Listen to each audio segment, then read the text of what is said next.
I am late as fuck. Whoopsies. Okay, let me get this live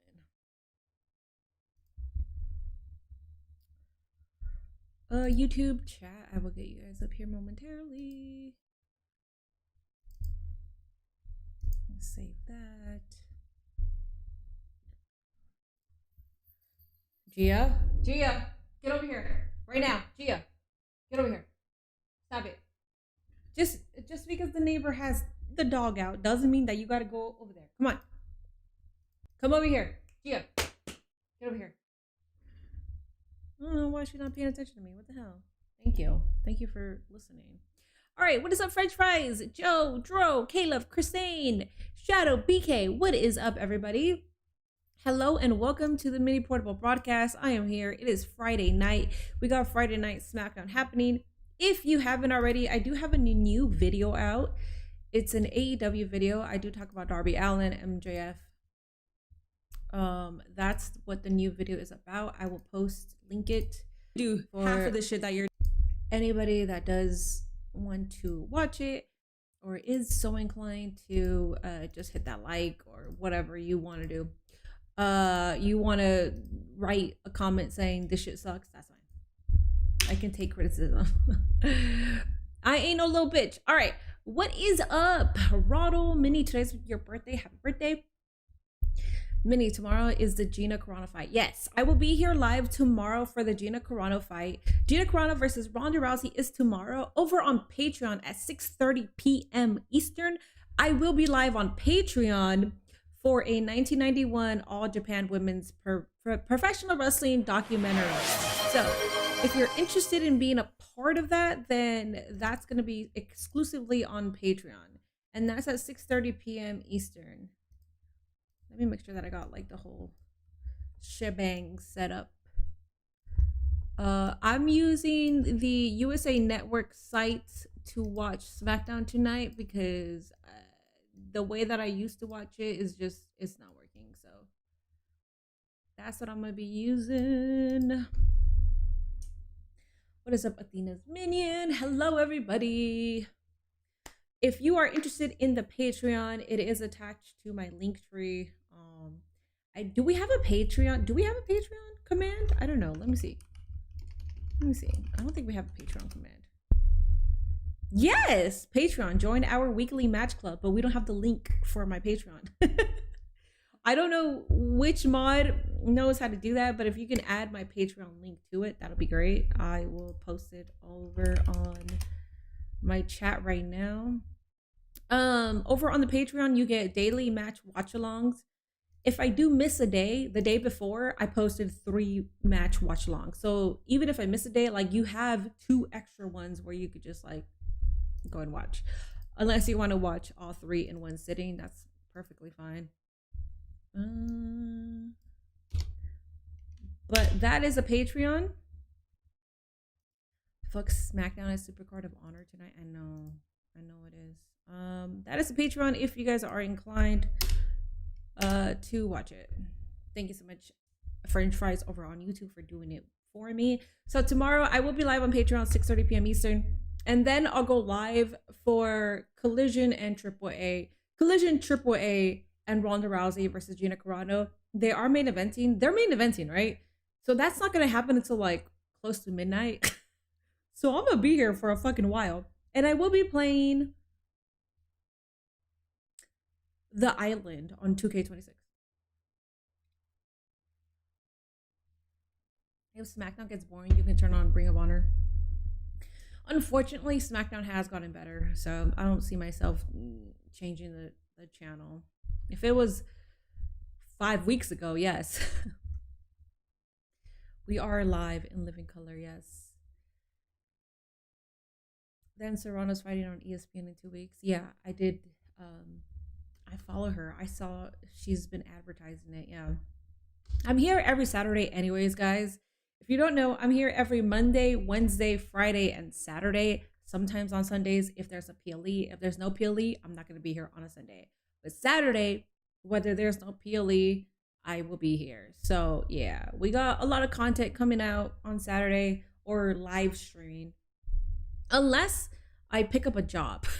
And by that I mean I'm a part of like this like catering system where I could choose to pick up jobs, but I have to be pre-approved and all that shit. And because I'm so new to it, I don't get approved that often. They have to give it to the veterans.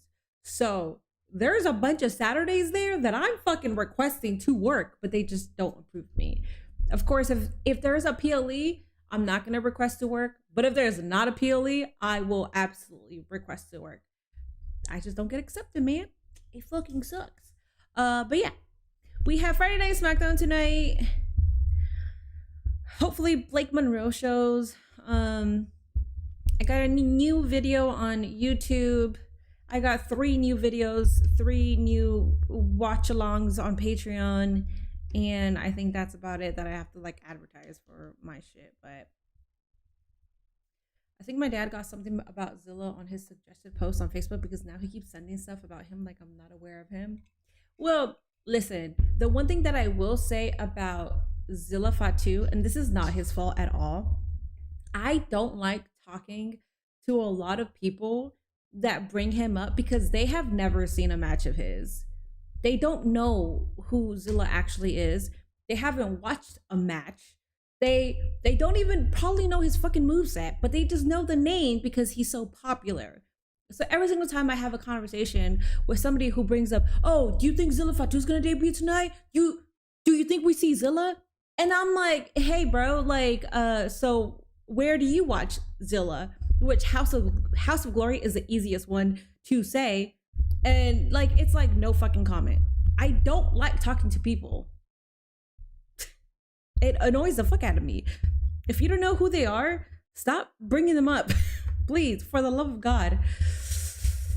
Nick Gage surprised me with his actual wrestling skills with Vikingo. Yeah, I was talking to you about it before. I think I was live.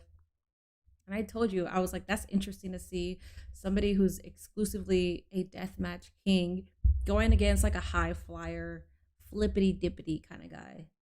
And that ended up being a fantastic match. I'm happy that Vikingo went over. I thank Minnie for putting me on to Jacob and Zilla. Listen,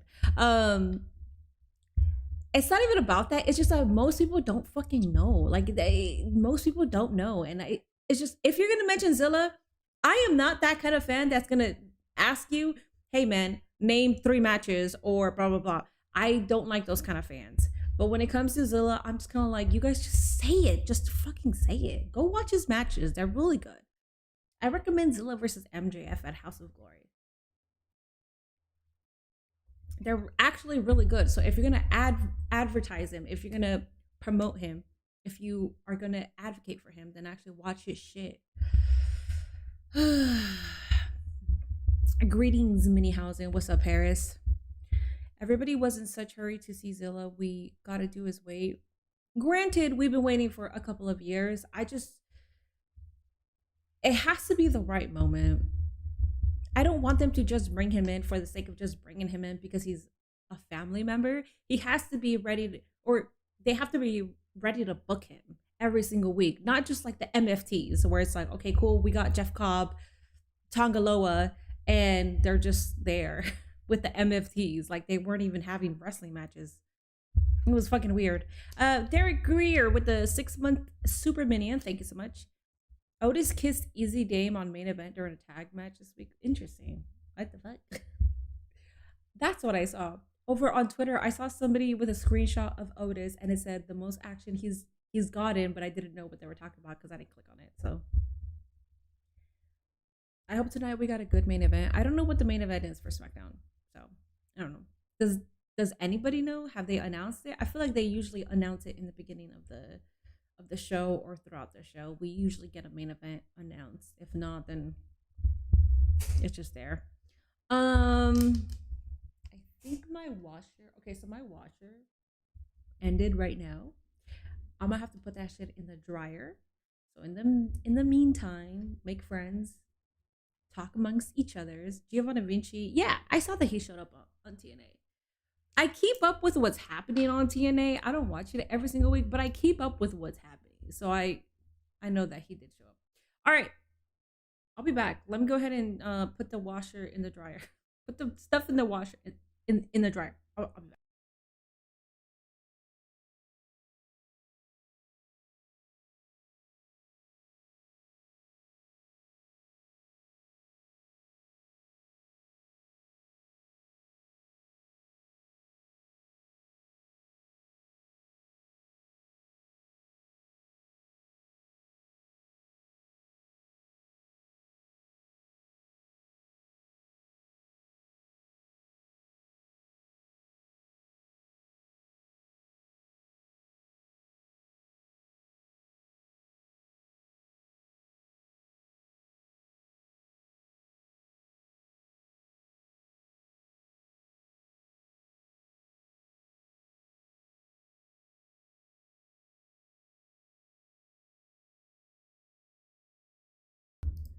Okay, never mind. The circuit is so stupid. So my circuit breaker is it has everything, but for some reason with the dishwasher and the washing machine, for some reason it just automatically closes sporadically throughout the day.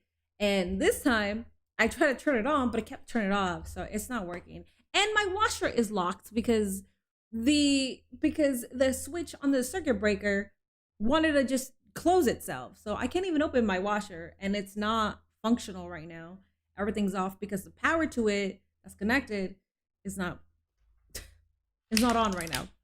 Uh, that's the only defect that this apartment has is that I think the main event is gonna be Gunther. I hope so. I felt the spirit of Umaga when Jacob destroyed the Usos on Roman and Raw.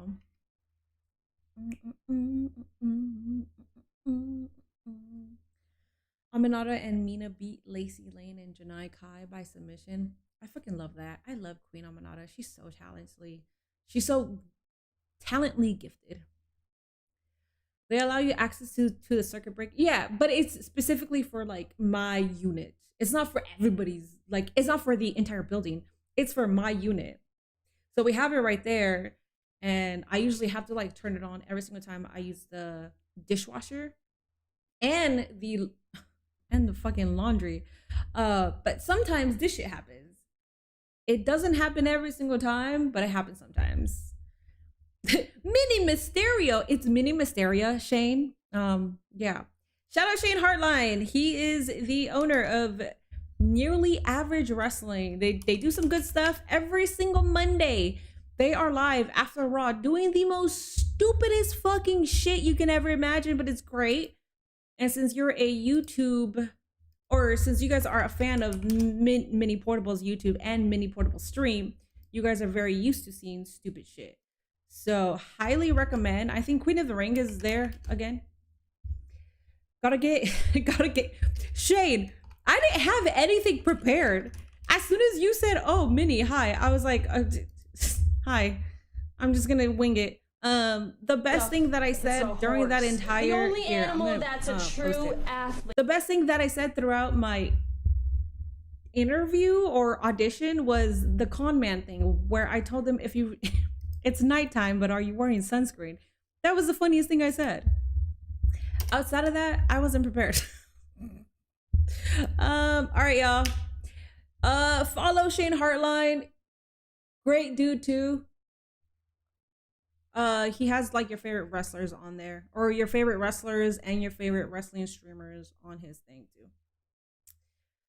Are you gonna watch the Carano versus Rousey match? Yes, I will be here live tomorrow, and I'll be here live for also AAA Collision, and then I'm also doing the Island on 2K26. So you crush. Thanks for the love. Thanks. Thanks.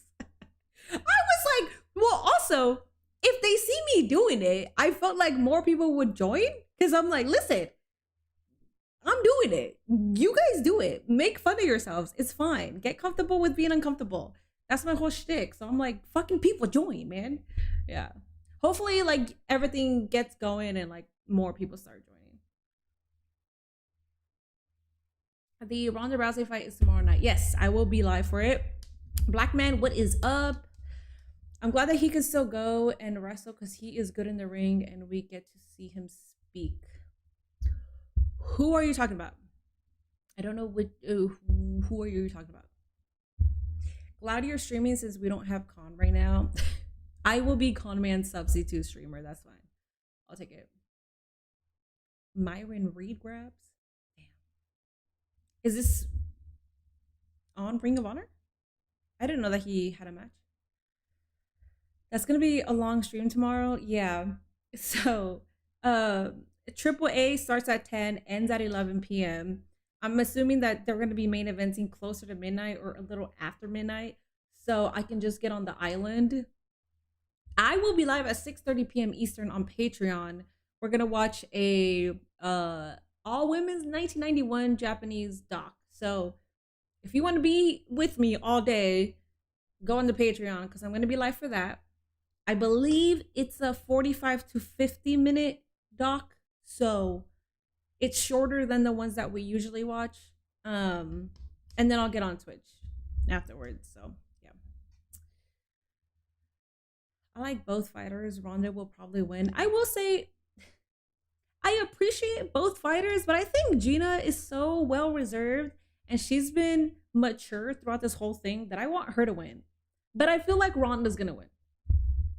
But Gina is more just like, she's just there to have a good time. She's not there to talk her shit that much, at least from the clips that I've seen. What is the island? The island is on 2K26. Rascals versus Premier Athletes. Oh, got it. Okay, that's what's happening. Got it. Oh, Fabian Archer. Thank you. Okay, yes, you did mention that. Yes. Okay. Yeah. I like that he's by himself because I've never seen his work outside of NXT WWE. I've never seen Ludwig's work outside of NXT WWE. I have seen Gunther's work, Walter's work. I've seen his shit, which is not shit. It's godly creations, but I haven't seen them outside. Well, I mean, people think that he's El Grande, so I guess I've seen his AAA work. Nick Wayne lost last night. To what? Oh, Ring of Honor is on Thursdays. To who? I didn't know that he was only doing Ring of Honor right now. I thought he was injured. TBH. What's up, Say? To those who watch Ring of Honor live, I would appreciate no spoilers, please. Damn. Well, I mean, there's a lot of people that are watching Ring of Honor and they are keeping me updated. So I'm sorry, Tiffany. It's like half my chat are gonna be on Twitch, are gonna be watching that. Still boggles my mind how Gina sabotaged her acting career. I don't even know how that worked, TBH. Is Ronda and Gina 3 rounds or 5 rounds? I have no idea.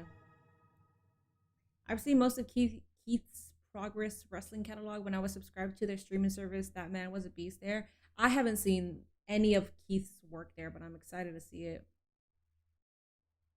How the hell did Dictation come up with Keith and not Gunther? Oh, you're talking about Gunther. Okay. I didn't know. If you said Keith Lee was a part of Progress, I would believe that because, I mean, he's done a ton of work. Gunther, his shit outside is fantastic.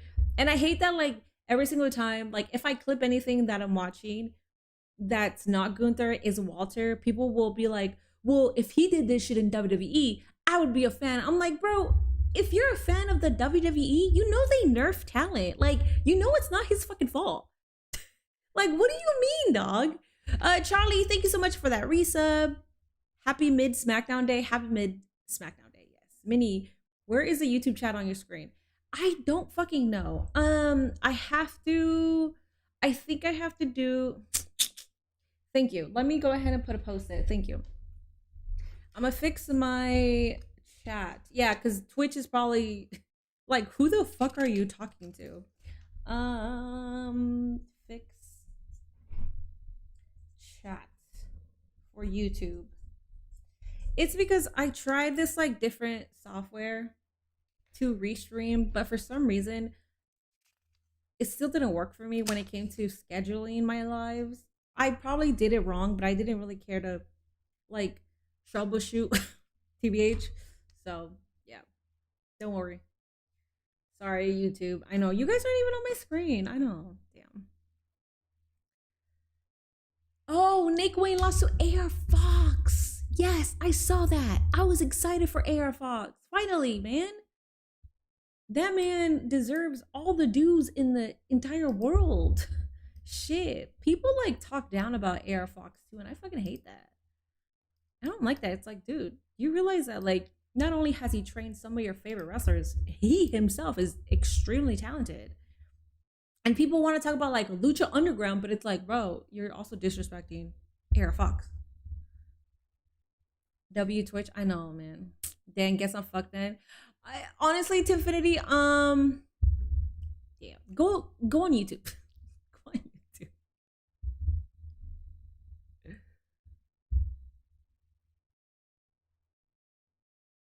It's just I'm not gonna go back and rewatch the Ring of Honor pay-per-view. So if I know the winners, then I know the winners. That's just yeah. So unfortunately, yeah, I'm just not gonna go back. Buddy Murphy showed up. I saw that. Yeah, I saw that Buddy Murphy attacked Dijak, and he said that he'll be back in October, or he'll get cleared in October. AR Fox did get a win. He took Nick Wayne's title away from him. What is up, Joshua? Alrighty, guys, we got 12 more minutes until SmackDown begins. I hope you guys do enjoy your stay here. What I will be doing is predictions throughout the night on Twitch. Over on YouTube, please make sure that you are hitting that like button if you are enjoying the live stream. I do yap a lot. I'm not yapping throughout like matches or segments. Sometimes I do, don't get me wrong, but it's only if it's like warranted. It's not like I'm just gonna talk for the sake of talking. I don't do that ever. I was gonna say something else. Oh, also, ever since I watched Michael in the theaters, I've been like going through like a deep dive of everything again, and I'm just like, damn, I feel so bad for him. I was doing that before. I wanted to go live around like 6 p.m. Eastern so I could go on some 2K26, play the island. But instead I was just doing like a deep dive. Which I haven't done on him in a very long time. And I was like, damn, man, I feel so bad for him. Like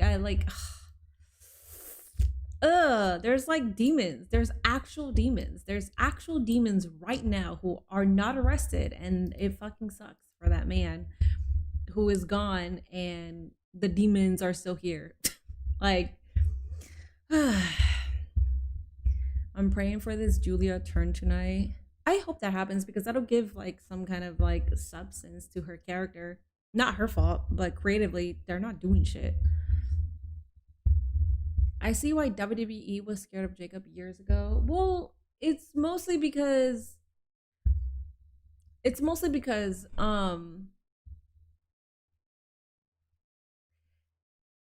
Roman and the Usos weren't peak talent at that time to even bring Jacob in. They had to wait until they became that. And I think Roman started that in 2020. The Usos, I think it was like 2021, 2022. No, 2022 where they became that. So do you think that they mentioned the allegations on part 2? Yes, I think so. I don't want to wait that long to watch it, but I think so for sure. What is up, Gerald? Hi, Dallas. Listen, this John Cena Classic or whatever they call it better be worth it. LA Knight better be in that bitch. I'm voting LA Knight. We'll see. I think a lot of people will be voting for LA Knight, and if LA Knight is a part of like the final round, I will absolutely be voting for him, even though I'm not an LA Knight mark. But I'm like, bro, get something. Get fucking something. He's only had a US championship run. That's it. A Julia heel turn would be good for her storyline wise, yes. Kiana James should be the United States champion. I agree with that. I think she should. How would they bring up the allegations without looking bad? Take Macaulay Culkin's actual footage. Take what's his name? Corey something's actual footage. take Aaron Carter's actual interviews, like take the interviews from the children that stayed at Michael Jackson's house and slept over when it was a 3-bedroom room. And they got interviewed. Take that footage and put it in your second film. Put that shit. Corey Feldman, thank you. I thought Corey Feldman was the guy from That's a Raven, not gonna lie. So I forgot his last name. But yeah, I think that's the best way to do it. Take that actual footage, interviews that they actually had, because they interviewed when they were younger and then all the way until adults. Except I think somebody I was looking at shit and then somebody said that Corey Feldman turned his back on Michael or some shit like that. I don't know, because I didn't get to that part, but we need Carmela Hayes back. Yeah, and Ilya Dragunov, please. Shit. But yeah, shit is fucking crazy, man. We have like, not to get dark or serious, but damn, man, 0 arrests outside of Epstein and I forget her name. Like the mistress, whatever her name is, the Madame. Oh, Ghislaine Maxwell, Ghislaine Maxwell. Outside of those two, bro, 0 arrests. Like, what the fuck are we doing? Anyways. Helia's still nowhere to find, so sad, yeah. What did I have for dinner? I had the Lay's ketchup that my Canadian mod sent me that I opened on Wednesday. I had that. That was my dinner. My morning was a Subway breakfast sandwich. Time to see what Friday Night Depression is up to. Remember when the allegations first came out against Michael Jackson in the 90s? I refused to believe them, mostly because his music was so vital to me growing up in the 80s. But looking back, it's kind of obvious. When the allegations first came out, I was too young to really like disagree with it. So I like took it for what it was. But what I will say is I didn't do the research then. So it took me until like I was actually like an adult with computer access to like look at all like everything that I needed to look at, and I was like, damn, bro, it's easy to push a certain narrative, especially when people are accepting whatever is given to them. Which is why when it comes to certain stuff, like the whole Brock Lesnar stuff, like I was fucking reading it.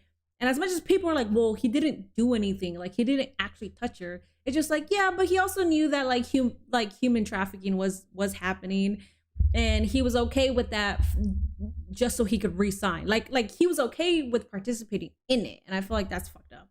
And I know about the gifts and all that shit. I know about all that. It's just I do like deep psychology researches, especially when I read. Where like I could see, I don't know, I'm not a professional, so take what I'm saying with a grain of salt, but I just do so much research within the mind and the brain where I feel like I can make a conclusive decision based on that. But it's still my opinion. It's not a fact. It's an opinion. So feel the way that you guys want to feel. I'm not going to tell you that you're wrong. We were too young for first allegations. The second allegations, we were old enough, but they were pushing the narrative that he did it. Yeah. The intent was there. Fuck, piss, less. Rascals won. Hell yeah. Everyone involved was in the wrong, in my opinion. For which one though? Because we're talking about two things right now. Are you talking about like the Michael Jackson one, or are you talking about like the Brock Lesnar, General Grant situation thing? What happened to Ashanti Lee Adonis? I have no idea, but that's BK's op, so I don't know. Oh, the Vince thing? I can see why that's fair. I feel like that's more of a reasonable approach to it. If you see every single person that was mentioned at fault, that's fair. That's fine. It's Trick Williams' homecoming and SmackDown tonight. Is it? I don't know that. Minnie, you're awesome. I don't know, man. I say a lot, and I'm very open about speaking my opinions, which I feel like it's a hinder sometimes. But at the same time, if you're gonna have a platform, if you're gonna be on the internet and talk about shit, like might as well be 1,000% who you are, and that's how I've always been. So I know that there's some things that I probably shouldn't like talk about, but it's like, bro, I want to talk about it though. So MJ is an innocent man that a man wouldn't hurt a fly. What I will say is when I was younger, I didn't even know his his childhood background. I didn't know about all that shit. So when I was younger, I did find it weird that he was like hanging out with kids, because it's like, why are you hanging out with kids? Like, you're an adult who's like super famous and rich. Like, what are you doing? But again, I was too young to understand the psychology behind it, and I just didn't know about the past. I didn't know about him not even having a childhood. I didn't know about his father, like the way that he abused him. I would watch interviews, but it just, I don't know, it just wouldn't connect with me. But now as an adult, looking back, I'm like, shit, man.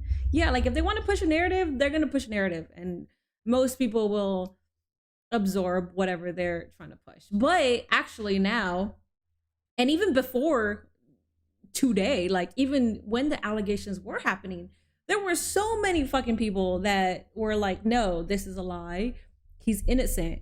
There were a lot of people that refused to believe it. That being said, he was so famous that people were going to refuse to believe that because they were just so obsessed with the artist. So I wasn't obsessed with him like that, where I can actually have like a concrete decision based on like what I've seen. But again, I'm not going to tell anybody like you're wrong for believing something, whatever. Like, as long as you do your research and you come up with whatever conclusion you come up with, then all right. Those kids' parents try to get money. The beef squash with Ashanti, kayfabe, the jet is my opna. Don't get me started with the warm milk. I wasn't into Michael like that when I was younger, so I stay away from that. I got told I looked like him when I was younger. Thankfully, I don't hear it anymore. All I know is he's been accused of weird shit. Yeah. I mean, it's weird to hear that for sure. That he had sleepovers with young children. That's fucking weird. Absolutely. Take the celebrity away. Take the fact that he was the most famous person. Take all that shit away. If it's a random dude and he's having sleepovers with kids, yeah, I'd find that fucking weird. That is weird. That's fucking weird. Don't get like me saying everything that I said before. That's fucking weird. In context, though, the kids that were a part of these sleepovers praised Michael Jackson, and it's not like Stockholm syndrome. They literally praised him, and Macaulay Culkin even said, if it wasn't for Michael Jackson, I would have gotten on a certain plane, and we already know where that plane was gonna lead him to. So I understand it a lot differently now, but yeah, in retrospect, that's fucking weird. And the best, like, if you went to straight pedophilia, you're a normal person for thinking that, because a grown man should not be having sleepovers with children. What the fuck are we doing? But it's so much deeper. So all right, guys, we are close to being ready. He has a degree from Duke University.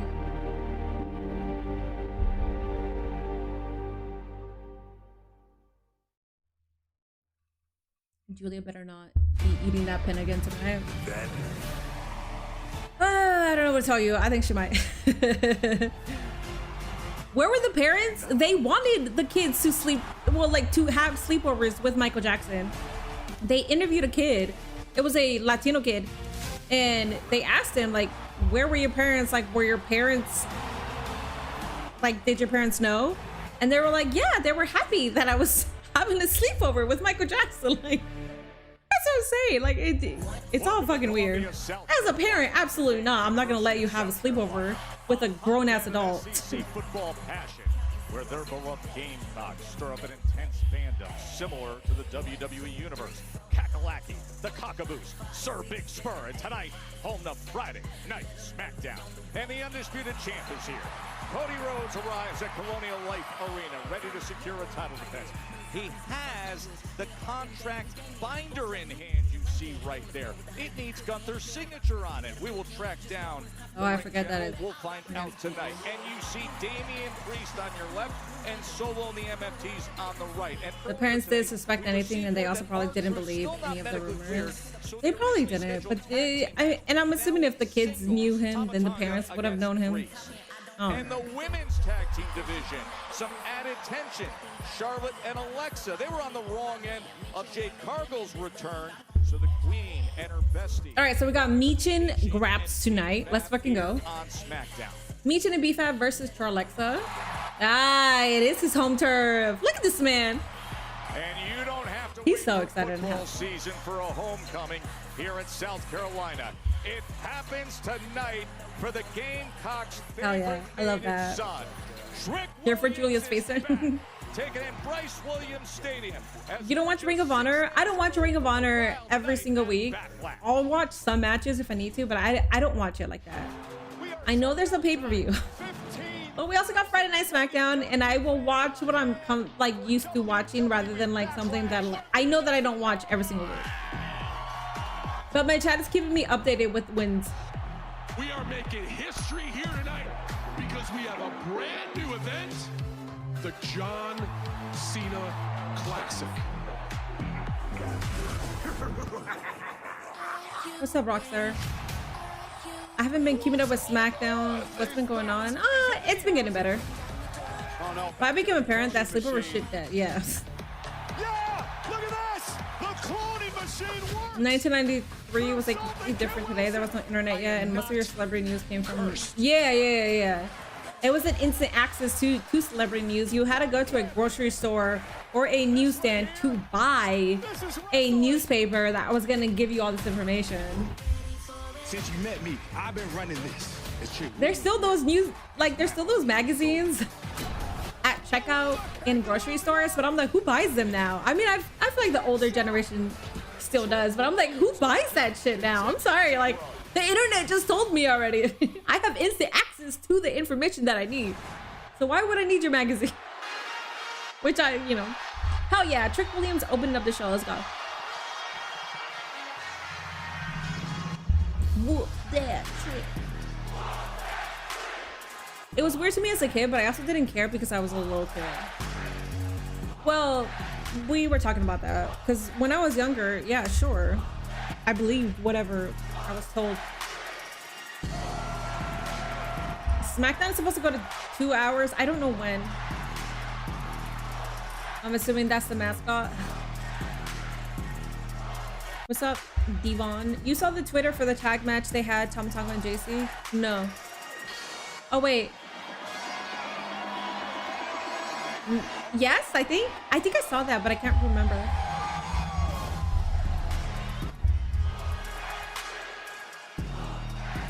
Ladies and gentlemen, accompanied by Grammy Award nominee Lil Yachty and Cocky the mascot, he is the United States champion and Colombia's. Trick is so over it. This is also his home turf. Just try to contain that smile, Trick. That's cool. I used to love buying those wrestling magazines when I was a kid. The wrestling magazines, yes. I used to buy Trick Williams. I used to buy those, and I used to fuck. It was a teen magazine. What was it called? Fuck. I used to cut up every single thing and put it on my binder. Teen magazine. Tiger Beat. Wait. Was it Tiger Beat? I think it was Tiger Beat. Oh my god, wait. Because I was gonna say, I think it starts with a T or J. Tiger Beat. That's exactly what it was. Yes. yes. I used to buy that shit all the time.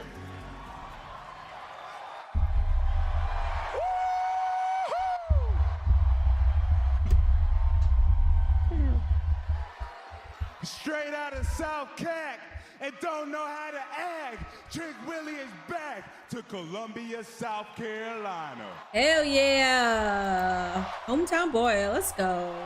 Love to see it. I love that. Representing W.J. Keenan High School. That's cool. Representing the University of South Carolina Gamecocks. Grew up right here on these streets. I remember driving up Trick Notch Road. That's right. Cutting that right to my favorite restaurant. Woo! Kiki's Chicken and Waffles. Hey! But look here, Yachty. You gotta understand, I would go there and I would get the special. What's that? The special sauce. Ooh. The sauce so good, the chicken wings so good, you gotta eat them while you're standing up. And old Trick Willie would get those wings. And don't forget, I'm a big guy. That's right. 6'5".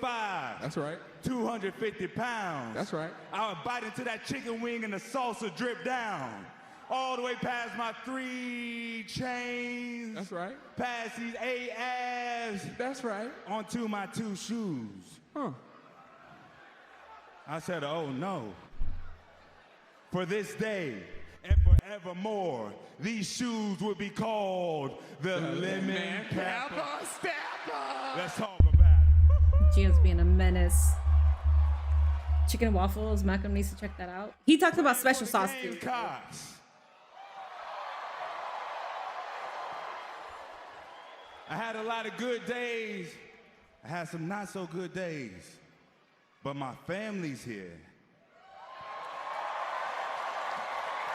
That's My mama amazing. told me, boy, you are a king created by God Almighty. Never forget who you are or whose you are. Trick, they can't break you. Ah, such a good mom. Fuck yeah. To Columbia, South Carolina. To W.J. Keenan. To Kiki's Chicken and Waffles. To the Gamecocks. To Mama. Aww. Look at the star you've created. That's badass. Awesome! Miz is from Ohio, but claims Hollywood, so well, let's see what he's got to say. Chichi with the Sunday for 100 jewels. Thank you so much for sending me that. Thank you. Oh my gosh, it's a homecoming! You even brought out Cocky the mascot.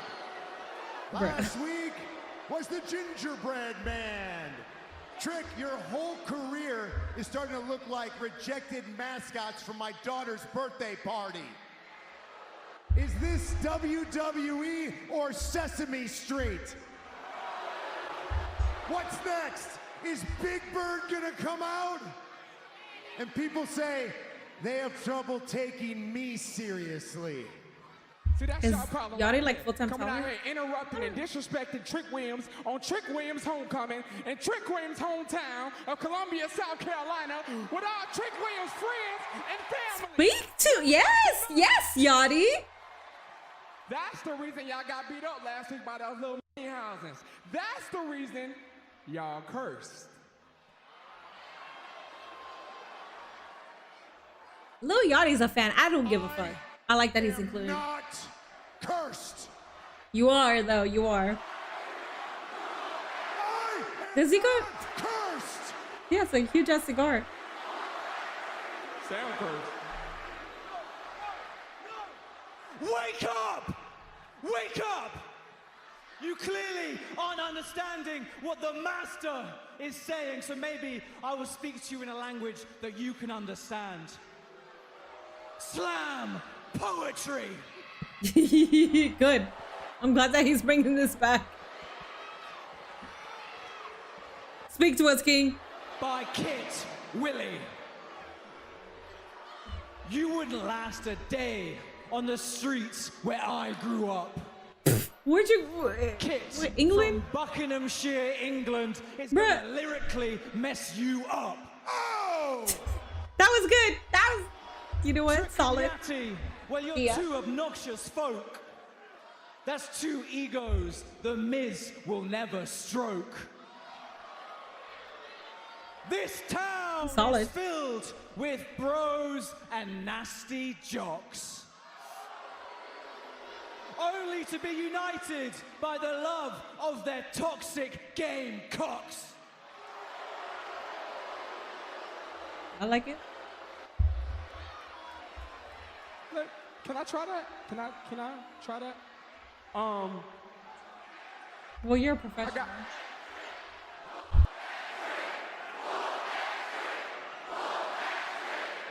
Bro, my neighbor is like in and out. That Gia's like out there trying to stop. On your tombstone it'll read, Kit Wilson, better known for assisting the Miz. On your tombstone it'll read, Kit Wilson, better known for assisting the Miz. I already completed showbiz. I don't really know who you is, but that tan got you yellow, like the road on the whiz. Y'all ain't handsome as we is, and that's the reason y'all sick. It'd be a shame we show Columbia how to whoop that trick. Okay. Fucking love that one. That was great. I'm a diamond platinum artist. I didn't done it all. They mad we came out with cocky because Mia's got little tiny balls. Are we gonna get a tag match between Yachty, Trick, and Kid and Miz? Tiny balls chant. Sorry, Miz.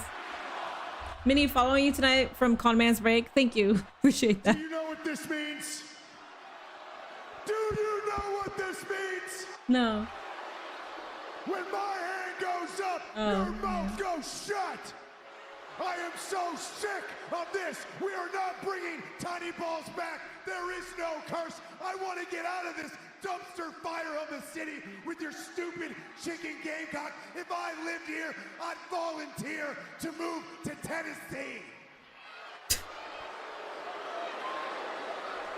So get a referee out here, right now, in this ring, because I'm going to whoop your ass in front of your mama.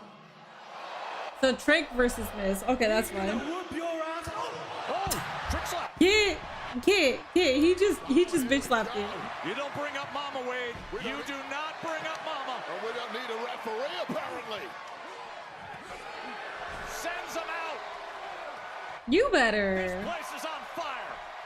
Homecoming in Columbia. I love that. Man, where is Mello? I hope he's on today. Just listen. Not the Londoner showing the rapper how to rap. Miz has tiny balls and he's cursed. I'm just gonna say it. Trick should be in the Cody role on It's the SmackDown. Miz. Interesting. Next. I mean, I feel like Trick Williams gets the crowd more hype than Cody Rhodes these days. So I think he's already there. Lil Yachty can act, rap, and be a WWE celebrity talent all at the same time. I don't mind Lil Yachty as long as like you're a fan and you respect the business. I don't really care if you're involved. Just because, bro, you know how it is, you know what it is, you respect the business. So for me, I don't care. It fucking sucks because like talent like Ronda Rousey, who grew up, or they said that they were a fan of the product, like shits on it immediately when they don't work for the WWE.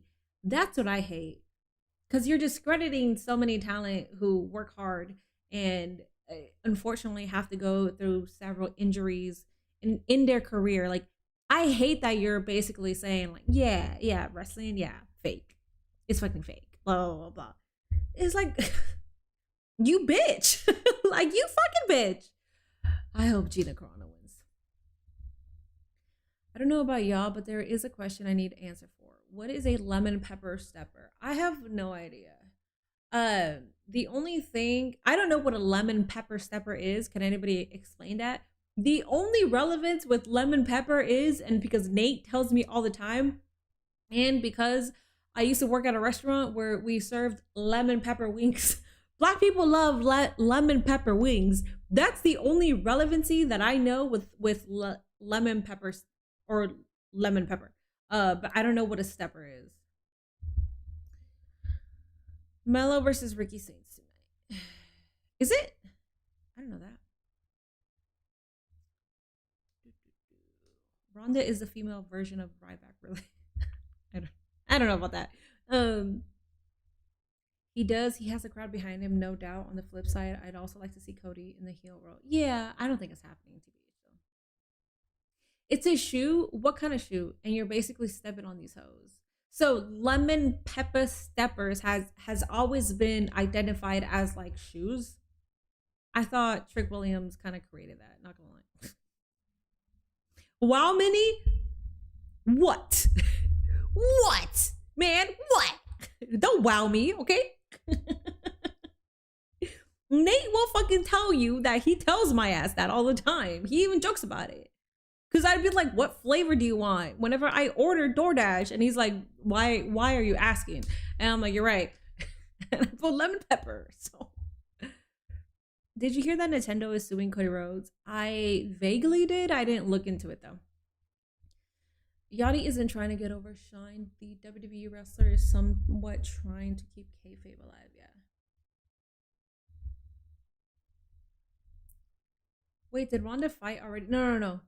It's this Saturday, so we haven't seen it yet. So lemon pepper steppers has always been a thing for shoes. Okay, I did not know that. So thank you for enlightening me. How SmackDown just started, so can't really give you an opinion on it.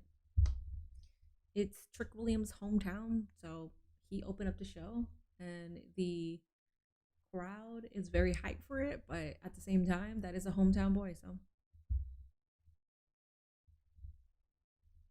Ronda said if it wasn't for her, women's wouldn't main event. Well, to her credit, and the only credit that I will give is that Charlotte also agreed with what she said. And I'm not saying this time, but she agreed with it like a couple months ago. So the first women's main event included Charlotte. So if somebody that was involved in it agrees with it, I'm not gonna like make it my mission to like disagree with what she said. Alrighty guys, we got Trick Williams versus The Miz. We have a Twitch prediction up here. We got 4,030 points for Lemon Pepper Trick Williams. 0 for The Miz and 0 for DQ.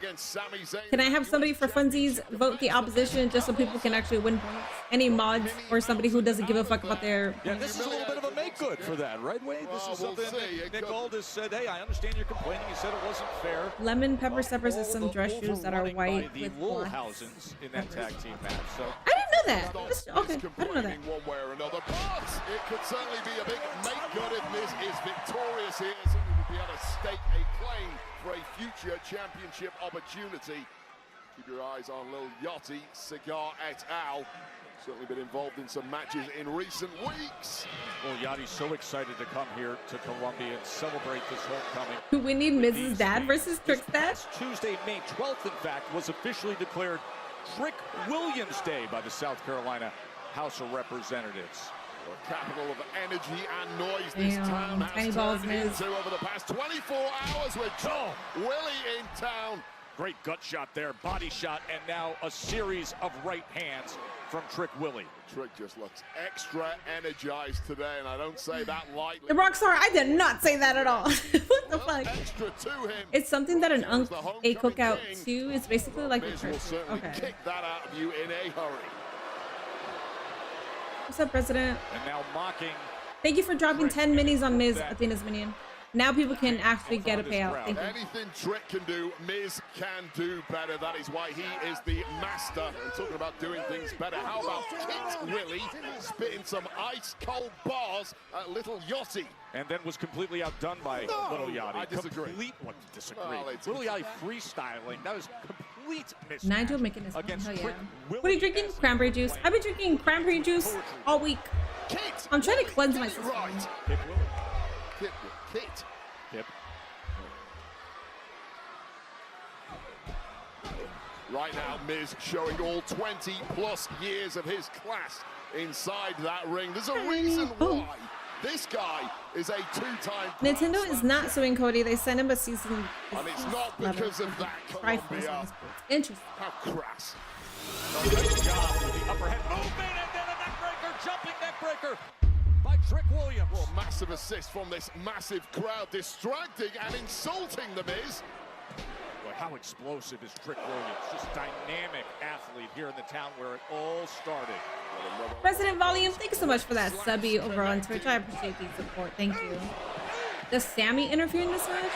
So many Perhaps. here remember everything he was as an all-state athlete at Keenan High School just a couple miles away. Is out the back door.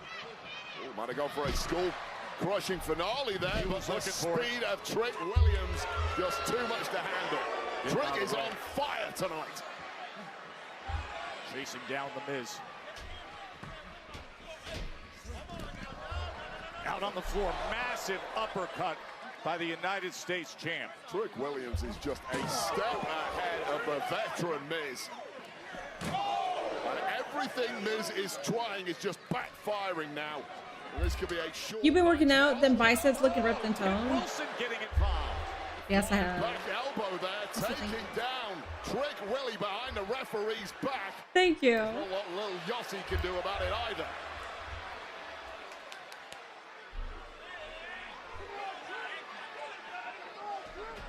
Meanwhile, right back to action is the Miz.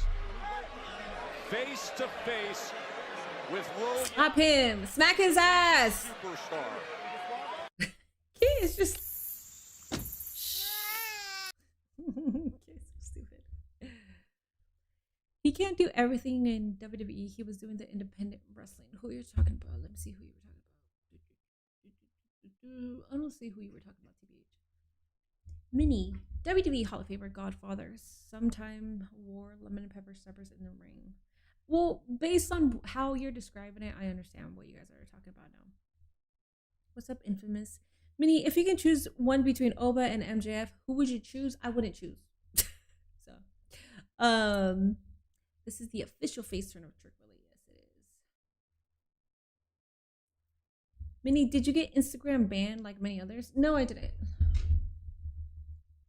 Why are you asking? Is it banned? No, I haven't. It's active. No, my Instagram did not get banned.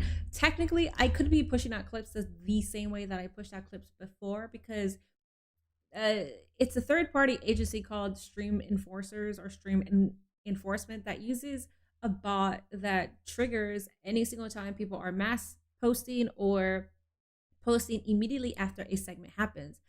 But because I have knowledge in a certain field, I bypass all that because I'm not doing it the way that everybody else is doing it. I created my own system where if I post on Instagram and Facebook, it's not going to go through anything that like Meta uses because I'm creating my own shit.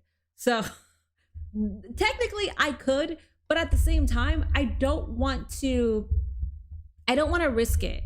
Just because I know that I can, I feel like if I do that and then for some reason my shit does get flagged and I do get banned, I will only blame myself for being greedy and for like thinking that I'm like invincible. So that's why I don't mass post like I used to.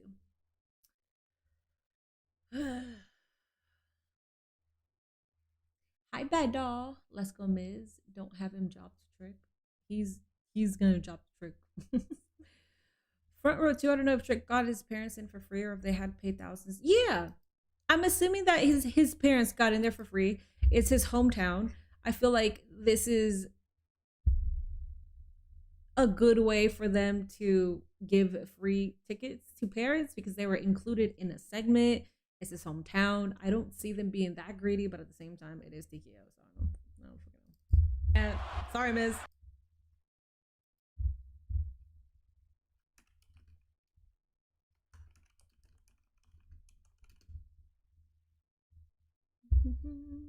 Watching both SmackDown and Ring of Honor. Yeah, people are keeping me updated with Ring of Honor.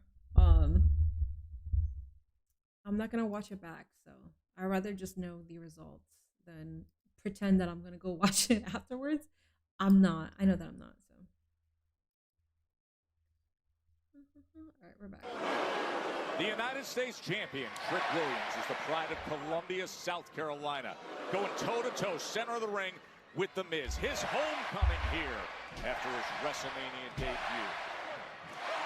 Oh! Oh, what a big flooring uppercut from Trick Willie. The highly partisan yeah. crowd fully behind their man, Trick Williams, who is delivering the right stuff now. And now he's got him in position. Give him a bad finish, but give Miz the W, set up a feud. We could do that. We do have Kit Wilson out here, so Kit Wilson could distract. It is his hometown, and most of the time, I don't like using wrestling logic. But for the most part, before I finish what I was gonna say, I wanted to see. For the most part, people don't win in their hometown, so it could be some bullshit distraction where Kit Wilson pushes Yachty, and then Yachty gets pushed into Trick or something. We'll see.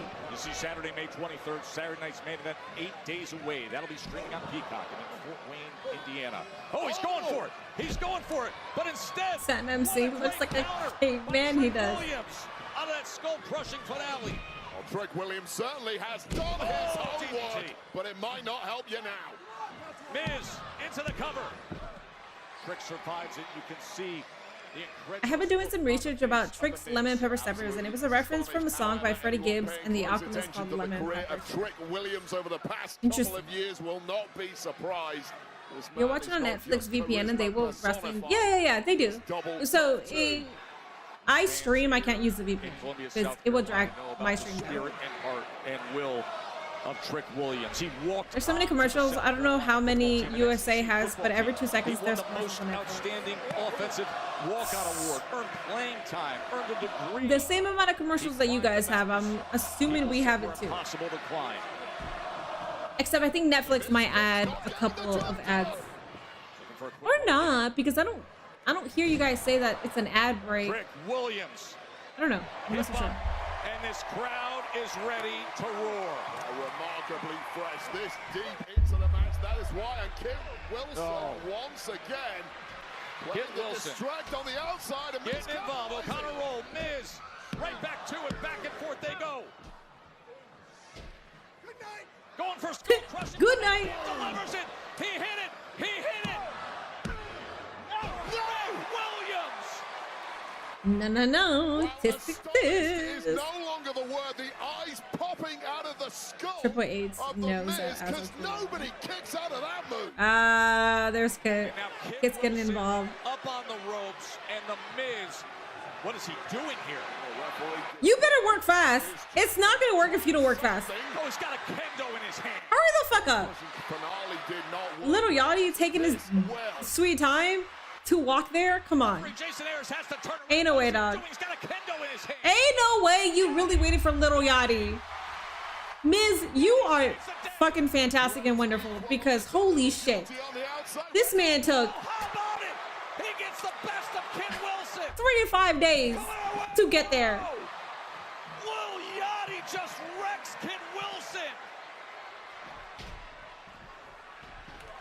Trick shot.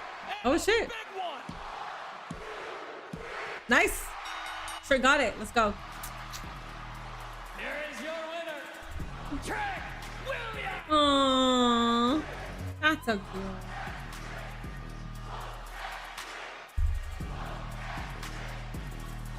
Let it rain in Colombia. Yachty's got cash in hand. The champ's got. Outside of Roman or Cody, who is the biggest star in wrestling? Rhea Ripley.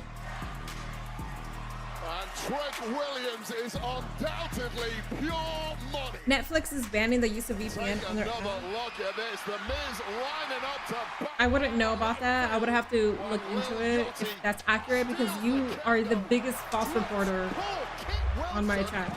It's a dive over our desk in the process, and one trick shot later. I just think Miz would be a great feud, and Miz will ultimately put Trick way over. I think he has, though. For the former Gamecock wide receiver. From Keenan High to Stardom. Real money is being thrown into the crowd. Yes. Williams. $1. Dollar bills. I saw CBV caught one, and he said that it was an actual dollar bill. Yeah, thanks, guys. Mello. Mello Hayes and Mello. First match back in a while. You go one-on-one with Ricky Saints. So tell me, how are you feeling? What's your mindset going in? Well, Kathy, let me address the elephant in the room. Obviously, I've been gone for a month. but I've been watching. I'm seeing guys like Sammy, guys like Trick make a mockery of that United States Championship that I took so much pride in making sure it had prestige behind it, okay? And I'm listening to the people and they're telling me, they say, Melo, we want Melo, we want Melo. Well, guess what? You got Melo. And when Melo shoots, he don't miss. And I'm shooting for that United States Championship. Let's talk about it. Let's talk about the fact that I didn't even get a formal hello from you, Melo. Ricky, what you need a hello for? I know exactly who you are. I'm not out here running for president. I'm trying to get my United States Championship back.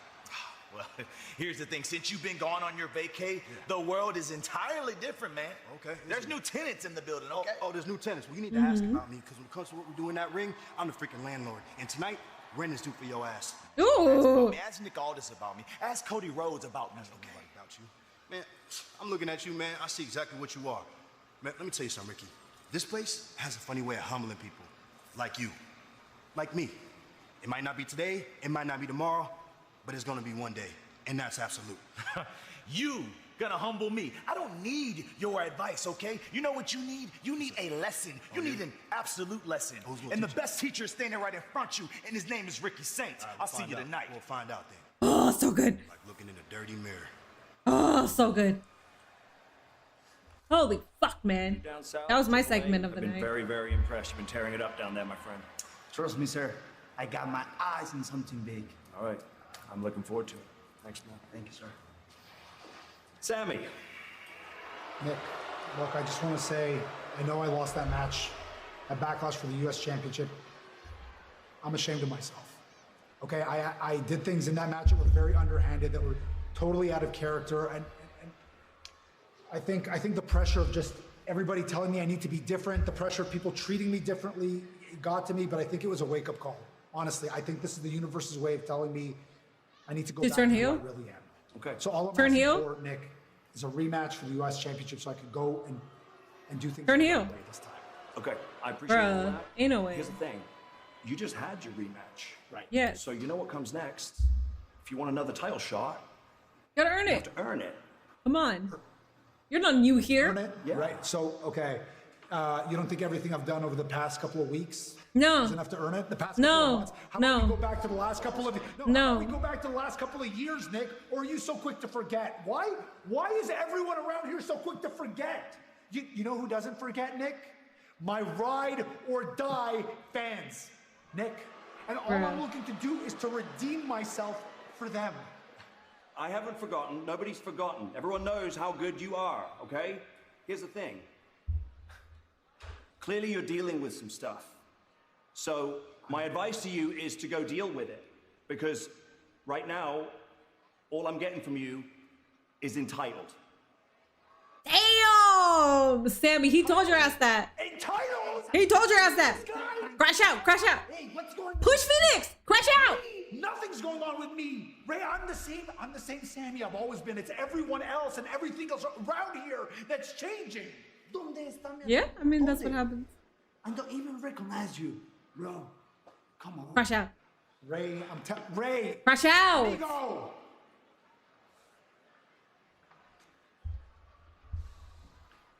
El Generico's about to come out. Saints versus Melo, make it happen. Oh, it's happening. I used to use a VPN for SmackDown and PLE, and Netflix won't let me anymore. I looked it up and I find out that they are trying to ban VPN. What's the big man sponsored on their podcast? I'm not for sure. I want to know what brand Sammy should. Pressure. Probably Amazon. The only reason why I'm saying Amazon is because it's loose and big. It's supposed to be like a medium, but it's supposed to fit that way. And the only reason I know that is because Nate ordered some Amazon shirts like that. Same color. So that's what I'm saying. It's not very oozy, no. Sammy needs that Kane and Daniel Bryan therapist. Yes.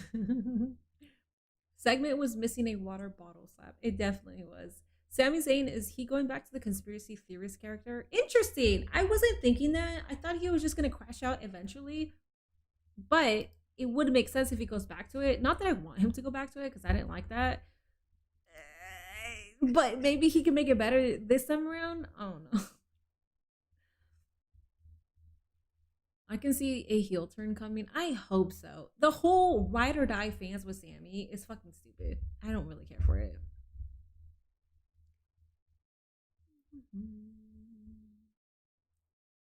Amazon has some nice shirts, low key. That's where he gets his shirts. I don't know. A lot of good tag matches tonight. There's Ring of Honor happening also. Their pay-per-view. Put Sammy in a mask and call him El Maniaco Siriano. And I guarantee he'll be the next Ultimate Heel in Triple H against Ludwig Americano. I cannot wait for Mask versus Mask. Oh my god. I need Mask versus Mask already. We have 15 more days. We have 2 weeks and 1 more day for that. And I need Ludwig to go on a generational run. I need him to win. I also need Chad Gable to be properly booked every single week afterwards. Just because he's no longer the OG Americano, that doesn't mean that you stop booking him. If anything, that means, okay, so Chad Gable and the Creed brothers are pro-America. So if anything, do the whole America versus Mexico shit. Do that. Like, I don't... Most natural born Mexicans and like Latinos are not going to find shit offensive because that's just how you are raised. And if you're offended by shit that easily, then congratulations. You're one of the people that were raised in a very privileged environment. But for the most part, we could give a shit. Mexico takes Ludwig Kaiser as Mexican himself. I love that shit. I love that Mexicans and Mexico has embraced him. The fucking president, or not the president, but like there are certain government officials, like people with prestige have like knighted him per se. So I hope they do big things with him because that's the perfect place to do it. And he respects the culture. He knows the language. He respects the people. So I hope it goes far. I could watch Sammy getting mad for 3 hours straight and would be entertained.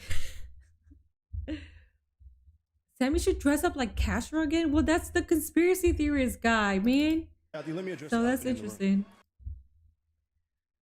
Season 2 of Braun Strowman cooking show is back in June. I only watched 2 episodes of it, and that was because I was at a pub that was playing it. It's very entertaining. Heels need to be heels to get the heat. Yes. AR Fox versus Leo Rush right now. Hell yeah, let's go. We had that with Jack Swagger and the We the People storyline. Remember? Yeah, but that wasn't. I don't know. That wasn't.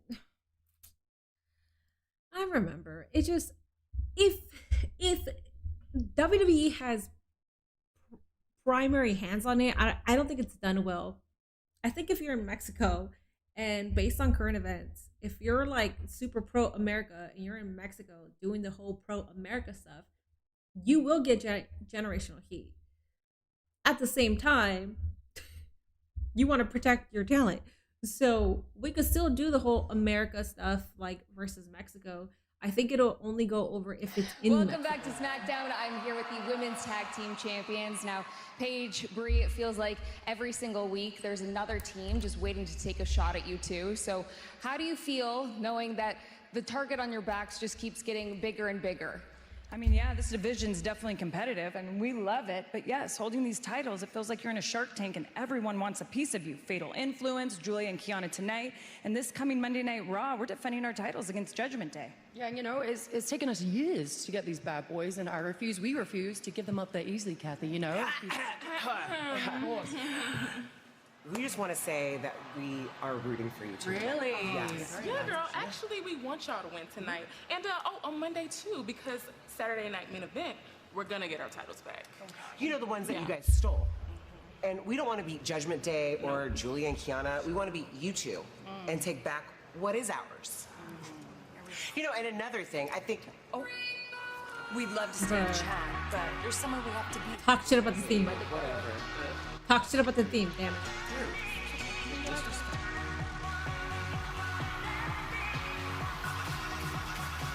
Never understood why give Gable Kurt Angle moveset and book him like shit. Yeah. Kendall Gray is basically Kurt Angle's daughter. Not obviously like she's not, but the way she moves, she's like Kurt Angle's daughter, and she will 1000% be better booked than Chad Gable, unfortunately. And I mean that in a way of like Chad Gable should be booked better. We need a goal to get a Screamo shirt for Minnie. Not gonna lie, I would wear a Screamo shirt if it wasn't AI made. That shit is so AI. I saw that. I thought it was the cutest fucking thing, but then I was like, this is AI though. AI made that shirt. I was about to buy one until I realized, wait. This shit is very AI based, so no. Yeah, that's the description of a Shark Tank. I saw something. SmackDown is presented by Pressure. The Hassan storyline was fun. D-Day, only in theaters, May 29th. Paige and Brie Bella, you mentioned Irresistible Forces. Last week, they rocked them. Glad to see Paige is okay after Monday Night Raw. She commented underneath my video saying that she was okay. It looked bad on, like, with our point of view, it looked bad. But she said that she's fine. So maybe she didn't hit the mic, but it looked like it. Another Brie Bella themed crash out? Nah. I can't do it, I'm fine. That's not enough to crash out.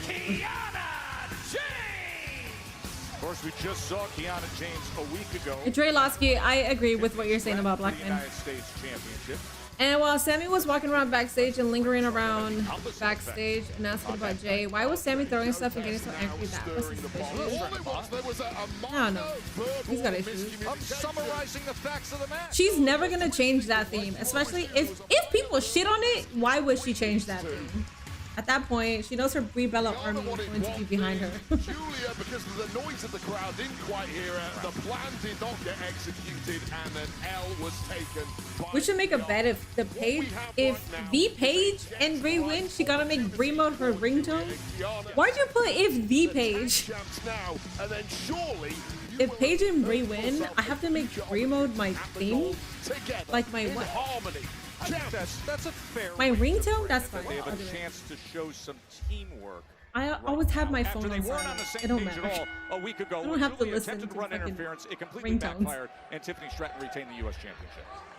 Once again, a slight Joe-esque twist Right. to that. However, match underway and immediately there with the power. No pop when Brie mode theme comes up, but when Paige theme And that's comes something up, Brie Bella simply cannot match Kiana at. and Brie it's Bella has not all the relating experience with in the Brie world, Bella. but a I just really powerhouse feel like she people certainly don't is resonate not. with the theme.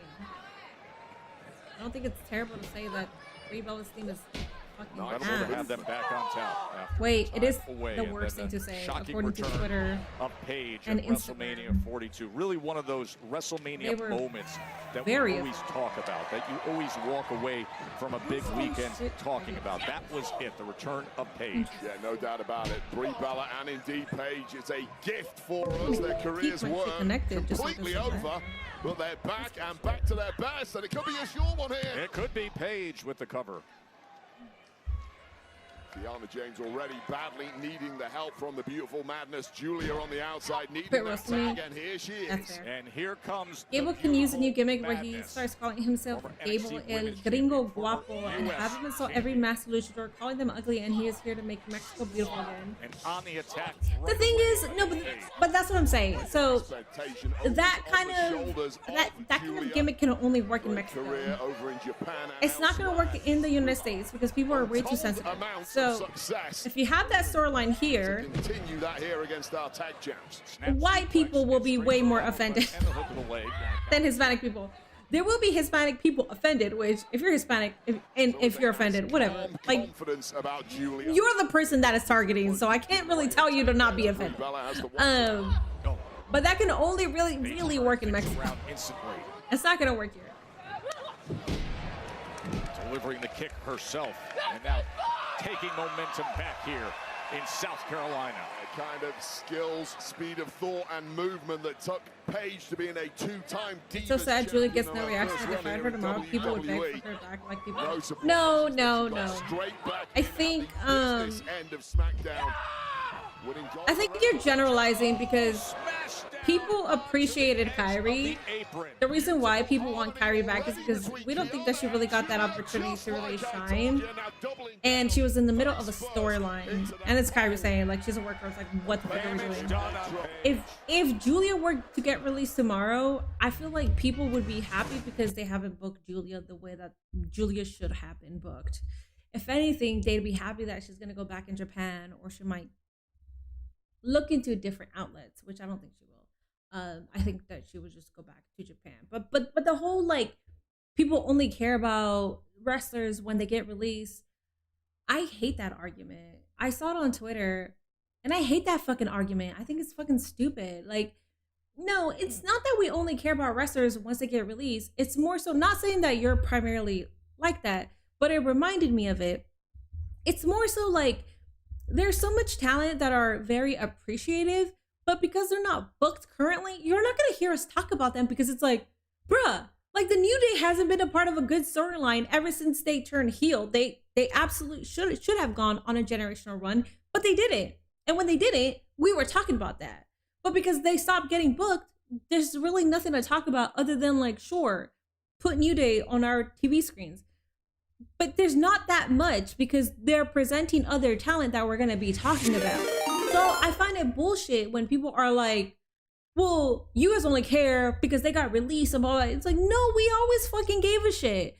We always cared about the talent. So now that they're released, we're even angry because you're saying that the New Day had to come to agreement to depart because they're not going to take a 50% pay cut after you gave them the best heel turn maybe of all time, and then you didn't deliver on it, and then most of their segments were on commercials. Like, no, fuck off. Like, I don't like that kind of train of thinking. KGB Jackson with the raid. Thank you. Even Zelina Vega, she got no reaction to, but yet people want her back. I am a huge Zelina Vega fan. I crashed out when she didn't win over Lyra. I didn't disrespect Lyra. I just thought that Zelina should have been the first United States champion. Or the first Intercontinental champion, sorry. So as a Zelina Vega fan, I was disappointed because I've been a fan of her ever since she was Rosita. She's not portrayed every single week in that capacity. As a fan, what I could say is like, hey man, could you fucking put her on my screen? When she was champion, they didn't let her cook on the mic, which I thought was fucking bullshit. But there's people who are fans of these individuals, but there's not that much to like talk about outside of like you bitching every single week. Hey, put them on my screen. Hey, put them on my screen. There's current storylines. There are people that are actively there every single week that we talk about. So I think it's fucking stupid. For the casual audience, you know, the people that are there for Raw and SmackDown, yeah, they don't really portray what the IWC feels, unfortunately. And Zelina Vega would come out to no reaction, but I don't necessarily consider the WWE audience a part of the IWC because I just consider them as just casuals who have money that they can go to a WWE show. And that might be rude and disrespectful, but I don't really consider them a part of the IWC. Desperate to tag Brie Bella. And that world of her TKO will fire anybody they want if it makes them money. I don't know about that. Asuka didn't want to take the pay cut and she's out. You don't know that. You don't know. I'm also not going to talk about shit that I don't know. Unless it comes out of Asuka's mouth, then cool. But if it doesn't come out of her mouth, I'm not going to go and just start this narrative that she didn't want to take the 50% pay cut. Like, there's been reports saying that there's some personal issues behind it and blah, blah, blah, blah. And so it's just, I'm not going to create a whole fucking narrative for individuals either. You're a Zelina and Aleister Black. This place is going to explode. You think they're doing this whole Oba challenge to bring back Braun Strowman? I have no idea. If they do, cool. But I don't know. And the Hall of Famer now looking to do Hall of Fame level things. Teach Julia and Kiana a major lesson in respect. Brie mode is activated. Brie mode means let's get drunk. The running knee strikes. Back and let's get drunk, everybody. That's what Brie mode means. Delivered.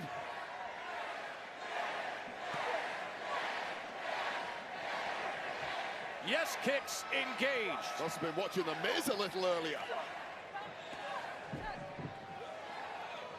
Nice, Kiana. Shit. Back to her best. Bella Buster. Hook in the leg to put it away here. A nice timing once again from Julia. It's like Rikishi said, you book and have people lose. They lose credibility for her team, but turfed out unceremoniously. And now it's Kiana in a major world of problems. Now big kick from Kiana James. Well timed there. The tag to Julia. Nice lung blower. And doubling down on the pain. Oh, you are seeing the teamwork now. Northern Nice. Lights. And the same Oh. Page. Just I didn't think that save was coming. by Paige here, showing that championship caliber ability that she has. But it might be redundant here because Brie Bella is down and all alone. She is in a tough spot right now, isn't she? Weird spot. Oh! Yeah, weird spot. By Kiana inadvertently sending Paige into Julia. Don't do it like this. Yeah, good. Oh, what a super kick. Yeah, that's what you call a quick one, Joe Tess. Oh, Knees up! Knees up! but a standing moonsault, doubling down on the punishment here, and it might have backfired. Yeah, I know. She learned the yes kicks from the Miz. I know. I know. Rampage DDT! All right, cool. Yeah, I don't know. I mean, Here are your winners, WWE they're gonna say what they need to say. Brie Bella and Why did I lose my shoe? Is it why did I lose my shoe? Why? I thought it was. But I thought it was. Where did I leave my shoe? Where did I leave my shoe? I thought it was that. Another look at this effort here from Kiana James, attempting the standing moonsault, but Brie Bella with perfect timing. And then I met Brie one time at a convention in Dana Bryan at another. That was the Rampage. the number one by my name is also. Once again, another AI. miscue between Julia and Kiana, and they're going to have to talk that one through. Julia, what are you gonna do? What are you gonna do? They have a title match defense against Judgment Day coming up on Monday Night Raw. What do you say we move ahead and discuss the undisputed Paige champion, has been Cody solid Rhodes? on this Just run. when Cody was putting WrestleMania behind him, medically cleared, comes back to SmackDown. I don't think the Then run has been vicious long enough for me to and have an opinion. dangerous Gunther arrived, and then wait, a week ago, the contract signing that was. Oh, who got pinned? If you Kiana. want Gunther's name on the contract, you'll have to get his signature all by yourself. And while Cody pondered that, Gunther once again struck from behind, but this time Cody was wise to it, fighting out of the sleeper, not once, but twice, and dumping the ring general out of the ring. Now what you want to do, you want everybody to roll out the red carpet on SmackDown. I'm easy to find. Hard to beat. UB1 ready to fight fire with fire. That should be every It's the man's American Nightmare. every man's line. Contract binder in hand. Hey girl, I'm easy to find, but I'm hard to beat. You get what I'm saying? Like it's a challenge at that point. It's like, girl, yeah, like I'm easy to find, but like I don't know about your tricks, but like I'm hard to beat. You get what I'm saying? That's a challenge, and I feel like most girls will be like, no, but I'm talented. I'm really good, actually. Well, I'm hard to beat. That's a good fucking line. What the hell? Just letting you guys know. I don't know. You might get slapped. Don't know. Kendall Gray is a future sign. I can't wait for her to get called up. Yeah, I love Kendall Gray. I think she's extremely talented. She's an anomaly for sure. She's like once in a lifetime generation. Is SmackDown any good? I'm watching the NBA playoffs. It's decent. Drink responsibly, chat. With what? I hear Paul Heyman, yes. That Cody jacket looks fire, not gonna lie. Ever since they introduced it, I always liked it. I'm easy to beat but hard to find. No, I think it's better. I'm easy to find, but I'm hard to beat, because that means that you're accessible. So like if you're saying like, oh, it's hard for me to like, you know, like get a good beat, but you're easy to find. I don't know, man. I feel like, you know what? I'm not here to give you guys dating advice, but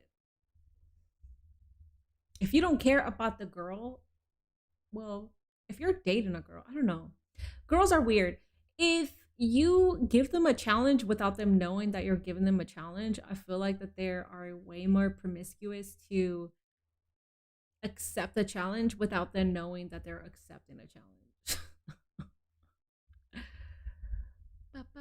Worst yes kicks ever. I thought about this. Gunther should win the Undisputed Championship. I think he should always win in general. Imagine Brie got her own drink. I would buy. Oh yes, Brimo, drink responsibly. Yes. So Brie and Nikki Bella have their own wine. It's called. What is their wine called? I haven't tried it. What is their wine called?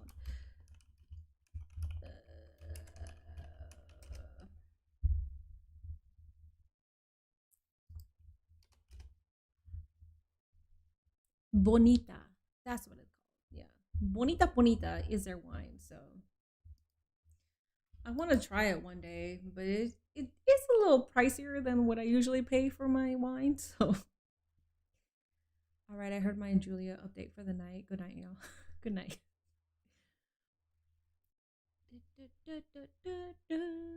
Ric Flair has a new weed strain, I heard. Interesting.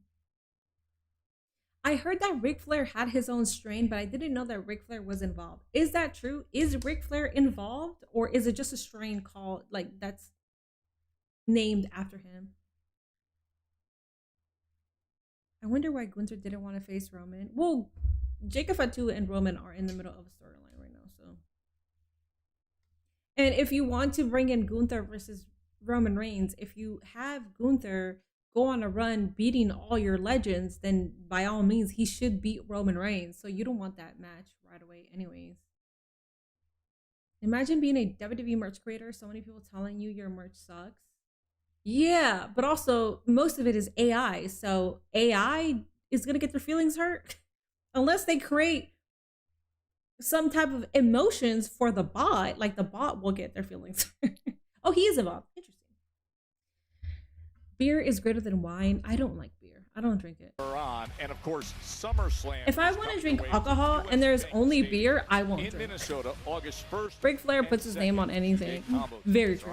He put it on an energy drink, and yeah, very true.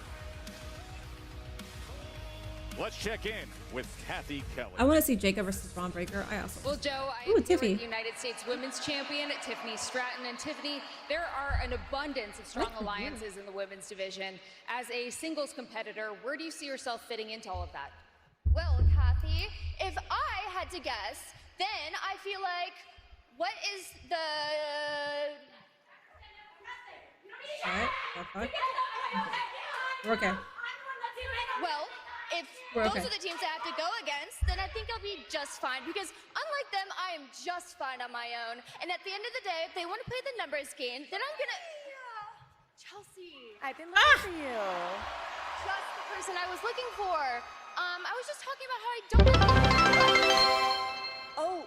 Oh, you were talking about them. Yeah, that is so embarrassing. And you know, they've been like bickering ever since you, the second greatest United States Women's Champion, beat both of them. Yeah, Chelsea, sometimes people just aren't meant to be a team, and they're just oblivious to it. No, you're so right. Tiffy, that would never be us. Right, because we weren't meant to be a team. That's like so us. Like, she's always joking like that. Friendly banter. Right. She's so funny, Kathy. Aww. Was wearing a breakfast. That face at the end gave me AJ Lee. Thanks, Submission with the 100 biddies. Yo, out for the weekend at a bachelor party. Have a good night, everyone. Have fun. What the fuck? Have fun at the bachelor party, dude. Hell yeah. Beer equals disgusting. Gel SHU program, 23-hour lockdown at Pelican Bay. Minnie, have you ever tried mead? I don't even know what mead is. Cody's been in a fighting mood lately. I'll drink hard seltzers before a beer. I will drink hard seltzers, absolutely. Thank you for 91 likes over on YouTube. If you are enjoying the live broadcast, please make sure you are hitting that like button. I am here every Monday, every Wednesday, every Friday, every Saturday, and here for all major PLEs and pay-per-views. So I could be here for a Sunday if need be. I will be here for Double or Nothing. The undisputed Aww, that girl's freaking the fuck out. champion, the American Nightmare. I think it's time for Chelsea Green Money in the Bank extended to the men's. Yes, absolutely. We're only 2 weeks away to clash in Italy. Mead is honey wine. Interesting. No, I've never had that. What the fuck? I've never even heard of it. But he's got to track down a signature of Gunther to get I have an animated series. Mead wine. Victimized time and time again by the ring general. It should be academic that getting that signature. What is mead? And it's good for you. Mead is an ancient alcoholic beverage made from honey, water, and yeast or bacteria. Business to be taken care of imminently. It sounds terrible, but I feel like it's good for you. It's touted as offering various health benefits, but there's no scientific evidence to back up these claims. Ah, damn, never mind. Sometimes called the drink of gods, mead has been cultivated and consumed across the world thousands of years. This article exposes mead and its possible benefits and pitfalls. If there's no scientific evidence, I don't really want to taste it. Probiotics and gut health. I mean, it's the honey, but what about the yeast part? All tables are coming out. We got chairs. We got. Set up the tables. I have never tasted a type of alcohol I like. It's all bad in my opinion. I love that shit. No, don't. You don't have to find one that you like. If anybody forces you to find one that you like, fuck them. You don't have to at all. Last week in Jacksonville, he was ready. I don't like people that peer pressure other people to drink. I have a serious issue with those individuals. So sorry if that went from like 1 to 10. This signature. Now taking on that responsibility with aplomb. Sammy versus Darby for AEW title. WWE champ. I'm not gonna watch that. Wait, when did Tiffany get the championship? I missed a bunch of SmackDown. She got it 2 weeks ago. One-man crew. Yeah, that was impressive. Wasted no time whatsoever. If you like Virginia juice, you should try the Budweiser one set like a Bloody Mary with a beer in it. Very good. Oh, about that. Alrighty, guys, Cody's about to speak.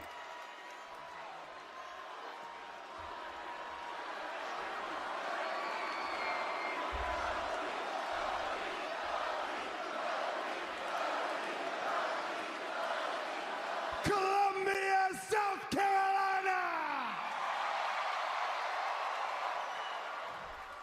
What do you want to talk about?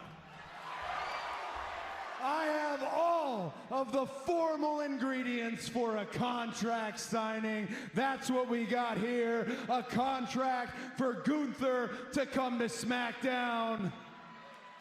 Okay. A contract for a WWE Championship match at Clash in Italy. And that's what we're gonna do, folks. Right here, right now. Okay, let's go. Big Nash, thank you so much for the 10 jewels, 2 jewels, 2 jewels, 2 jewels. Thank you, thank you, thank you. Fuck yeah, Gunther. Glorious King. I see Chelsea either just doing this to get the US title or she gets paired with Blake. I see her, she might get paired with Blake. I also see her trying to get her US championship. Boom, ba-dum, boom. The ring general. Boom, bum, bum, bum, ba-dum. Cody, do you know how much time and work it took to set up the deal? Do you know how much strategic planning, how much foresight, how much negotiation went into all of this? I mean, we're talking the roster transfer of the best wrestler in WWE. Fucking tell him, man. And still, you find a way to make it all about yourself. Just like a typical American. I mean, and I shouldn't be surprised. I see it on your neck. He's not wrong, though. What the fuck? When the attention is not on you, you cry, you complain, and you find a way to make it all about yourself. Americans are like that. This is my deal. This is my title match. And this will be my title. So, Golden Boy, all I want you to do is be professional. Address me nicely. And don't forget to say please. It's very simple.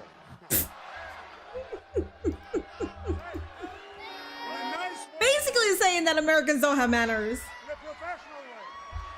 Depending on where you're from, you probably don't have manners. Simple. Don't forget that you are the one who got the drop on me. That you are the one who convinced Mr. Heyman to do this favor where you get a title shot that you didn't even earn. And you wouldn't sign in Jacksonville. And now, basically, you're saying you're not going to sign in Colombia. And I'm the one, yes, I'm the one with a U.S. flag on the side of my neck, sure. But you're the one who's making it weird. So here's the thing. I'm going to make it simple. This is the contract right here. It's in this ring. That's where you need to be, and you need to sign it. You want me to say please? Sure. Please come to this ring, sign this contract so that you're guaranteed to get your ass kicked at Clash in Italy. Well, Gloria is king. You can respond any way, any manner. Okay, Cody. That's all right. They're Americans. It's fine. We are one of the least liked countries in the entire world. You're fine. I noticed it. You said please, but I could really feel you didn't really mean it. So let me help you rephrase that. Please, Mr. Gunther. Just stayed Royce Keys? Okay. Oh. What the hell? All right. Oh boy. Royce Keys.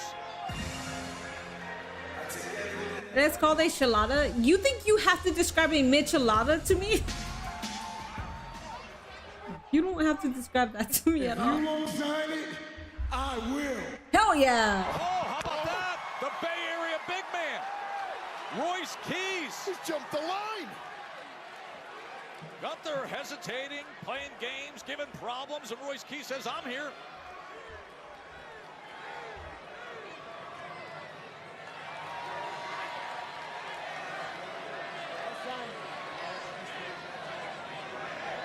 Oh, he's got the pen.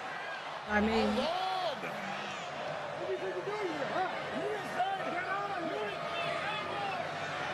Royce Keys has a point. Gunther, I'm usually not against you, what you got to say, but he's got a point. If you're not gonna sign it, then somebody else will, dog. This is quite the situation we've got developing here, isn't it, boys? What, triple threat? You know, Gunther, you're right. This whole process was very simple. That's a contract for a title shot at Clash in Italy. It's supposed to have your signature on it, but you haven't signed it. So as far as I'm concerned, you've overplayed your hand, and now that title shot is up for grabs. So here's what we're gonna do. Perfect. Royce Keys, tonight you will face Gunther and Cody Rhodes right here in Columbia, South Carolina, and the winner of that. Let's go. on the line and face Cody Rhodes for the WWE Championship at Clash in Italy.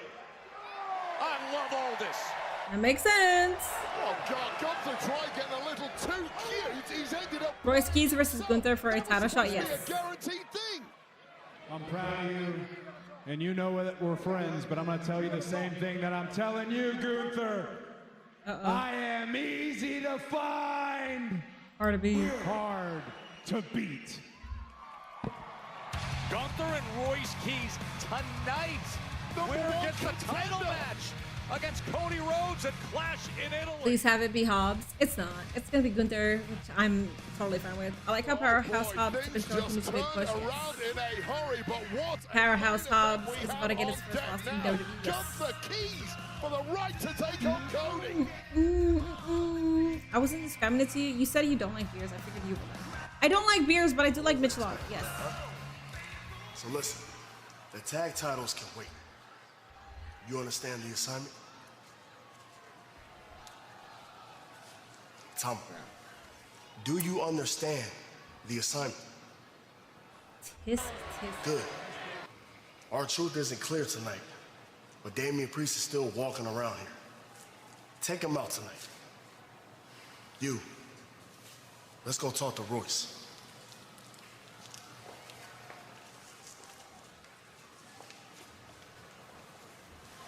Hey, Tama.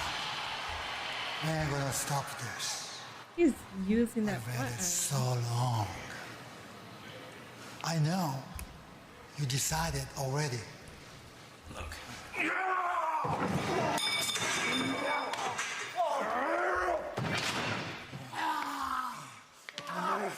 I warned you. I warned you.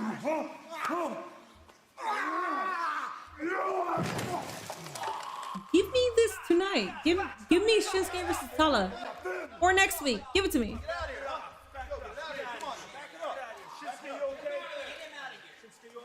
Gunther will chop this shit out of him. Saturday night. Triple H needs to be. Jeremy Voss, thank you so much for that sub. I appreciate that. Thank you for supporting the channel. No, Sucks Powerhouse first lost tonight, but Cody should face Oba since he is hard to beat. That's a good point.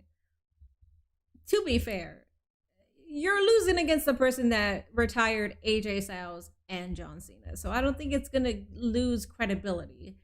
Based on WWE storytelling, if you're losing to the guy that has retired two legends, that's not going to ruin your momentum whatsoever. It'd be different if he lost to somebody else, like The Miz, no disrespect, but if he lost to The Miz or like somebody who like Shinsuke, who hasn't been booked for fucking months. So it'd be different in that capacity, but it's fucking Gunther, dude. He's a career killer. It's fine. Keys wins tonight, lose against Cody, and start rivalry with Gunther. That could also happen. Royce Keys could also win. I think we're all sort of thinking that it's going to be Gunther just because it should be Gunther, but that, yes, you're absolutely right. What if Royce Keys does win and then he goes on to fight Cody Rhodes and then we do the Gunther versus Cody for a bigger PLE? That would be a stiff match. The MFT's looking a little thin nowadays. Yeah, man. He did tell Nakamura to stay out of the way, yeah. I mean, Hikuleo warned Shinsuke like 3 times. Yeah, he did. All right. I will be using the restroom because I've been drinking a lot of fluids. I will come back soon. I will turn on the volume. I don't know how long we're going to take to get back. Spring, the unofficial new year for tool people. New jobs, new projects. Celebrate your new year with quality tools and savings at Harbor Freight. This weekend, get a free 5-gallon bucket when you spend $29.99 in store. Turn up your summer with Twisted Tea Hard Iced Tea. Twisted Tea fans love the smooth, refreshing taste of Twisted Tea Hard Iced Tea. Made with real brewed tea and a 5% kick of alcohol. Twisted Tea Hard Iced Tea. Keep it twisted. I like winning on the field, but it's even more fun winning on Deal Dash. Lori won $2,000 Tiffany earrings for just $1, and Joseph won an iPad for just $6. There's millions of fast auctions. So try today at DealDash.com for $50 of free credit and your first win guaranteed. There I was, enjoying my flight. No food, no energy, but suddenly I found bucked up energy drinks and protein drinks that were insanely delicious. I wasn't just surviving, I was thriving.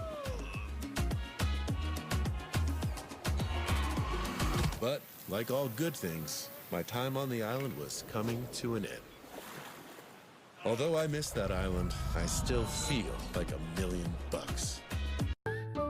When you're at the starting line for your next event, 4imprint has the right promotional gear, bottles, bags, hats, and tees, delivered on time to energize your customers and your team. Race now to 4imprint.com. 4imprint, for certain. Every Wednesday, USA is your home for the W. This week's doubleheader has your superstars and your rising stars. First up, the Fire face the Fever. Then the Wings take to the sky in Chicago. Coverage begins at 6:30 on USA. Just a spectacular night here in Columbia, South Carolina for Friday Night SmackDown. It was the homecoming for Trick Williams. And then moments ago, we just found out Gunther versus Royce Keys for a title match to see who gets Cody Rhodes at Clash in Italy. We had a contract, we had an agreement. Yeah, you're right. We had a deal, Gunther. You sign with SmackDown and you get a title shot. It was very simple, but you overplayed your hand. You're the one being unprofessional. You're the one going back on your word. Maybe Heyman rubbed off on you, but what he should have told you is you don't play games with me. So as far as I'm concerned, you overplayed your hand. Now you have to earn that title shot. You should be thankful I'm here. He did play games. All this is correct, and now, with just 2 weeks to go, this will determine it. Keys, Gunther, to see who goes to Clash in Italy to face Cody Rhodes for the undisputed WWE Championship. That's tonight here in Keys not South winning, but it's Carolina. always good to see someone stronger than Gunther's at. Maybe they want to do it in Night 107. They might want to do Gunther for that. We have Carmella Hayes versus Ricky Saints next. Let's fucking go. Why should it be Gunther? So Gunther is a career killer. He's also one of the best wrestlers on this roster. He has been incredibly nerfed, but they obviously believe and they want to put the rocket behind Gunther, which is why he retired John Cena, which is why he retired AJ Styles. I don't think it should be a question as to why should it be Gunther when you have been booking Gunther to that capacity. I would understand if you're like, why Carmella Hayes? Even though Carmella Hayes is fucking talented, but WWE doesn't seem to really put the rocket behind him. So why Gunther? Because he's been booked that way. He absolutely should be going against Cody Rhodes. He should be going after the main title. I understand that people think that he's boring, but at the same time, I mean, it's hard for me.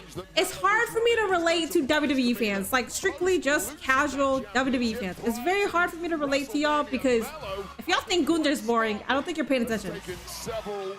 You're not paying attention to his promos. You're not paying attention to his character work. You're not paying attention to the matches. TBH. That is the only person where like I will be toxic. And I'm not a toxic fan, but I will be toxic when it comes to Gunther.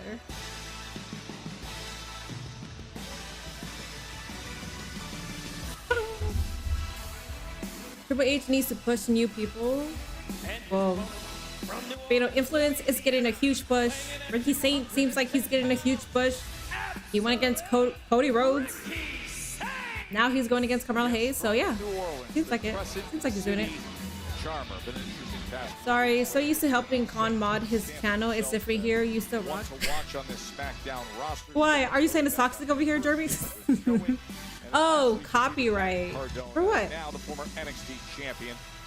What does copyright mean, by the way, Jeremy? I want to know, because if I need to add something to the channel, I will gladly add it.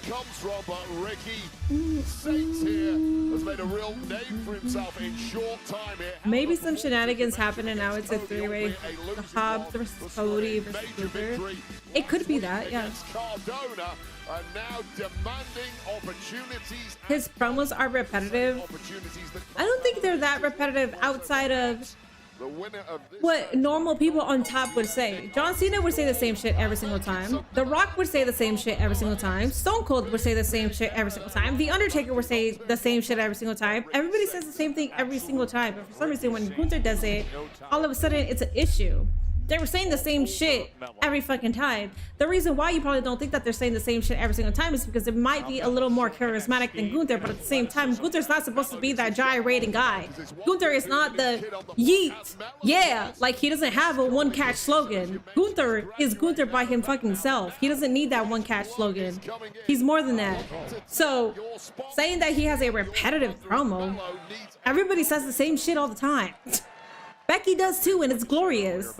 Like what is the actual issue with Gunther? I really want to get to the nitty-gritty of it because I just feel like most people don't understand This is gonna sound like a bitch. I'm gonna sound like a bitch. If you find Gunther boring and you don't understand Gunther, I just feel like you don't know wrestling outside of the WWE. And that's an issue that's a separate issue. But then at that point, then shut the fuck up about Gunther. And that's the only time that I will say that, because I don't want to sound like that kind of fan, but it's fucking Gunther, so I'm very protective about it. And I will say he lost that championship to Zayn pre-WrestleMania in incredibly dubious fashion. So I'm not surprised he wants another stab at getting the gold back now, held, of course, by Trick Willie, a former friend, partner, let's go, Ricky. Confidant of his from NXT, and what a matchup that could be.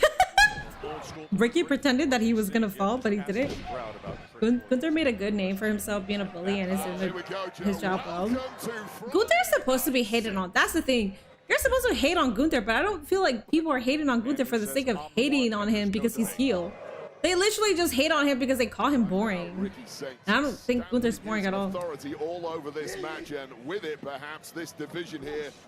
Patch the collection plate. United States Championship. I mean, that's fine. Not everybody likes Gunther, which is fine. He's heel. I just feel like the reasons why they don't like it, it's not even because he's heel. That's just, they say that he's boring. I'm still trying to figure out, I wrote the book on this kind of thing. How is he boring? Really coming into his own. Because he doesn't yeet. Because he doesn't say yeah. Because he doesn't say lemon pepper steppers. Like, is that why you guys think he's boring? Paramedics. I'm really trying to figure it out. Because everything he does, he's funny. When he trolls, he's funny. The whole AJ Styles thing was funny. Like the way he trolls about John Cena is funny. I don't fucking get it. Gunther is good, so good Brock Lesnar did not want to face. He doesn't wear bright colors, and the casuals don't understand because that's all know from seeing John Cena. I hate being that kind of fan. I don't want to like sound like that. It's just I'm so fucking tired of the Gunther disrespect. I'm so fucking tired of it. And it's just with him. Like, I respect so many talent, like Julia. I respect Julia. But based on WWE booking, I can understand why you don't see the hype behind Julia, because WWE has not made you see the hype behind her. But with Gunther, like, they've done a good job for people to see how good he is. There's a reason why they're putting the rocket behind him. There's a reason why he is retiring your favorites. So it's just, I don't know. I find it fucking confusing, man. Casuals only want a heel to like and cheer, like the lame casuals they are, following the cool trendy thing of the mouth. Lee Moriarty versus Ace Austin on right now. Hell yeah, dude. Ace Austin versus Lee Moriarty. Holy shit. I want to watch that match. I'll probably watch it on my Patreon. What happened to Randy Orton? I have no idea. I miss Randy Orton. I don't know why. I don't know. Creatively, they probably don't have anything for him. He's a better person going after the title than having the title. That's just my personal opinion. No. That's fine. No, I love that. I love that you think that Gunther is a chaser. He's better as a chaser than holding the title. You can have your opinions. Don't get me wrong. I know that I'm crushing out. But if you think that he's a better chaser, that's fine. If you don't like Gunther, but then you're giving actual reasons why you're not liking Gunther, then that's fine. But most people are like, he's boring. Why? Because he's not yeeting? If you're saying because he's boring, then I can't take you fucking seriously. If you're giving me reasons, then sure, by all means. I don't find him boring. Gunther is good. He needs to destroy Reigns next after he destroys Cody. It's basically the WWE has made what wrestling and talent is supposed to be. Some fans basically follow the WWE formula. I think a lot of fans watch AEW in that capacity, even though the sickos think that I watch AEW with a WWE lens. I think a lot of fans do that when they first start watching AEW. I think there was a report that Orton was a bit banged up on his back before the Mania match, probably healing at the moment. That's good. If that report is true, then I'm glad that he's healing up for sure. Gunther doesn't win, Randy Orton is going to come back and beat Cody. I mean, we got left in a cliffhanger. So he should come back and do something. Saints climbing up to meet Carmelo Hayes. I like Gunther because he reminds me of the old school, but I haven't watched wrestling since the 80s. He does. Well, he is very old school. He's like FTR. Except with FTR, they're my fucking ops. But I will never fucking tell you that FTR is a bad tag team. And I will never fucking tell you that FTR is boring. But they're my ops. I don't like FTR. But I can also I don't know. You know what? Let me shut the fuck up. Let me just shut the fuck up before I crash out. It's fine, man. Has Mela had a PLE match since being on SmackDown? I can't remember. I don't think so. His US Championship reign was never on a PLE. Unless I'm misspeaking. Please let me know.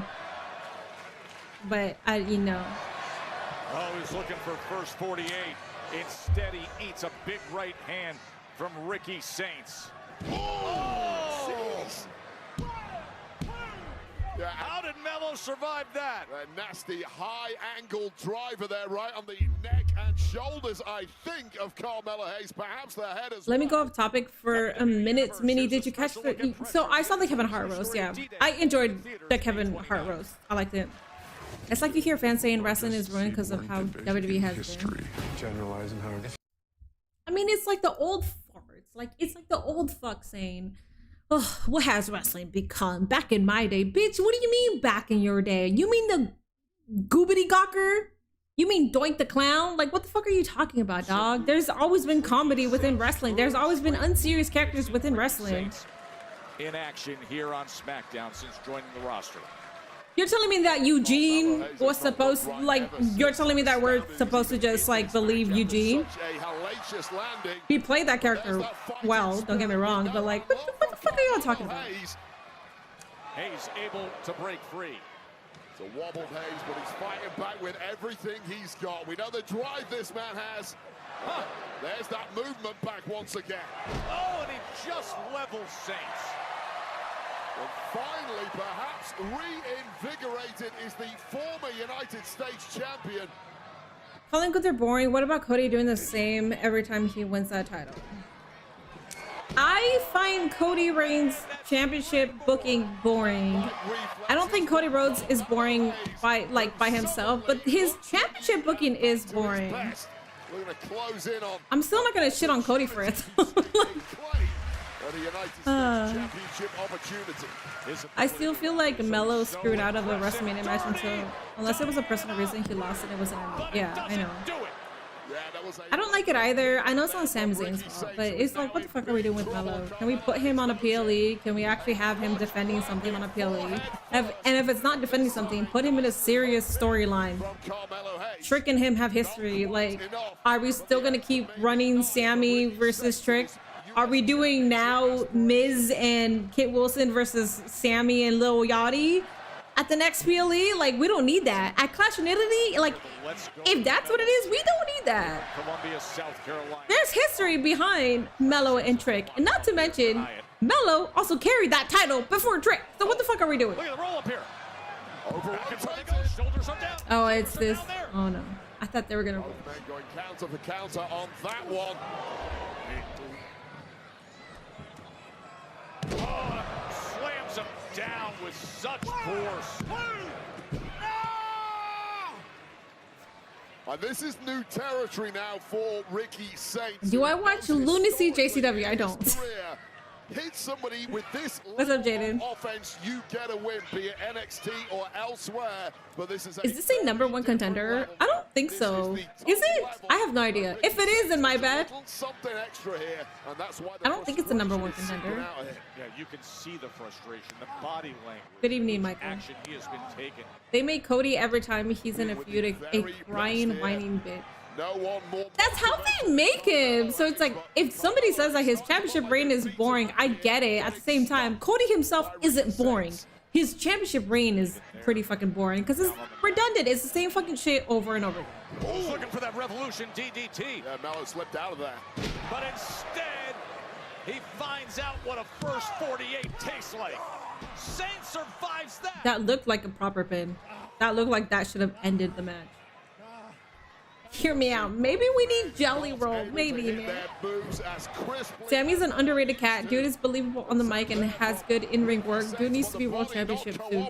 So I always thought I would get annoyed that Sammy was in the US title picture because I'm like, that should have gone to Chad Gable and Sammy should have gone after the world championship, which he kind of did, but I don't know what the fuck they were thinking. I think he should have gotten the title too. I think there was a time and a place for Sammy to hold that title. There it is, Revolution DDT. Oh! I was about to say, holy shit. Was able to roll over the top and get the shoulders up. And that disbelief and frustration on Ricky Saints further compounded here. Saints. He's going for the big one, but denied by Carmelo Hayes, and this has turned into a major struggle. He was setting him up for Rochambeau. Oh, face first, right to the corner. Shoulders down, using the leverage. Using the leverage of the top. Excuse me, Charles Robinson is a pro. Exactly, Wade. Like, what are you doing? You can't get one past him. Yeah. This is Charles Robinson, dog. You fucked up. That's great work. That's it. Surprise roll up. Surprise roll up for the win. And he uses the ropes. Here is your winner. Ricky, listen. You tried to win the same way, but he outsmarted you and he won.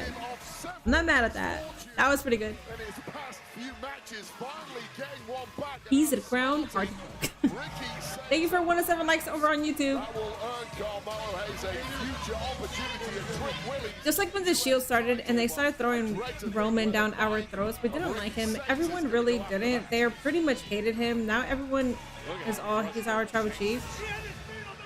Wait, are you comparing Gunther to Roman? I don't know if you are, but if you are comparing Gunther to Roman, that's incredibly inaccurate. Hey, dog. I know you're getting ready for the biggest match of your career, but I had to come and tell you, thank you, bro. Damn, you big. Thank you for assisting and helping us, dog, with MFTs, man. You know what I'm saying? Bro, we're building a new clubhouse for the new Judgment Day. You should fill out an application, and I'll make sure you get in, dog. Clubhouse? You want me stealing boxes on my day off? I'll think about it. Oh, our truth was Think about it, dog. bracelets. I love that. DP. What was that all about? Royce want to join the Judgment Day, dog. The new Judgment Day. 2000, you know what I'm saying? Yeah, I'm not even gonna touch what you just said. What I'm asking is, what's up with him? Because the way I see it, Solo has the MFTs taking everybody out. They took me out, they took you out, they took out Shinsuke, but when Royce is around, he's not touched. Now, he may have earned yours, but he hasn't earned my respect yet or my trust. I'd be careful. Fair enough. And I want to say, I apologize, you was right about last week. I interfered, you told me to stay back. MFTs used me to get to you. You were right, it won't happen again. Well, it's not gonna happen tonight, because tonight you're 100% not medically cleared. So you can't even go out there tonight. He's gonna go out Look, there. whatever happens there tonight, it's gonna happen, right? But at least I know, tonight you're safe. I love you! So I referenced last week, that was against Tonga. Now So losing both her matches, Ricky losing both his matches, love to see it. I'm not gonna lie, I'm okay with it. I mean, compared to the talent that they're going against, it's fine. I think I'm also desensitized because of AEW. Josh Alexander debuted, he lost. Ace Austin debuted, he lost. So I'm just kind of like, whatever.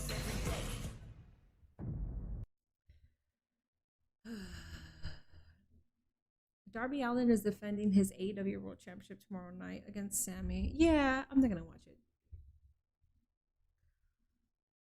Triple H said there's not a number 2 behind Cody. Yes, he did say that. And by the way, I almost forgot, I've got bad news. I hope your grandma is okay. I remember people hated Roman. They booed him saying he can't wrestle and his promos are terrible. Look at him now being praised by the same people that criticize him. Yeah, so I was one of those people. So I don't even know if he was trying to compare. Gunther with Roman, but the difference is here. So if you're booing Gunther and if you don't like Gunther, that don't fucking matter because he's solid in the ring and he's solid with promos and he's solid with character work. Like he's fucking great. Roman was not good in the ring. He was not good at promos and he was not good at character work. He fucking sucked. He did. And I think it's okay to admit that he was fucking ass. He was fucking terrible. I love that it took him being so bad where fans were literally like, you fucking suck. Please get off of our screen. The only reason you're there is because Vince always liked that prototype of an individual to be the face of the company. Because you have the look, because you're this big buff guy. That's the only reason you got that opportunity, because realistically, it should have been Seth Rollins, but Seth Rollins isn't as big as you. So now you're gonna get this opportunity, but yet you fucking suck. You're ass. But 2020 came around. He finally was able to be himself. He wasn't what WWE kept feeding him. And realistically, WWE had a lot to do with him not being good.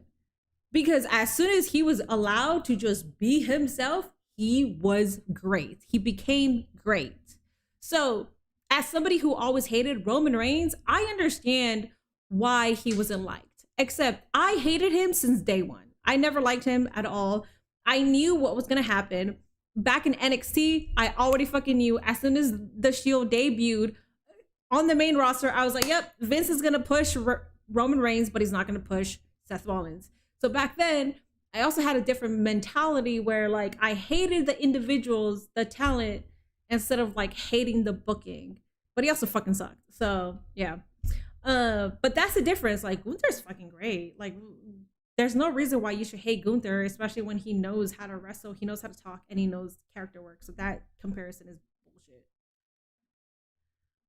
Mox was actually more over than Seth and Roman combined. Mox was over more than Seth and Roman combined, except the second close person to have a semi look compared to like what the Machine wanted was Seth Rollins. So that's why I say Seth Rollins, because he was what, if it wasn't Roman Reigns, it was going to be Seth Rollins. Unfortunately, it was never going to be Mox.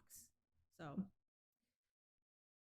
every wrestling company needs a heel. Thank you, Minnie. You're the best, and that's why I just said you're one of my YouTube heroes. Thank you. Listen to Drake's album, He's Washed. I didn't listen to it. I'm not a fan of Drake. He has hits that I'll like pay attention to, but like I'm not a fan of his, so I don't know. Tribal Chief doesn't work without the years of the big dog. That's my hot take. Well, no, you have to go through the grueling part. You have to go through all that to become great. That's with anything though. That's why I'm saying, because Roman Reigns was so bad and because he fucking sucked, now he's great because he had to go through all that shit. I'm not going to discredit the amount of time and work that was behind the Tribal Chief. Has some of the all-time greats. King Kong Bundy, Hall of Looks like Priest has been crying, probably just hay fever. Jesse the Body Ventura. You can look for these figures now at Target in the U.S. So people can't dislike Gunther because it's just preference, but Roman sucks. No, Roman actually fucking sucked. Roman actually fucking sucked. I don't know why. Bad argument, dog. If you want to start it, we can start it. I thought I told you to clean this place up. Oh, yeah, the mini houses took their vacation time already. My God. Oh, yeah. Yes? Hello, it is Danhausen. Yes, the experiment at Backlash was a resounding success. Went perfectly. Yes, that'll do. Hey, anyways, how'd you get this number? Never call here again. Bye! All right, now, something even bigger, and better, and larger. The same version. Danhausen's life's work. Make sure. Yep, correct guy. That's the right one. All right. And. Oh! There. God, that wasn't supposed to happen. All right, anyways.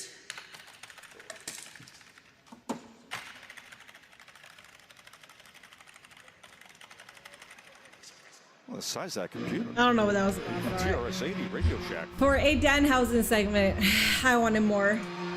Roman was trash at promos. Bro, he fucking sucked. Like, this revisionist history, like, pisses me the fuck off. Like, Roman had a lot of fans. I went to the Los Angeles WWE live event that they had. It was like on a Wednesday, and there were so many Roman Reigns fans, and I hated him. But that's because when it comes to like the WWE casual mindset, whoever they're gonna push is the guy that's always gonna be like. A lot of people complain about Cody Rhodes' championship run. Most of us think it's boring, but when you're there at a live event, they're gonna cheer for him because that's who WWE is pushing as the main guy, as the face, as the figure.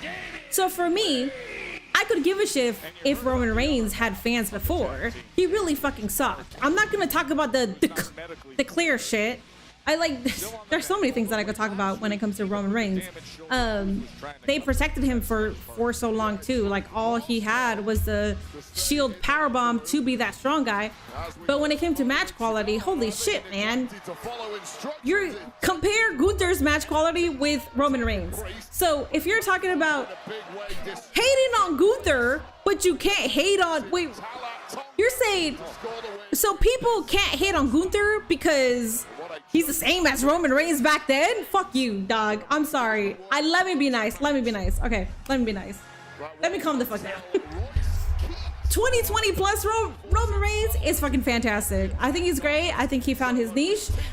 I think Roman Reigns is absolutely everything that he needs to be now, and I'm happy. I love his work. He's definitely a Hall of Famer. But this revisionist history that like Roman was always good, I think that's bullshit. Suffering succotash. No, be mean. I'm not gonna be mean. I'm not gonna be mean. I don't want to be mean right now. And it's just like the Gunther push now. No, it's not. Let me refrain from cursing anybody out. People saying that Gunther's push is the same as Roman Reigns' push, I'm sorry, you must not be paying attention, because Roman Reigns' push was him to be the face of the company. He was a face. He was being pushed by Vince McMahon saying, this is your new big guy. This is your new face. Why? Because he looks the part. Gunther's push is a heel. One's a face, one's a heel. One is the career killer because WWE casual are too fucking stupid to understand wrestling, so they're gonna boo Gunther. One is being pushed as a heel, the other one is being pushed as the face of the company. It's not that fucking hard to understand. Comparing Gunther and Roman is fucking stupid. Jesus fucking Christ, man. I'm talking to a fucking wall here. Shit. It's the same kind of push? What do you mean? What do you mean? You mean the WWE fanboys who don't know shit outside of WWE are really gonna be on Gunther's side even though he's the heel and he's being pushed as a fucking heel? The fuck are y'all talking about? But Roman with the pretty fucking face? Of course he's gonna fucking be like, no shit. To the entire MFT group. Oh my God. Just locking him up and breaking free. Is Tonga for a moment before he eats that massive right hand. Roman Reigns is not trash right now. What a big kick to Tama Tonga. Best shit, man. In the game, hands or feet for my money. Damian fucking shit, man. I do not want to crash out. I don't like that I crashed out there. I don't fucking like that at all. But it's annoying. It's the same kind of push. You mean a heel push and a face push is the same thing? When a heel push, you're supposed to boo the heel, but you're supposed to cheer the face? What the fuck are we talking about, man? Shit.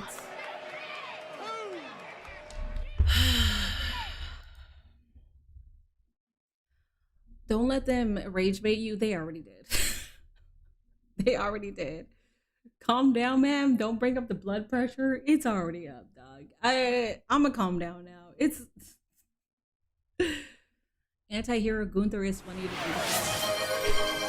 do. Trying to compare Roman back then to Gunther now is nowhere close to be comparable. I know. Gunther's a perfect wrestler, end of discussion. He's the perfect wrestler to me. If you don't think so, that's fine. Like, my issue has never been if you thought that he was the perfect wrestler, because I understand that people have different tastes. It's just, I think too many people are very WWE minded and focused, which pisses me off in general. But I try to be better than that type of fan, because I don't want to be that type of fan, because I don't want to drive people away from watching wrestling outside of the WWE if they see me act like that. Because if they're like, okay, so if fans act like this, that watch more than WWE, then I don't want to watch more than WWE, and I don't want to do that. But lo and behold, man, lo and fucking behold, shit. This mini crash out has been brought to you by viewers like you. Shut the fuck up. Shut the fuck up. Roman's and Gunther's push were totally different. Lee Moriarty won. Definitely not the same type of push between them, but I can understand why some people don't like Gunther. He's not going to appeal to everybody. No, the thing is, Rockstar, I know that, and I'm okay with that. It's the people when you ask, okay, so why don't you like Gunther? And they're like, he's boring. Okay, give me a fucking reason why he's boring. His wrestling. Oh, I'm sorry, he's a grap master. Oh, I'm sorry that he takes pride in storytelling within his in-ring work where he builds up to the moments. He's not just gonna give you the fucking flippity dippity shit right away. I'm fucking sorry that the in-ring intelligence isn't in you. That's different. If you're saying, I don't like Gunther because he's retiring AJ Styles and John Cena, good. You're not supposed to like him because he is retiring your favorites. You're not supposed to like him. But if you're like, he's boring, give me a fucking reason how he's boring, because I will counteract that every fucking time. I will counter argument all your fucking bullshit that you're saying. The thing with me is more so like the boring part. You're not fucking paying attention if you're calling him boring. You're not. Red Velvet versus Willow in a title unification. Hi, Jose. I was trying to the point WWE has made it what wrestling is supposed to be and fan base it off and don't realize that's not it. Gunther would be like Kurt Angle and Roman Reigns is like Barry Horowitz in comparison.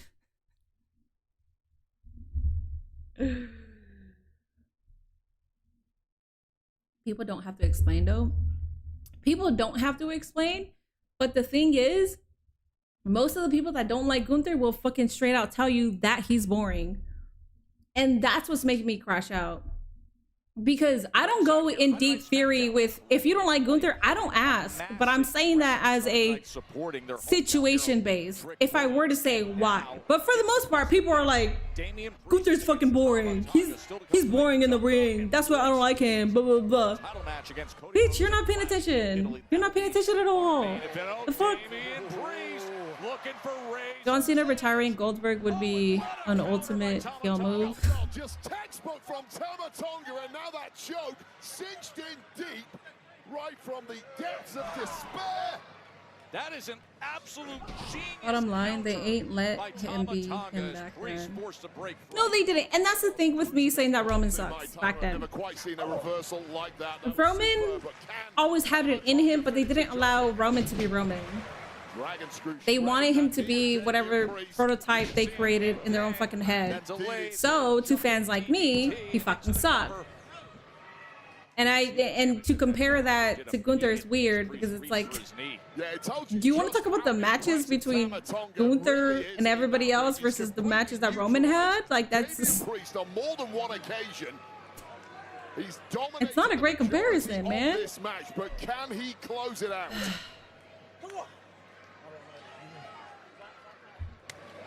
Big slap across the face. You know the reaction that'll bring about from Damian Priest. Yeah, never a smart thing to do to agitate the volatile Priest further. Just awaken something inside of the big man. Priest. I have not been paying attention. Confidence that just this is a good match. We are also on our second hour of SmackDown. We're about to approach our third hour. Tama Tonga, the victim here. And Priest captures momentum. Jumping flatliner, just adding to the damage being sustained now by Tama Tonga, who looks clueless as to where he's at. No defenses whatsoever. It is now the Damian Priest show. Is it ever? Broken Arrow lands into the cover, but he can't put him away.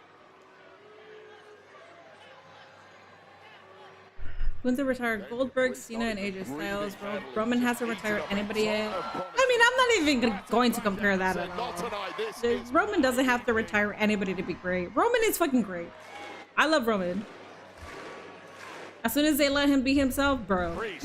Mount Rushmore immediately. He's looking for that rebound lariat, but instead. See, I would put Roman on the Mount Rushmore, but I wouldn't put Gunther. About as great instincts as you could possibly have in a I'm saying, dog, man, people shit. But Tama Tonga is running low on gas right now. Oh man! Up on and over our announce desk. He just sent him. I think Raw is better for you, Minnie, because every SmackDown is a fucking crash out. I know. Across the desk, crashing down And hard. I'm babysitting like 1% of Con Man's community too, so sorry. Sorry, guys. Climbing back up against the. I wonder how WWE fans would react if you show them old school Ring of Honor, New Japan, or PWG. I think they'd become fans immediately. All the way up is TBH, I think they would immediately. Oh, we're fine. Tama Tonga actually helped Damien with that. I love that. Tremendous ring awareness from Tama Tonga, who just got shellacked on the outside, but might steal this out the deck. Could he do it right here? The swinging neck breaker wasn't enough to put him away. Yeah, this one really has swung. At one point, Roman retired Undertaker. See, I was always the individual that thought Roman should have won against the Undertaker, and I was a Roman hater. I did not like Roman, but if you're gonna push Roman as the face of the company, if you're gonna make him be that guy, why didn't he win over Undertaker? I always found that weird, and I was like Roman Reigns' #1 hater. And they give it to Brock Lesnar instead, which I was like, that doesn't really do anything for his career. He's the beast. Like, okay. It should have been Roman. Smart to battle out with the elbow. I'm not a fucking freak that is biased. Says it's time. It is time. Remember when they made Roman a blue-eyed Samoan? I don't remember. Oh, yes. Oh, yeah, that was the Big Dog years. Yeah, that was the Declare.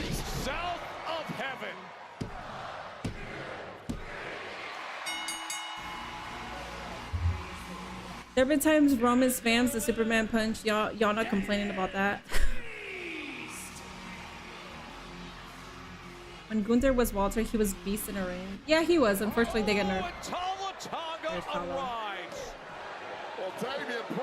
Shane Taylor Promotions is the reason I watch Ring of Honor. Shane Taylor Promotions is very entertaining. But just like the past several weeks, Tama Tonga and Solo Sikoa lurking to pick the boat.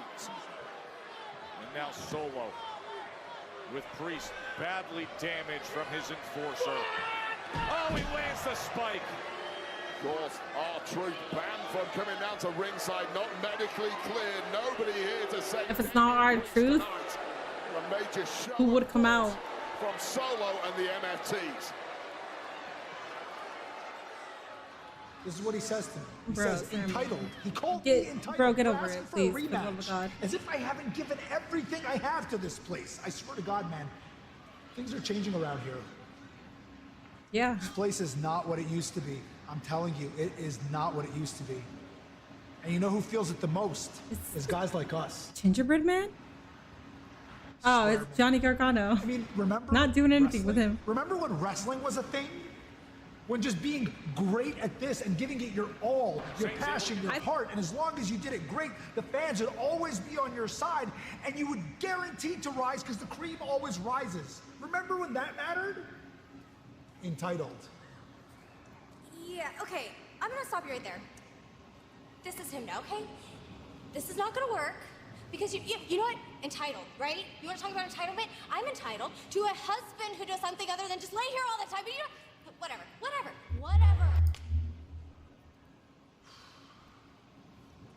Home must be a mess, huh? So when is Tama leaving You know what? MFTs? You don't I listen. don't think he You don't is. listen to that. You don't listen to the noise. That's what you gotta do. You gotta tune it out. You gotta remember who you are, and whatever you do, you don't let anybody take that away from you. Ever.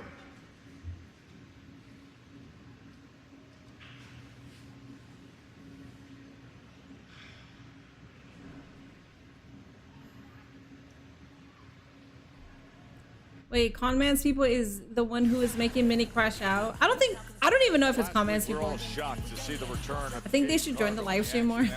I don't even know if it is, but if it is, that's fine because my community makes me crush out. So it don't matter. But I feel bad for the 1%, like 1% of the 100% that's watching me from Con Man stream, and they're like, "Bitch, we're not used to this." I'm sorry. I apologize. Poor old Johnny Gargano. Yeah. Coma Gargano is kind of funny. It's funny. I just wish that it was leading somewhere. Like, where is this heading? Because at the moment, I don't see anything that is promising. Wasn't this dude doing heelish shit like last week? Now Sammy's doing this. Yeah, I don't know, man. It's confusing. The whole Sammy thing is weird. He's like, for my ride or die fans, but then he's doing a bunch of shit, so I don't know. Johnny is doing great work right now. I mean, he's laying down, so sure. I didn't see him blink. I didn't pay attention to that. He probably didn't blink. Also, the Scary Movie is coming out, and I fucking love that so much. I know that movie is going to be canceled left and right, just like Kevin Hart's roast was canceled left and right, so I'm excited for that. Johnny is a strange act. Yeah, I don't really know what's happening there. No one understands the Sammy shit, even the writers. I don't think so either. I think they keep telling Sammy, just talk about your ride or die fans, but at the moment we're trying to figure out like your direction. And I think you're right. It's not even writers, it's ChatGPT. I don't think ChatGPT is giving them enough like concrete substance for them to move forward with the storyline.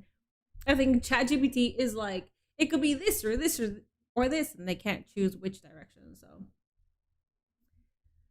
Candice should be in the women's US champion picture, and Johnny should be in the US champion. I agree. I mean, dude, Candice LeRae is Candice freaking LeRae. Like, it's Candice fucking LeRae. What are we doing? If they want to go to AEW, I'd be okay with that. Sammy and Johnny are going to be a tag team. I didn't think that at all. But if they do become that, that's fine. That's interesting. I want to see a Scary Movie. I do too. I thought that they were done with the gimmick of laying down. They're not. SmackDown don't hit the same without Minnie crashing out. I already crashed out, okay? I didn't expect to crash out tonight. I didn't think I would crash out. I was perfectly fine. But even before I crashed out, I thought it was fine. And then I just started talking and then I crashed out. So don't expect one for Double or Nothing, okay? Don't expect one. I'm going to be calm, cool, and collected. You got your crash out of the month. That's it. It's crazy that you can't even blame the writers anymore because it's fucking AI. Yeah. They stretch everything at this point. Even the simple contract signing, they're stretching the Sammy thing too. Yeah. Oh, absolutely. Yeah. Like, if there was like a clear direction, then sure, but there's none. We don't know what we're doing. He didn't interfere with the Trick Williams stuff. So it's like, what are you doing other than like my ride or die Sammy fans? Sammy is saying what wrestling fans are saying. This place used to be about wrestling. Remember when wrestling mattered? They're talking about the online noise. They might be, which could bring back conspiracy theory, Sammy. So they might be doing that. I just don't think ChatGPT is that clever to create something like that. So I think you're giving them too much credit. They've been trying to cancel new Scary Movies since the first trailer came out. That's hilarious. Sammy and Johnny and Candice as a faction. Call it the way of wrestling. Have them be the ones to dictate what wrestling should be. The anti-sports entertainment. I love that. I love that. That's amazing. I like it a lot. Yeah, Johnny has been depressed ever since Sammy has been. Signature move by Shane, running neck breaker. Wait, no crash out for Double or Nothing? I'm gonna say no crash out because I'm gonna compose myself, but at the same time, the crash out chooses me. I don't choose the crash out. But as of right now, because I just crashed out, I'm gonna tell you, I'm gonna do my very best to compose myself because I don't want to keep crashing out. As much as you guys enjoy it, I don't, because that means that therapy is not working. Because that means that I'm not in tune with my emotions to be able to control it. If I'm crashing the fuck out off of wrestling, that means I'm not, the therapy is not working, okay? So I don't want to crash out. If they're creating wrestling storylines with AI, they need to stop. They already confirmed that they are. Alrighty guys, we got Meech and BFAB versus Charlexa. We will be having a Twitch prediction here coming up shortly. Over on YouTube, please make sure you are hitting that like button. The goal is 150. Appreciate y'all for being here. I just heard that CM Punk's contract is up in May 24. CM Punk is going back to AEW? Oh, absolutely not. Listen, I don't speak with certainty without knowing anything, but I can tell you right now, 1000% CM Punk is not going back to AEW. So ChatGPT wrote the Gingerbread Man? Yes. Have been serving by the side of Jade Cargill for the past few months. These three women are baddies. Yes, they are. Ooh, Wade. Eyes off them. You better put them over. Spectacular. You better. Also terrified of all three of them. You better. They can kick some major behind. Hell yeah, Wade. Put them over. Last week. I love the baddies. Primarily, I think BFAB should get more recognition. But Meechin, you're talking about the fucking Hooper. You're talking about the grappler. You're talking about Meechin, who has been in the industry for so fucking long, who has not gotten the respect that she deserves. Bro. Yo, mama. Everybody acts so tough when Jade Cargill ain't in the building.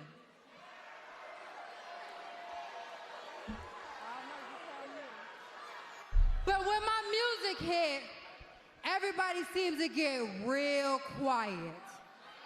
I like that. You see, Rhea Ripley found that out last week. Pressure bust pipes. And that clash in Italy, I bust champions too. Ooh. The WWE Women's Championship is coming home with me. Okay, so we have Jade versus Rhea at Clash in Italy. That hasn't been announced, right? Until now? Boo! Oh, I love it. But y'all all know why. Because I'm that bitch. Damn. Has she even gotten a title shot of any kind? Yeah, Michi got the United States Championship title shot. I thought she should have gotten it. But being Chelsea Green, that's fine. Let's not forget that British baddie recognizes other baddies. I love to see it. Meechin is technically a streamer now too. She is, yeah, she is. I used to like Jade, but she's gone the route of Reigns, Goldberg, of just doing 2 or 3 moves for a match. This formula always sucks, so Jade is no good anymore. I don't know about that.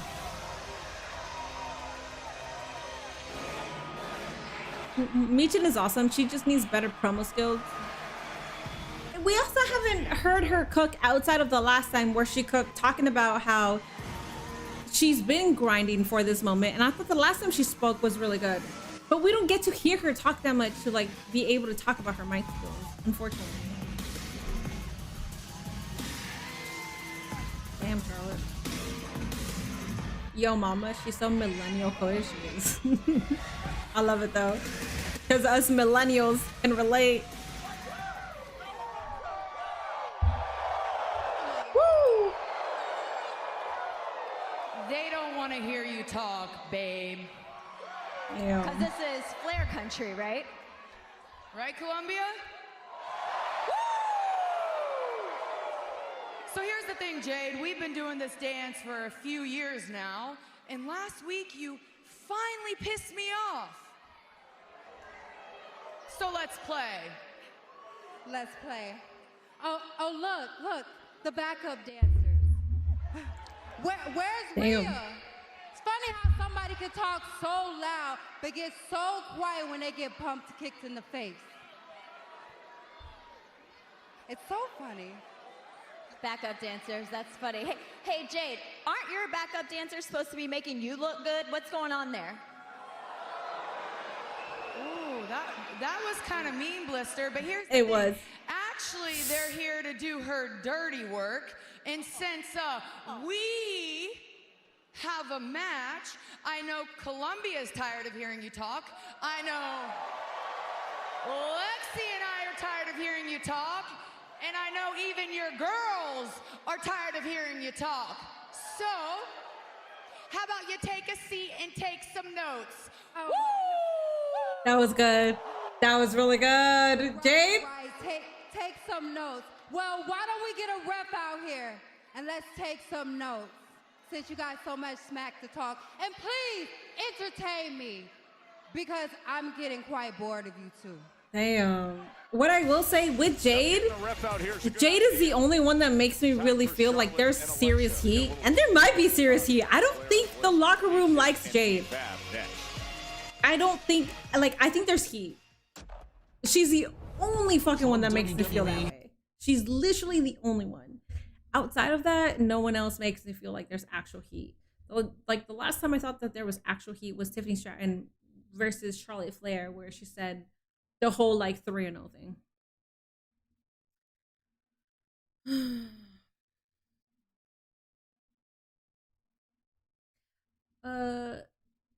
I love when people say that wrestler XY needs better promo skills when they didn't have a promo in months. Jade is still fresh in the ring. She is still a work in progress. Unfortunately, she was the longest reigning TBS champion in AEW. So I don't want to say that she's fresh in the ring. She should already be who she is in the ring. I think she should have stayed in NXT for a lot longer, because once you're on the main roster, you're not doing house shows. Like they stopped that whole shit. So you're not really, it's up to you to perform in the ring the way that you perform in the ring. So it's up to you to go to, like, if you want to go to the dungeon or something like that. But I just think that she should have stayed in NXT. Charlotte and Alexa are better off separate. They are in limbo. There's also not really much for them to do right now. So I'm not mad that they're a part of the tag team division.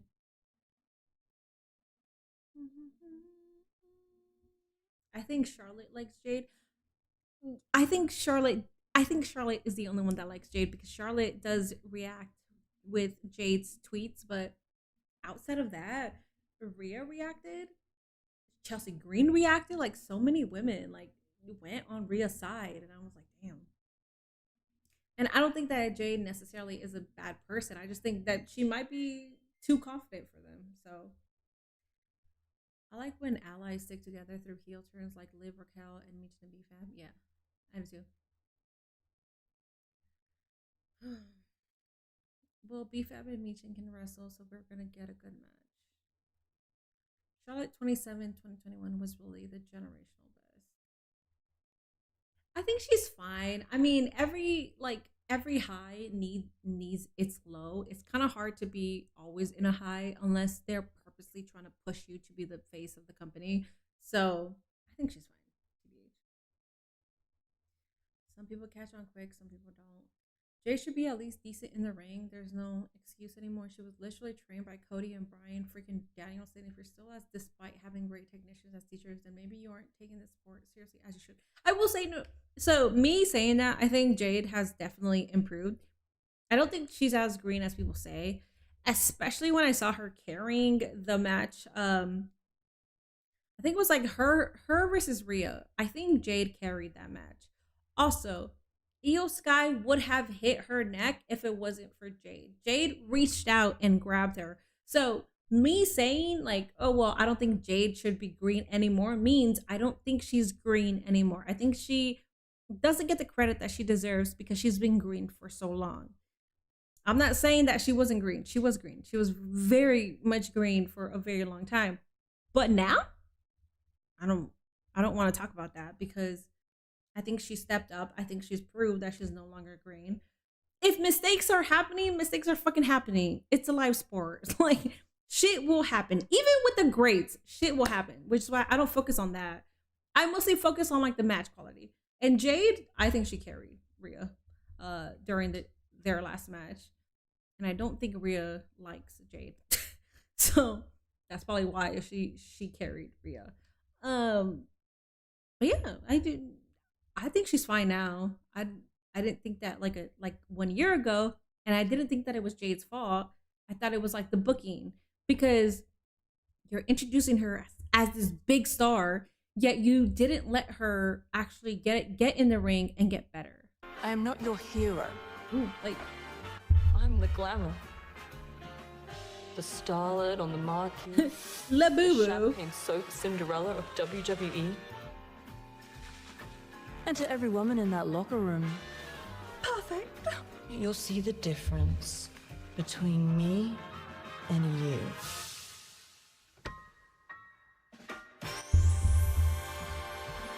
Yes, Blake.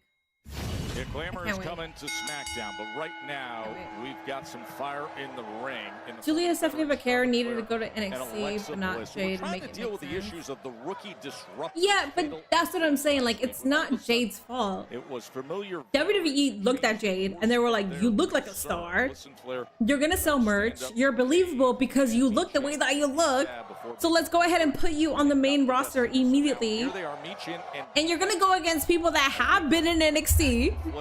So we're gonna expect the same level as people that went through the NXT roster. Like, what the fuck are we doing? It's not Jade's fault. I don't blame Jade at all. It's all the booking decisions behind that. I get it. Jade looks like a fucking rock star. Yes, you want her on the main roster because look at her, bro. Just look at her. Oh my god. But it's not her fucking fault. Like, you pushed her to this megastar. People are expecting megastar matches, and unfortunately, it didn't deliver. It's not her fucking fault. I don't think she's as green as people are saying now. I think she's great now. But when she first debuted, she was very green. But women Meechin and B-Fab can do some major damage. She should be fine now. I just hope she can actually get much more better and not stay the same as she is now. I think she will. That is for Meechin. So they're bringing back house shows, knee which brace is on the good. left leg of Charlotte Flair, the Even though it's a short summer. world champion. You know, I really like made her debut change in attitude we've seen from Meechin and B-Fab Really? since linking up Oh, on main event? with Jade Cargill. Wait, they had Blake Monroe on main event? Talented in ring, just haven't been given the kind of opportunities to push their career forward. Why wouldn't they wait? Given up waiting for the chance, given up being nice girls, and decided to take things for themselves. It's interesting that Thus far, it's Charlotte working is wrestling pretty Jade damn while me and well. you It was a name business decision Jade. on that road to WrestleMania, of course, that led Oh, to Jade wow. Cargill Okay. and Wow, Rhea Mia Yim. Ripley in Las Vegas. Of course, a week ago was Jade Cargill in the midst of that. Was she even main eventing in driving AEW? Rhea Ripley I didn't watch Rampage like that, so maybe she main evented Rampage. I have no idea. Meechin But on Dynamite, no, she was not Charlotte main eventing. Flair. Spinning kick and Flair down to her knee. She lost her so she was on the longest reigning TBS championship run, and she lost it to Chris Statlander. Which, when she lost it to Chris Statlander, I didn't think she should have lost it, but then she was going to the WWE. Just So able to get out of the way. but I don't know if she main evented Rampage like that, so I can't really tell you. So athletic, so strong, the total package for all these years. Charlotte Flair. Charlotte's and profiling. Sorry about the prediction. Guys, there is a prediction over on Twitch. We got Margot Robbie and Flair, B-Fab and Meechin or DQ. Guys, there is a Twitch prediction. Please make sure you are predicting if you want to earn points on this channel. Over on YouTube, please make sure you are liking the channel so we can get to 150 likes. You're probably better than her, Minnie. No. Fuck no, I'm not. No experience compared to experience? No, I am not good. Jade's good in the ring now. I think she's good. I think she doesn't get the credit that she deserves because she's been so green for so long. But she's really good. If you think about it, Io Sky should have gotten hurt, but Jade was smart enough to go and grab her. I don't know, man. Now all over Bliss like a rash with no. And she's using the one-winged angel, which I don't think should be kicked out of, but it's fine. It's Jade using it, and she got permission by Kenny Omega, so. ground and pound, and then just stepping right on top of Alexa Bliss. Fab's another woman who spent a long time sitting on the sidelines, waiting for those opportunities. Feels like she tried everything without getting anywhere, and now she's doing what she needs to do and showing off that power advantage in a major way. Just catching Alexa Bliss. Oh yeah, B-Fab. Down, turning her over. Fucking improving. Let's go. And Bliss survives it. Jade Cargill was in AEW in 2020, but she wasn't wrestling then. Looks on. Thank you for 123 likes. This is the Ergo Smart Base from Temper. Jade is like Raquel. They just need to be power wrestlers instead of crazy pace wrestlers like you. I agree.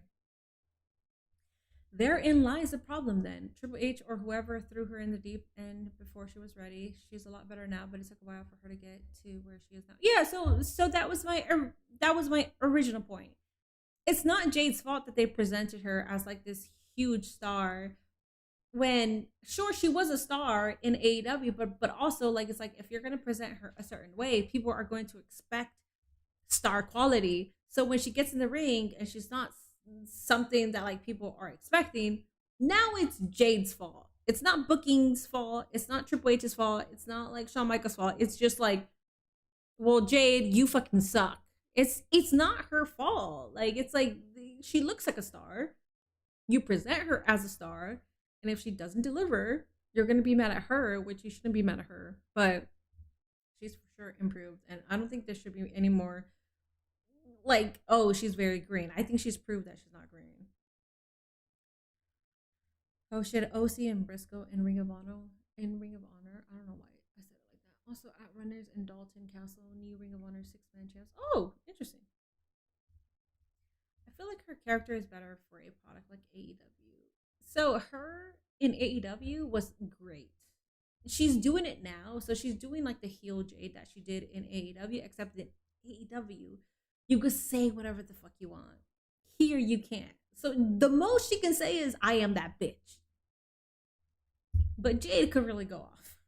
Jade could like really tell a bitch something, and she can't because she can't say anymore. Jade is improving, but B-Fab, I just don't see it, and it's never gonna happen. Some people get better, some don't.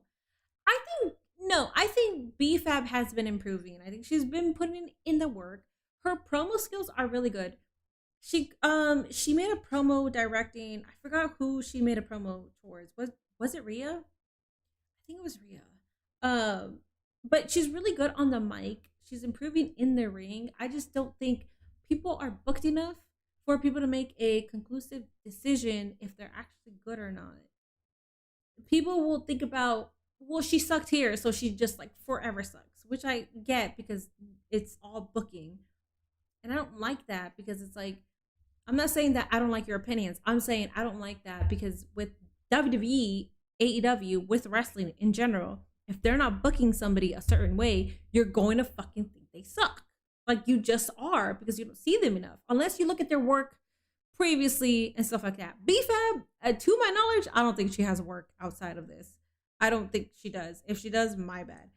I know Michin does, absolutely, but I think B-Fab has improved. I just feel like house shows are necessary, but I also don't think that they should be putting their bodies like that, like through all that wear. Here on SmackDown, it's a fucking catch-22. And B-Fab as Jay should use Kevin Nash's jackknife powerbomb finish. I definitely consider doing it to Io, and Io selling it like $1 million. Yeah, there's some finishers that I think would work better for some. Bliss in that corner. Look at B-Fab. Oh, and that was smart of Lexi. Is that a bandana from Michin's left Bliss, foot? and there can't be much left of Bliss at this point. Desperately needs that tag to Charlotte Flair. But denied once again by Michin. Should also use the who's just having her way now. With yeah, I mean, look at her. I agree with that. Wow, the first time that I'm agreeing with you. Charlotte Flair with Bliss in hand. Well, that got you all gassed up in the break. Yeah, a little too much. The person that made me crush out, yes. Yes. Devon Evans and B-Fab, our family. That's her cousin. Flair is ready to be uncaged. Flair smells opportunity. Charlotte Flair, here she comes. See, like her trying to tag Alexa there, I thought that was so good. Her waiting for the spot with Charlotte, I think that's good. Like I think we might need to start giving BFAB more Flair credit. chop after Flair chop in this part of the country. That's Flair country. Oh yeah, sell the fuck out of that. Leveling Meechin, leveling BFAB.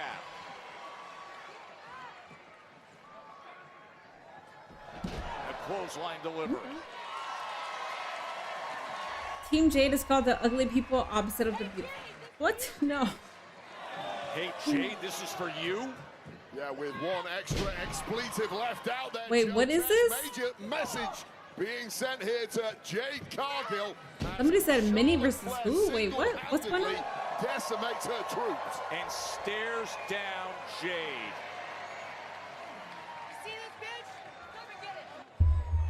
This is a problem for Charlotte You see Flair, this, babe? mentally distracted by Cargill, who is now giving back a little of her own. Oh, Jade. as soon as she said, come and get it, and Jade stepped to the apron. Jade. All the time. You look the way you look, bruh. Oh my God. Taunting an opponent, eventually you might get what you really don't actually want, especially at this point in a match. Missile drop kick Meechin. Charlotte Flair's the dirtiest player in the game, but certainly Jade Cargill, Meechin, and BFAB know a few Nice. of their own. Two people. It took two people to bring down Charlotte. I love that. Because it should take both of you to bring down Charlotte. The biggest victory in BFAB's career. I like that spot. Tantalizingly What's up, close. Hyro? If not, Jade is Alexa literally Bliss's female Roman. Let her be speedy Jade. recovery there. And now They- a lot of you know what? concern with Jade Cargill. She's out of her seat. BFAB. I would say Tiffany Stratton and Jade Cargill are the female Roman Reigns. I would agree with that statement. I would agree with Jade Cargill being the female Roman, except Jade could talk on the mic. Where it took years for Roman to like actually be good. Dived in to break this thing up. So I can agree with that. That's Having fine. to break the hold and perhaps breaking the jaw of Meechin in the process. And Jade is better in the ring than Roman was during the time that when they were pushing him. I'm a hater. I'm sorry. It looks like Bliss is the legal woman here. I'm not There sure was a blind tag BFAB there. is aware of that. Flair out on the apron, delivers a massive kick. And then that queen boot. Oh, look at this! Alexa Bliss! Sister Abigail, DDT connects. Nope. Pulls her right off. Oh, here we go. This thing's done. DQ. Yay. Brought an end to it after the Fucking DQ. Yay. DDT. Hey, Minnie, what year did you start watching wrestling? 2002. Victory. Jade I was born in 92, but From Jade Cargill, he'll win it. technically before. But my memory when I rewatched 2002, I'm like, wait, I remember all this. If I go back, I do, but I can't remember when I really started. big boot from Flair. WWE Network was $9.99. I missed that. I also And now missed that. standing, demanding a piece of Cargill.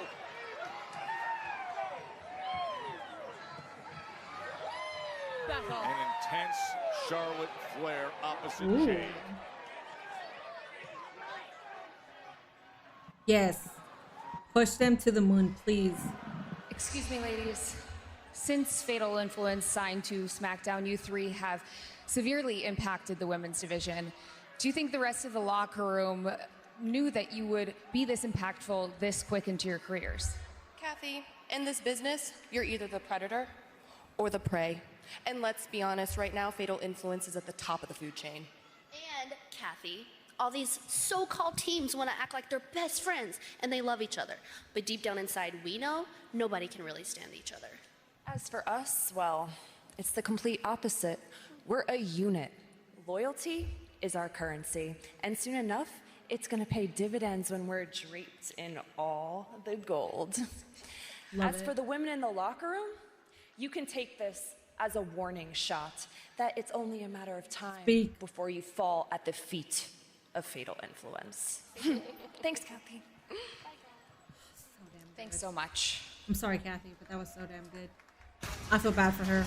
Up next, Minnie, do you like Leo Rush? I do. I think Jade was Jacob Fatu's reign. like bad as in like I think she's bad, like she's hot, or bad.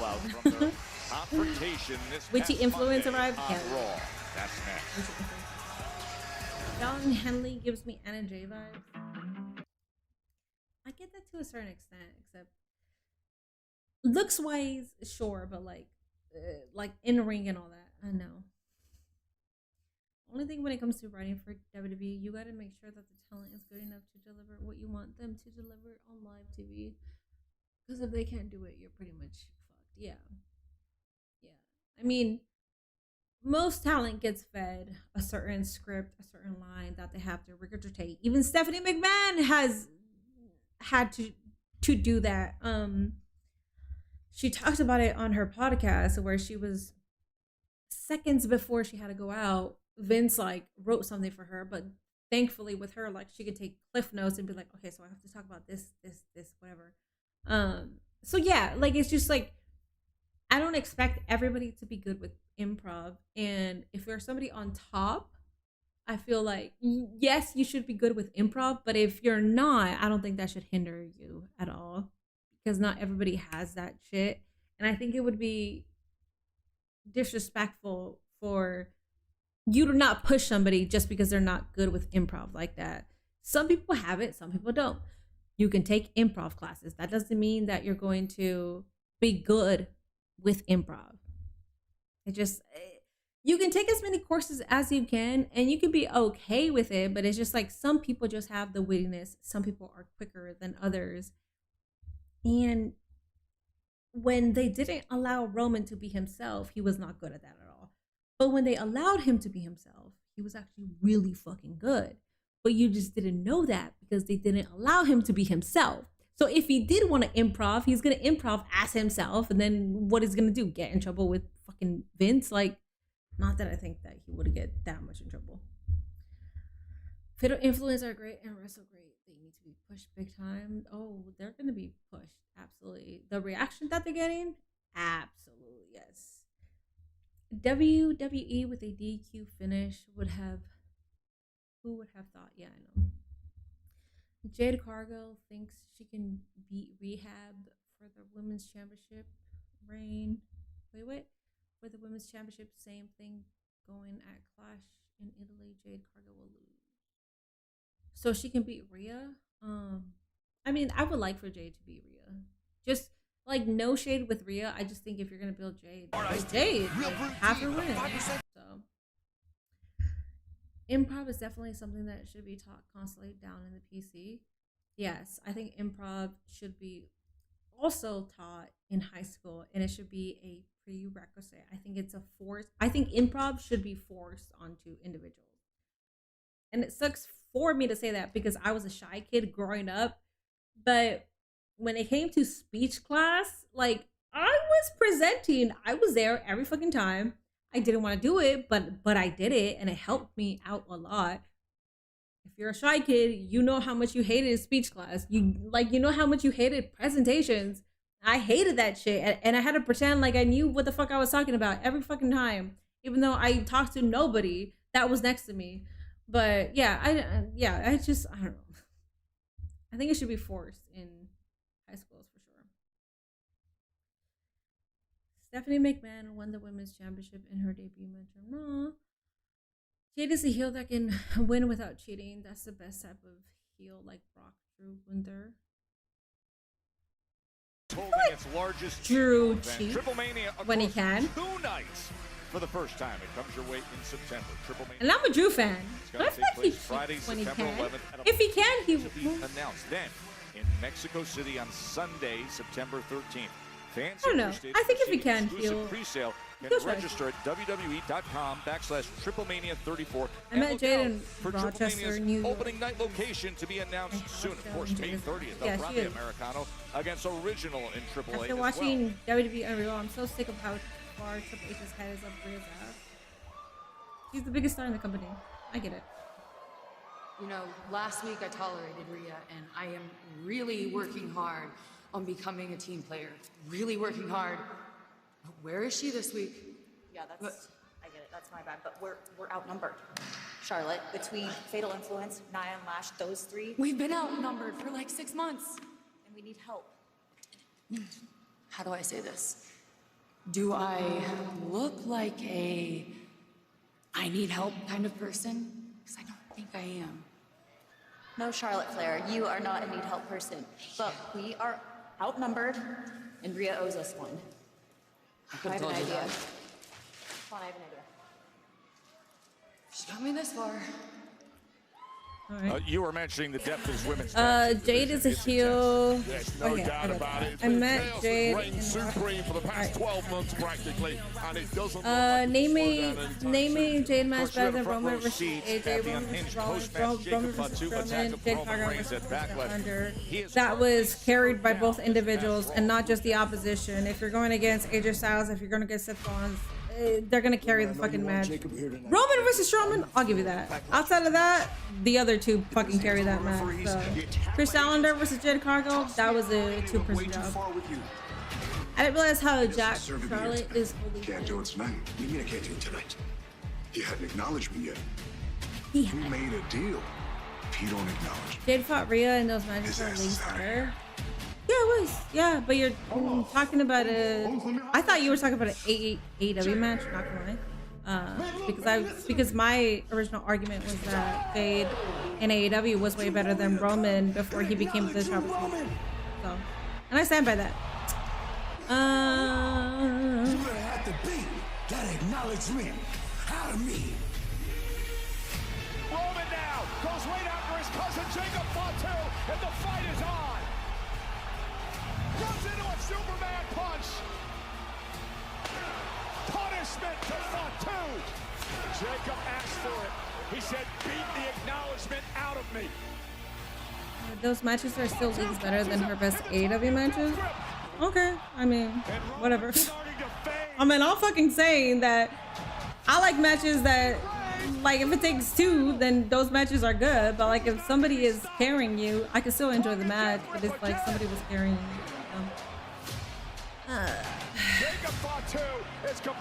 Where do you watch SmackDown? I watch it on USA Network. So I go on the USA Network site and I just plug into my provider. When you plug into your provider, you can go ahead and watch it on the site. That's how I watch it. I could see Zilla debuting at the end of this feud. I don't see Zilla debuting at the end of this feud. And if he does, then whoop-de-doo, man. Because finally people will shut the fuck up about that. I just feel like people don't actually know Zilla and they just want to talk about it. All right. Yo, big match tonight, huh? Big match tonight against Gunther. Now listen, I can help you beat Gunther. I can help you become champion. How does that sound? I know you like that idea. And look, don't listen to Jacob, okay? Listen to me. Follow me. Me and you can be running SmackDown and taking over everything. Because I hate to see whatever happened to Shinsuke happen to you. I got this. All right? All right. But you know what's funny? Jacob said the same thing. Bro, stop fucking instigating, man. Solo will stop at nothing. Adam, all the wrestling company's daughter out there. Glorious fucking king, man. Glorious fucking king, dog. If anybody calls you boring, they don't know what the fuck they're talking about. Dog, yes, let's go. The most perfect wrestler in the entire fucking roster right now.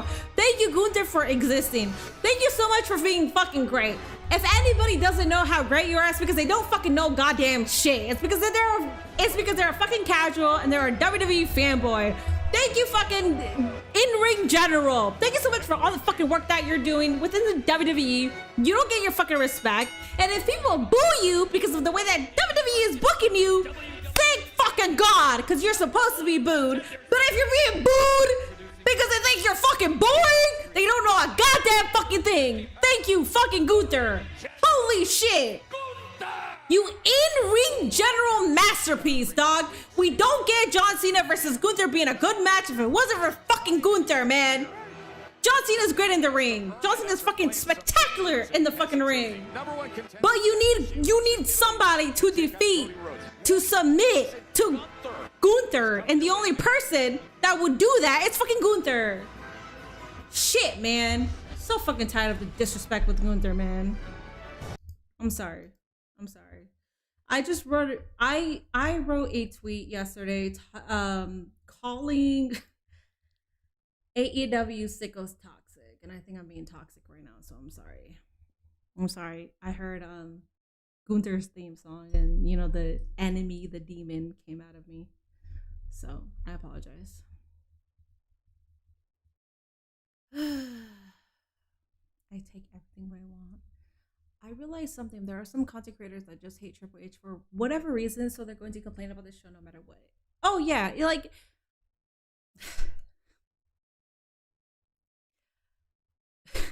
I got called a TKO dick rider because I said that TKO wasn't the one copywriting people, because they weren't copywriting people. It was a third party agency that used bots to do that. And it's so funny because I give Triple H crap, but at the same time, I do know what Triple H did for the business and all the great that he has done. So it's like, I'm not going to shit on everything that Triple H does just because at the moment, TKO is taking over creative control. It's just the kind of thing of like, yeah, so people hate Triple H, so they're going to shit on everything and they're going to blame Triple H, but it's like, it's not even his fault. I don't think this is boring, but it's still F him in the coat. That's fine. You're supposed to hate Gunther, so that's fine. I get it. Gunther is great, but sucks that Hobbs will lose tonight, but still there could be shenanigans and it turns into a three-way with Cody. Yeah. It could be Cody versus Royce Keys versus Gunther. I don't necessarily think that they might do that for the next PLE, but if they do, then fucking fantastic. Because I just feel like we can't have a clear-cut winner between Gunther and Cody right now, especially when you're making him the ring general, especially when he's the career killer. Like, how the fuck are you gonna have Cody versus Gunther and not have Gunther go over? So at that point, have a triple threat, and unfortunately, Royce Keys, you might have to take the pin. But at that point, it's fine because it's the career killer and the champion who will be pinning you, like whoever it is. Okay, Minnie with the 2 crash outs for tonight. This is a good time to be a Mini Portable fan. I don't choose the crash outs. The crash outs choose me. I don't necessarily want to keep crashing out, but for some reason I keep doing it, and it's just I don't know. I gotta ask. I did a podcast or a collab last week, and they told me, they were like, "Hey, who's one person? Like, if they mention this person and they talk bad about this person, who's one person that you're willing to like ride or die for?" And I said Gunther. So I feel like that is stemming right now, where I'm like, "Fuck you guys. You guys don't know shit." Hey, Minnie, what was your reaction about the attack on Jacob Fatu? I mean, cool. It should happen. Why are people watching Crackdown when Supercard of Honor is on? Yeah, Supercard of Honor is on, and my chat is keeping me up to date with shit that's happening. So I think there needs to be a WWE versus TKO match. Italy and Clash in Italy. That would be scripted by AI, so I don't know about that. Minnie, do you think Zilla Fatu will sign to WWE soon or be called up? I think Zilla Fatu will sign eventually. I just, for me, it's like a different whole beast because I just feel like people just mention him because he's a popular name, but they don't even know his work. So I feel some type of way. If Zilla Fatu shows up, I will absolutely mark out. I just feel like, bro, like, you even watch his work to like be talking about him like that? That's my whole thing, though. Like, that's my whole issue. I can't, like, I can't go one day without people mentioning Zilla, and I'm like, you guys watch his work actually, or can we watch his work? You can watch it at House of Glory. You can watch it at House of Glory, GCW.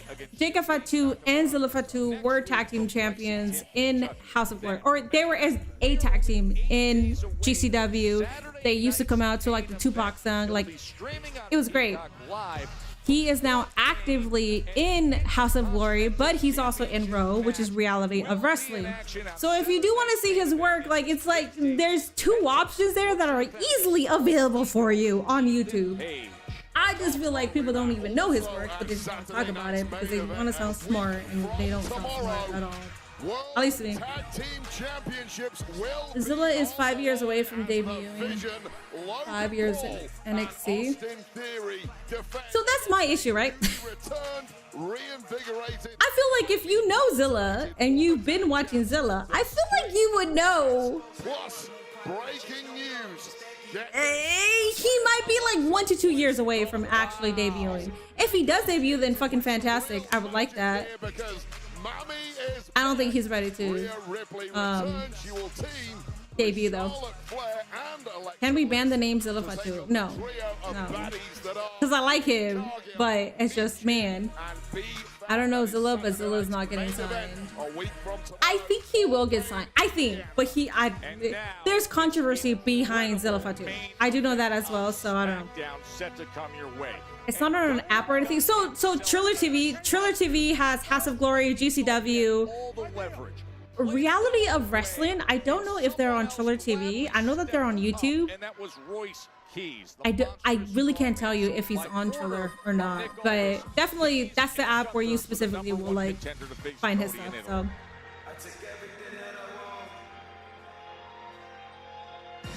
Zilla is great in the ring. He's great in the ring, yeah. He's mid at the moment. I'm gonna be real. Him and MJF was like a 5 out of 10. I thought MJF versus Zilla Fatu was a great match. I thought it was a match that an AEW World Champion would have against somebody, because you don't want to give a 5-star banger when you're the AEW World Champion. You want to have a 5-star banger in your own product. You want to have that shit in AEW. You want to have that shit on Dynamite, Collision, or your PLEs, pay-per-views, my bad. So I enjoyed what he and Zilla did together. If that shit was on Dynamite, that shit would have been a 5-star classic. Absolutely. I still enjoyed it.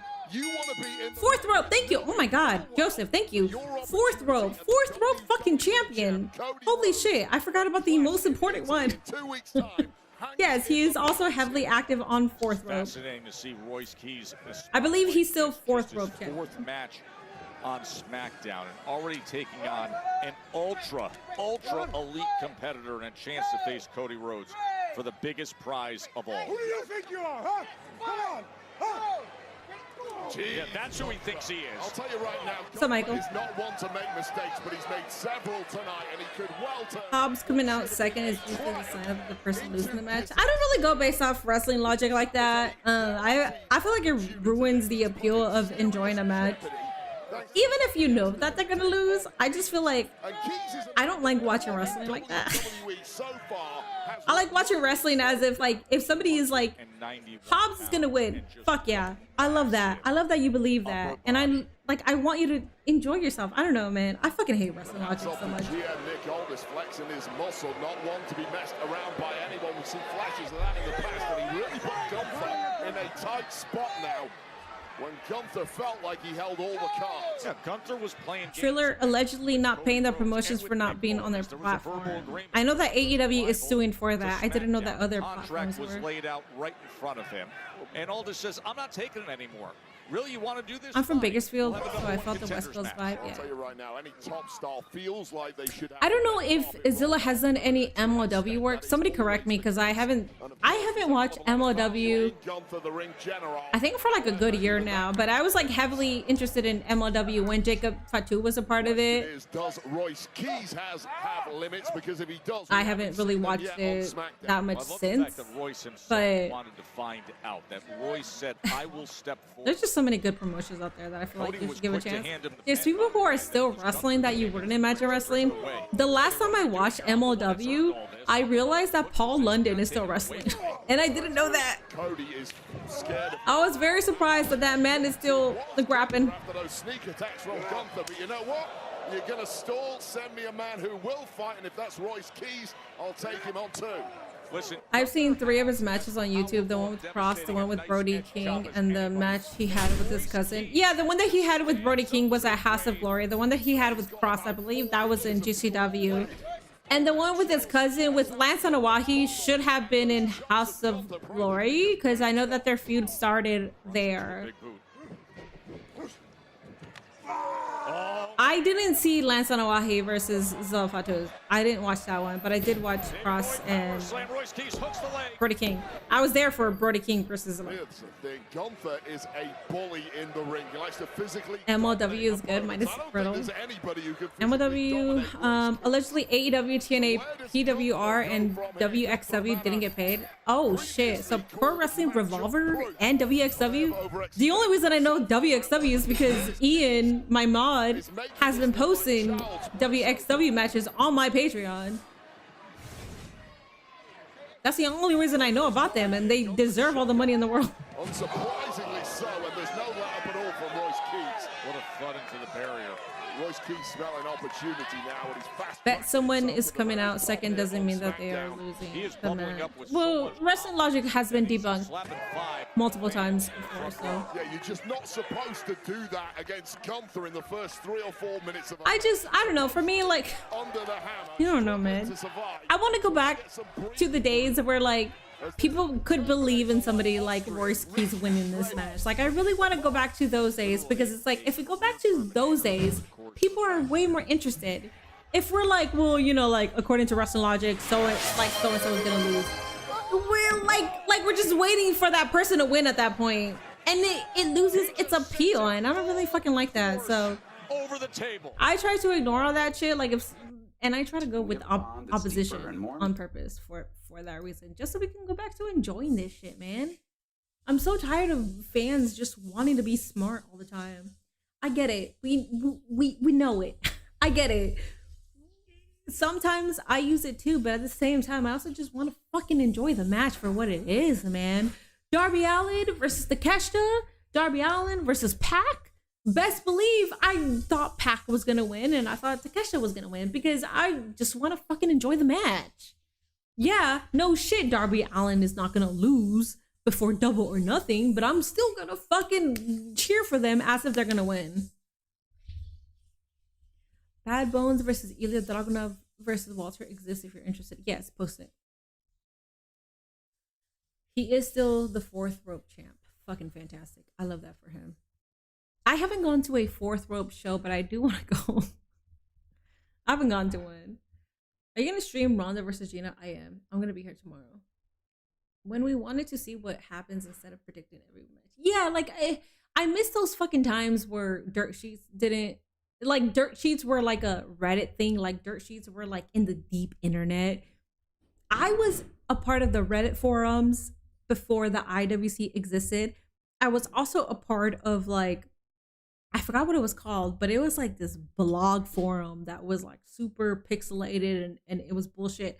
But back in the day, like, they would post like ring rat stuff. Like, it was somebody that worked for the company, for NXT specifically. And they would be like, oh, so like so-and-so is a ring rat and so-and-so is doing this. And granted, they were right about a lot of things. Like, when they said that so-and-so is, you know, it ended up being true. And then it ended up being true that so-and-so was, you know, fucking the other individual. So that was my IWC back in the day. And now it's more like, not that I'm saying that that's better. I'm not saying that. But it's like, now it's more so like instant access. Like, it's like dirt sheets. Somebody's debuting. So-and-so is going to win. This is going to happen for WrestleMania. And it's more so like the wrestling logic behind it. And it just gets fucking annoying, bro. I just want to enjoy wrestling. Bald Will J. Freeman. He might be bald tomorrow. Ronda's fight is tomorrow. Ronda versus Gina Carano. That's probably going to happen towards midnight. So I'm going to be live on Patreon, 6:30 p.m. Eastern, for a 1991 all-women's Japanese documentary. I'm going to be live at 6:30. The documentary is like 50 minutes long, 40 to like 50 minutes. Afterwards, I will be live for Collision, Triple A, and the Gina Carano versus Ronda Rousey. I'm only gonna watch it for that match or for that fight, by the way. So I'm gonna get on 2K26 Island because I'm not gonna like watch the other fights. I just really want to watch it for that. So There is so much on the line right now between Gunther your monthly and Shinsuke Royce Nakamura on that Keys, coupon has been number one contender to have a championship match against We're at the main Cody event. Rhodes at Clash in Italy. Wait, in AEW, Wrestling Logic does not exist because Tony Khan likes to surprise people and make us watch show. And you're absolutely right. So when I was talking about like Darby Allin, I know that Wrestling Logic does not exist in AEW because when you think that AEW isn't going to do it, they fucking do it. At first when it was announced, well, no. When they announced Darby Allin versus MJF, I thought that they were going to give it to him. And then when we watched the show, we knew that they were going to give it to him. But you're right. Wrestling Logic does not exist in AEW, but at the same time, like there's like a logic behind it where you're like, okay, well they're not really gonna make this man lose when we need hair versus title match. That's the money maker right now. That's the reason why people are watching Double or Nothing. So that kind of logic is fine. That kind of logic, I feel like that's just logical. That's just you being logical. Wrestling Logic is more so somebody got a jobber entrance, so they're gonna lose, which has been debunked. What else? Like, oh, this person looks strong, so that means they're gonna lose on the pay-per-view. That's been debunked. There's so much shit that has been debunked, but people still go by it, which gets annoying. Especially when people are trying to enjoy the match and people are just kind of like, I think so-and-so is gonna win. I'm like, good for you. I love that you think this person's gonna win, even though I don't think that person's gonna win. May 31st, winner of this one gets the champ. Gunther had It's just talking to a virtual. I stay in Louisiana. I stay so close to Houston, and I really want to go to reality wrestling. You should absolutely go. I don't know if they're on Triller or anything like that. I haven't watched a full Raw show, Raw event. I definitely do want to tune in. I've never seen like a full event of theirs, but I'm definitely interested. To try and get ready for this one. By the time you put your boots on, put your trunks on, Ron's gonna beat Gina. Gotta go out to the ring. Yeah, because you're using Wrestling Logic. So Wrestling Logic is the same as UFC Logic. It's like, who's gonna be the best person to win this? Who's gonna make the most money? Ronda. Ronda winning is gonna go over better than Gina Carano winning, even though most of us think that Gina Carano should go over because Ronda Rousey is very much hated, but that's why they're thinking, no, well, Ronda Rousey should absolutely win because she is the most hated, and that's going to be the most talked about. If Gina Carano wins, people are like, fuck yeah, Gina Carano won. Okay, that's it. The noise is going to dissipate. If Ronda Rousey wins, fuck this bitch, fuck UFC, fuck this shit, blah, blah, blah. That's just going to go on for an entire week. So yes. Based on UFC logic, Ronda Rousey's gonna win. Gina has been quiet. I don't think she's winning, but she'll fuck Ronda up for a while. But it's just one shot from Gunther that turns the tide. The fact that Gina has been quiet, I want her to win so bad. Because that'll be so cool for her to like knock her ass out and be like, that's why you stay quiet and humble. Oh my! What a clothesline. There's that durability we've seen time and time again. The radio silence from Punk is becoming Keys goes up to meet him. Well, Gunther was going in for the kill there, but Keys just has too much left. He's taking a break with his wife. I don't really think it's that concerning to be. Crunching both men in the process. Like when Naomi turned. The ring was shaking. There's a loose cover there. Take another look at this massive lariat. I mean, we guessed that it was Naomi because it was like a guessing game at that point. I didn't think it was. I was very against it, but it was like plausible for her to be the person. Great scene here in Columbia, South Carolina. UFC is more fake than WWE than now forever. In Italy, where the undisputed WWE The only winners are the only ones that aren't watching the fight, and the CTE that's going to grow in size of both of their brains. Oh my god. Opposite Cody Rhodes. Jesus! Gunther, dude! Or will it be Royce Keys? Jesus, as combative as a competitor, that I've ever seen. Simply not willing to let this. There's a sign that says Gunther ruined my life. I fucking love that. Back and forth. Oh, the sleeper's in. The sleeper is in. And fading rapidly now is Keys, and all the power in the world once your lights go out is not going to help you. Crumbling to the mat, and Gunther using his body to guard those ropes. And this is just textbook from the ring general. Time and again, we have seen legends fall prey to this with Gunther. I don't care how big and strong you are. Uh-oh. What are they gonna do here? Interesting. What are they gonna do here? Okay. Solo Sikoa, who has been pursuing Royce Keys, has arrived ringside, and now it gets the attention of Gunther. Well, it looked like Keys was completely fading, but fighting up at the right time. Gunther's eyes have been taken by Solo Sikoa. Oh, and with that momentary break, an opening for Royce Keys. Back and forth these big men go. Center of the ring. Keys survived the sleeper. Solo arrived just enough of a distraction. And just two brutes knocking seven bells out of each other. And it is the bigger, stronger man, Royce Keys, who seems to be winning out here.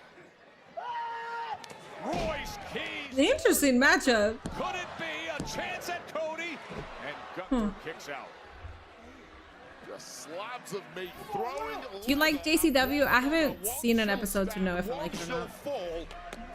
If Ronda wins, it helps Kayla Harrison, the woman who holds the belt, Ronda House. Interesting. At ringside while the fight rages on. Shenanigans coming. We got 4 minutes. Shenanigans might be happening. Oh, the sleeper's back in. The sleeper is back in, Wade. Now fading once again is Keys. Got out the first time, perhaps in part because of Solo Sikoa's presence. May not be so lucky this time. Barking instructions is Solo Sikoa. I don't know if Royce Keys can hear any of it. I don't think Royce Keys should be tapping out. Join up as part of the MNT. If he loses, he should pass out. Of Keys' career. Winner gets Cody at Clash in Italy. Look at the will of Royce Keys to fight back and free himself again. It doesn't matter what Gunther tries. He can't keep Keys down to the... Okay, ref bump. Shenanigans, yes. The massive power of Royce Keys. Solo sliding in a steel chair.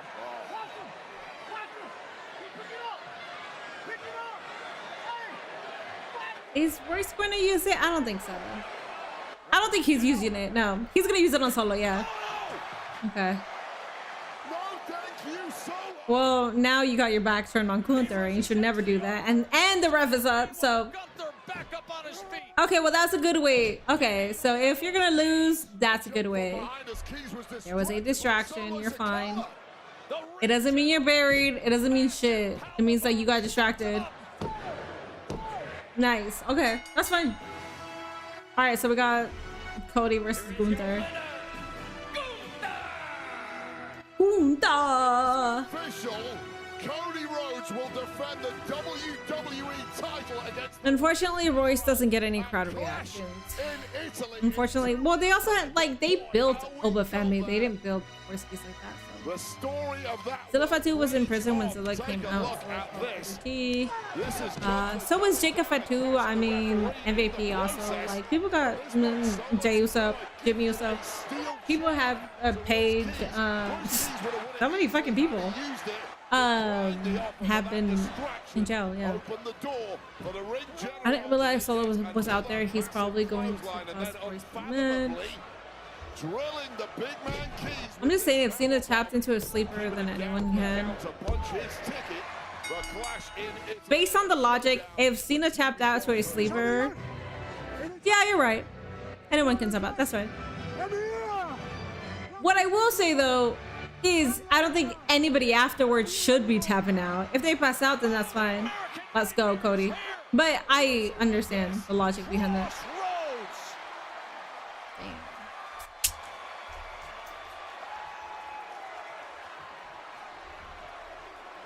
Just obvious, but they did give Hope a chain. It's good. Hobbs was under the ropes, but it didn't help him. We are set for history. Alrighty, guys. We got Cody Rhodes versus Gunther. Has arrived to smack Gunther at Clash in Italy. Cody versus Gunther at Clash in Italy. That is home turf for Gunther.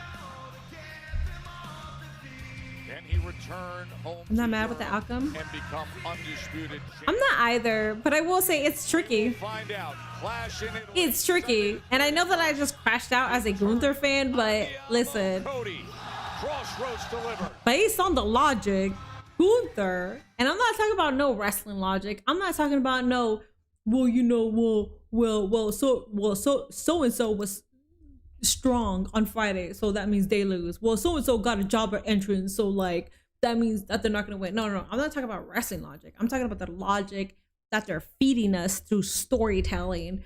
Based off that, that means technically Gunther should win. I don't know if Gunther is going to win. If he does, I think that would be the right move. If Cody wins over Gunther, then that basically means they're putting all of their stocks on Cody Rhodes, and basically they're saying, this is our guy. Fuck y'all. If you think he's boring, fuck you. If you don't like his reign, fuck you.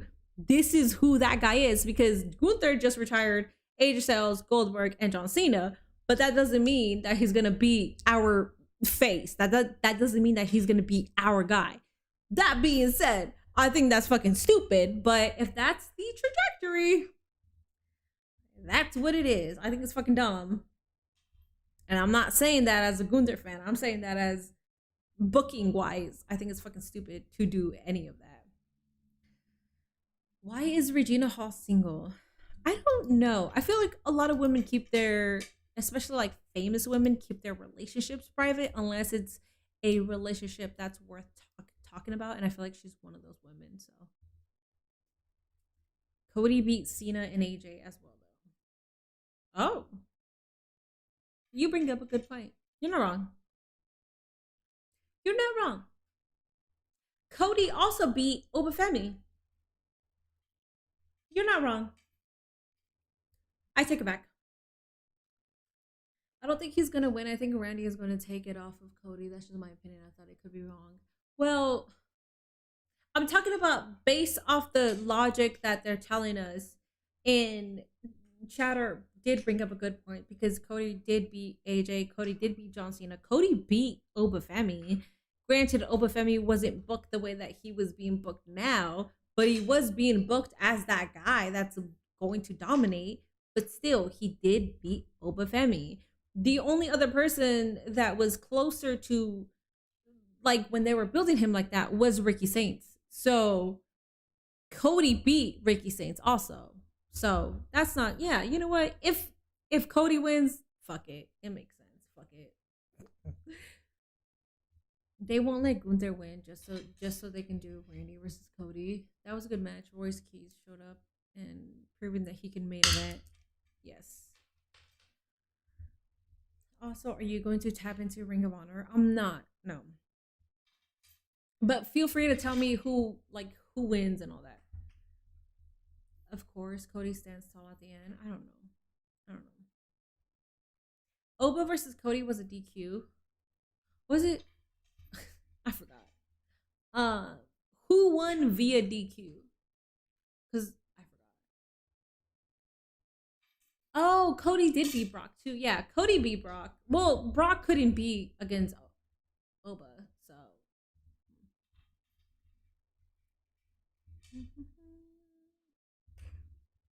You can do Cody versus Orton without the title. Give me Gunther versus Ilya for the title. I would love that, but it's not going to happen, unfortunately. Does Athena keep the title tonight? It should go to Billie Starkz, and Athena can go on the main roster, but I don't know. They haven't been treating her the right way.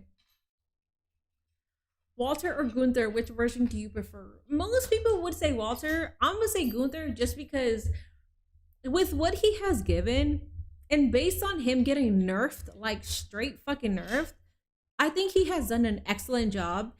The fact that he lost weight because he knew that the WWE crowd isn't a well-rounded individual. So he's like, I'm gonna have to lose weight because the WWE crowd is not gonna believe that I am championship worthy, that I am main talent worthy if I don't lose the fucking weight. So I prefer Gunther for those reasons, because he went above and beyond and he thought ahead, because it's true. It's fucking true, man.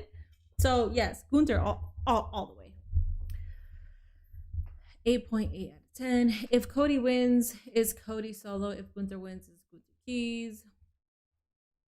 Oh, Drew did cause that DQ. I forgot about that. So Cody won by DQ. So he still won over Oba, but it wasn't a clean win, but he did win. Okay.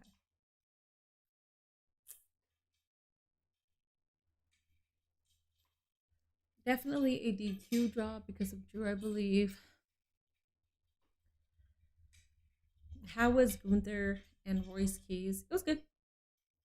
Hot take. Gunther is a better ring name than Walter. I agree. I think people attach his work with Walter, so people just prefer Walter. But I think Gunther is a way more badass name. So I do agree with you. I think Walter's work is better, but like Gunther, I mean, you're talking like Walter is like Walter. But Gunther is like Gunther. Like it's like, I think I broke my chair. It's more prominent. Something in my chair broke, but also fuck my chair because it's been broken. So I think I broke the last of it. Yeah, he said that he lost weight because of the crowd. No, yeah, I know. I follow most of the things that Gunther interviews or says. Like I follow most of the shit that he does because I am a fan. But yeah, like it's just like it's true. It's just if you don't look a certain type because the machine feeds you a certain type, you're not gonna go over with the crowd. And unfortunately, even though he changed to be within that mold, it's not gonna work just because it's still not the WWE mold prototype. Listen, if you hate me for saying this, hate me. I don't care. WWE fans don't really care about in-ring wrestling. They like if you could give us like 5 moves of doom, and that is no shade to John Cena. John Cena's a fucking goat. If you give us like the same type of match, that's fine. We don't care. As long as you're entertaining us, as long as you are going, you can't see me, or yeet, or yeah, like as long as you're doing that type of shit, like we could give a fuck if you're a good wrestler. And unfortunately, Gunther is a good wrestler, so it's not gonna work the same way.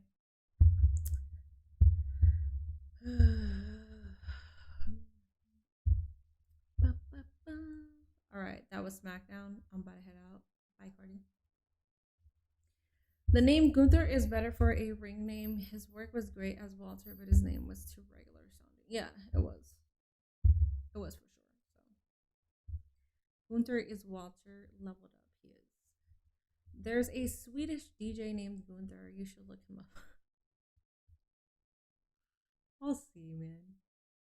Just imagine a new undisputed WWE champion Walter. Yeah, it doesn't roll off the tongue as like Gunther. I think Gunther is such a better name.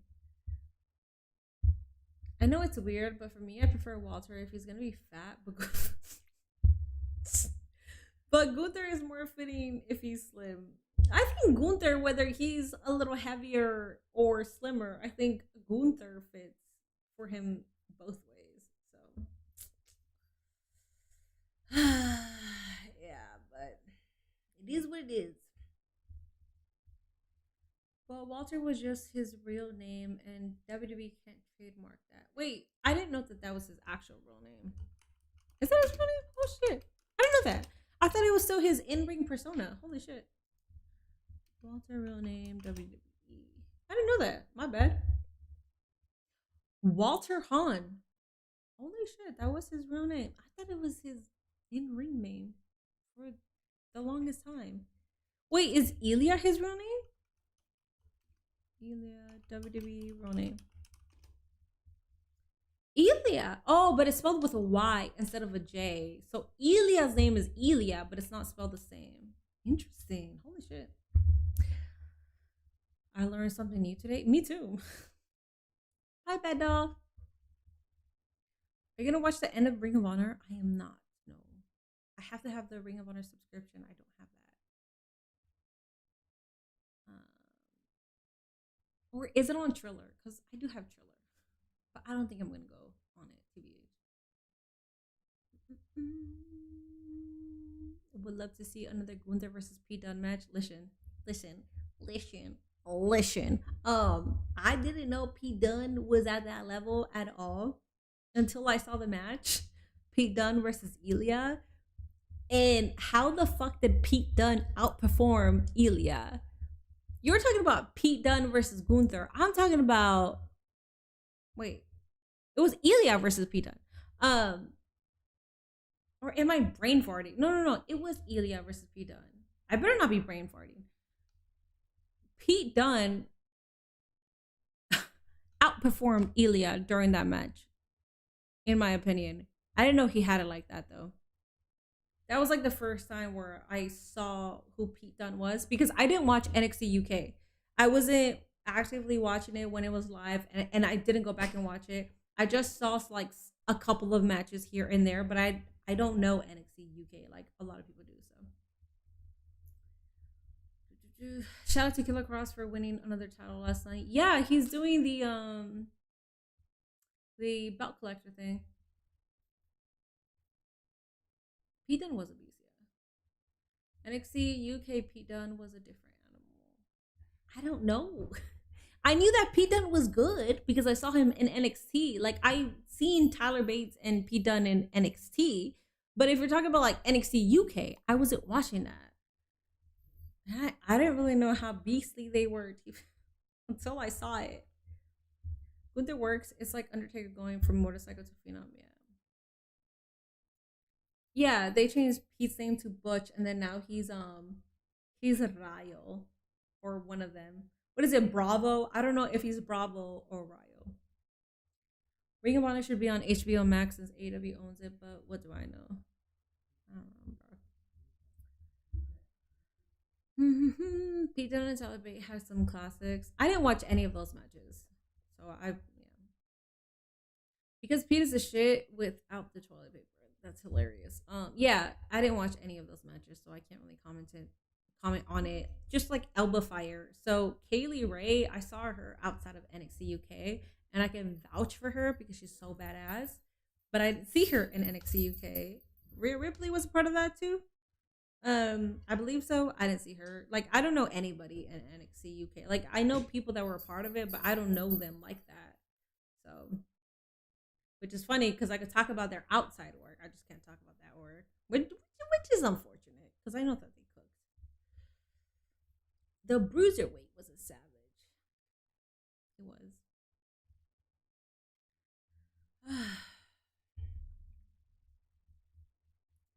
Peak NXT Takeover Chicago 2017 for their match if you like. Peak.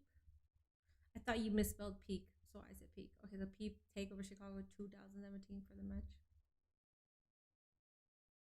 Nobody was really watching NXT UK. No, but I also don't want to discredit like the people that were watching stuff outside of NXT UK TBH. So people were heavily watching wrestling at that time. I just feel like a lot of people didn't watch NXT UK. So besides Finn, a lot of UK talent was in NXT UK. Imagine the WWE shop selling a Butch t-shirt. Did they? I feel like they probably would have. JD did good. Oh yeah, JD McDonough was a part of that. Tony Storm was a part of that. Damn, Rhea Ripley and Tony Storm were feuding in NXT. Yes. Bandito won. Damn, bro. Bandito keeps winning, and Bandito for some reason is the main top guy. I'm not saying that as a hater. I understand why Bandito is the top guy, but at the same time, why the fuck is Athena not on Dynamite? Why the fuck does Athena have to succumb to just Ring of Honor, but yet Bandito is on Dynamite? And he's on major pay-per-views. What the fuck are we doing, dog? Like, come on. If you're gonna have Bandito on pay-per-views and on Dynamite or on Collision, have also Athena. Because what the fuck are we doing? Why are we making this exclusively just for Bandito?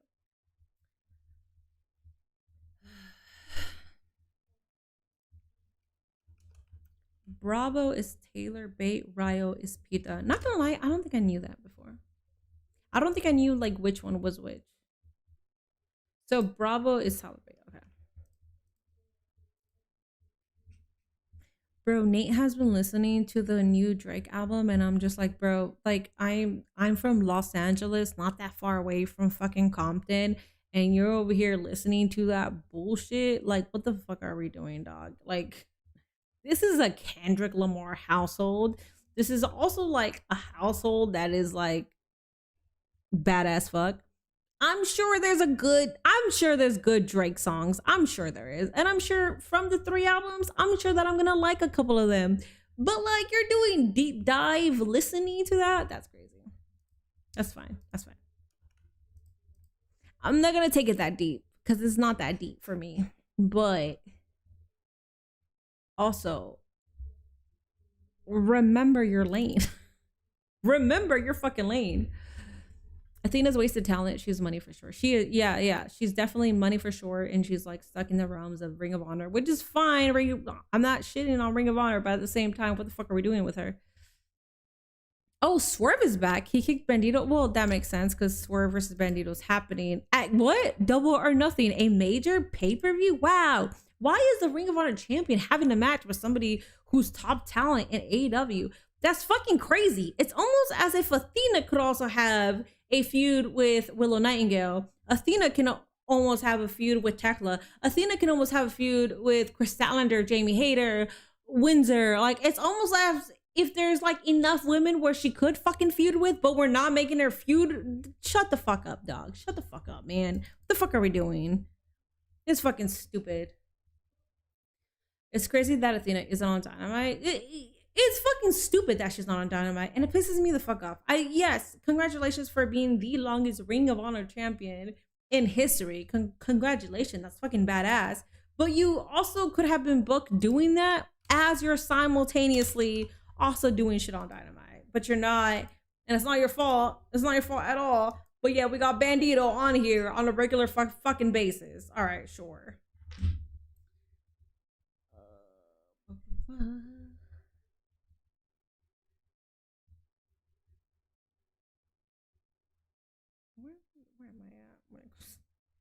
I'm trying to get my clips in order. I don't even know where I'm at,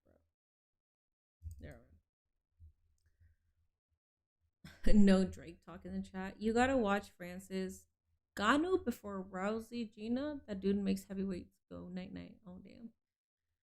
Minnie, I like Kiana James, but what do you think is missing? She doesn't feel like a creative. I think Kiana James is fine. I just don't think it's all about presentation. So if you haven't seen her being presented in a certain way in a company, you're probably not going to believe it. That's the unfortunate part. That's the unfortunate truth. So it's all about presentation. They need to keep presenting her as a top contender. When it comes to Zelina Vega, she has huge history within the WWE. So when she won it, it was like, holy shit, about time. If Michin won it, same shit. It's like about damn time. But Kiana James is too new for us to feel like about damn time. It's more so like, book her better. Would you like to see Athena Ember Moon return to WWE one day? No, because of the way that WWE handled her. No, I wouldn't. If she chooses to, then by all means, you know, who the fuck am I to say that you shouldn't go back? But the way that they handled her was so fucked up that no, absolutely not, no. That's like a guy's wife always over her male friend's house or not her own. Athena, yeah. Athena might not want to be on AEW TV. Oh, shut the fuck up, please, for the love of God. I'm sorry.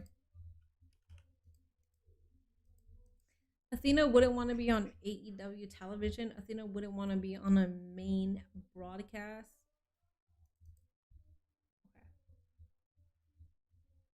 I remember when Undisputed Era jumped Gunther and his group in the NXT UK. I don't know that. Jordan Grace has been cooked on the main roster, racing and catering after she just got called up.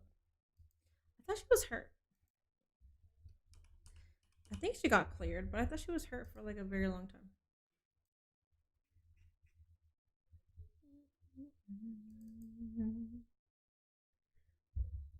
Kiana needs to drop this businesswoman gimmick. She doesn't need it, and it won't get over with anyone. Well, that gimmick, yeah, like no one even knows her gimmick unless you're paying attention with like the briefcase. If anything, like people will just like resonate with her, like you're teamed up with Kiana or you're teamed up with Julia. If anything, people think that she's just the mouthpiece for Julia, which I mean she basically is. But yeah, I agree. I think they should do something more where it doesn't seem like she's just that. Why is the in-ring match quality so bad in WWE? Matches are just consistently below average. I don't think they're bad necessarily. I don't like match quality. Like I don't. Like sometimes I'm like this shit is horrendous, but for the most part, I mean I'm not complaining about it. TBH. I don't know. Referring to the Ring of Honor champion on AEW TV, then Ring of Honor. Oh, that's how you hate it. Vince wouldn't push Athena Ember Moon for some reason. I never understood that. Yeah, so it was under that. I forgot what she said, but she was so mad. It was during the CBV interview. She had like I forgot what she said, but it was like so disrespectful where she was just like, I'm out. Like, this is fucking crazy. I forgot what she said. If anybody knows, then you know what I'm talking about. But she talked about it, and dude, it was fucked up. I mean, Athena is booking in AEW hasn't really changed either. It feels quite exactly the same. I'm not including Ring of Honor because it's not AEW television. So that's what I'm saying. Athena had just been booked. Athena is mainly booked in Ring of Honor, but like outside of that, she's not being booked. So for me, I don't really like the argument. I'm not saying that you're doing this, but like people are like, well, she's the longest reigning Ring of Honor champion. Like, what do you mean? Like, what else can they do with her? And it's like, do you see Bandito? Bandito's the Ring of Honor champion, but he's on pay-per-views, AEW pay-per-views. He's on Dynamite. He's on Collision. He's tag teaming with Brody King with top talent. So you're telling me that the guy who's champion in Ring of Honor could do all that, but when it comes to the woman, she can't do 70% of the shit that he's doing? Because I remember her tag teaming with Mercedes, and then I remember her going after Mercedes, and like that was about it. That's it. That's all they used her for. So it's bullshit for me. If Kiana's going to continue that gimmick, then why have her shadow one of the most evil businesswomen in WWE? And Stephanie McMahon would definitely add some sort of layer to her character. I agree. Didn't they want to dress her? Oh, yes. Thank you. Yes, that is what it was. They wanted her to show more ass. I forgot about that. They wanted her to be more of a Mandy type. Yes, that is what it was. And she was just more like, I'm a wrestler. Like, I'm here for wrestling. Like, this is the direction I wanted. You're right. That's what it was. It was because they wanted her to be sexier and all that shit.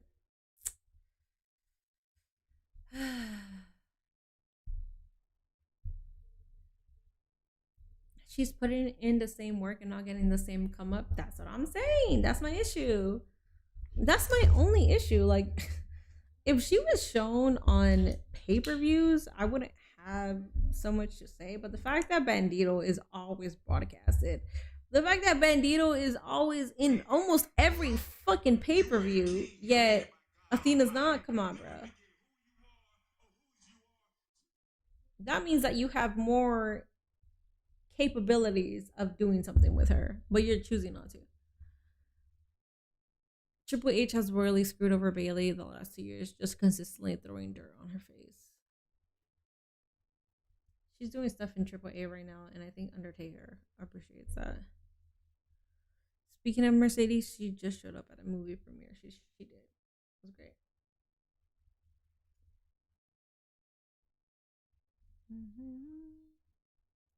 Yuka versus Mayo. World is kicking off. Hell yeah. Athena has done all she can in Ring of Honor. If this was any else fans would say, why hasn't this person been moved? They've done everything. I think people talk about this. Well, okay, listen. I think most of us think, why hasn't she done anything else outside of Ring of Honor?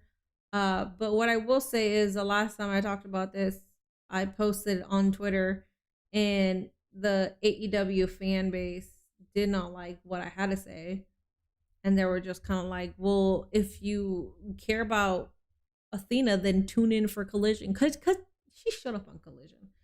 And I was like, bro, why the fuck are you having Athena show up on Collision, your B show, instead of your A show? And people were just like, well, maybe tune into Collision then. And it's like, bitch, shut the fuck up. First off, I care about the talent. Second off, you're acting like Collision is an A show. You're acting like a lot of people watch Collision. A lot of people don't watch Collision.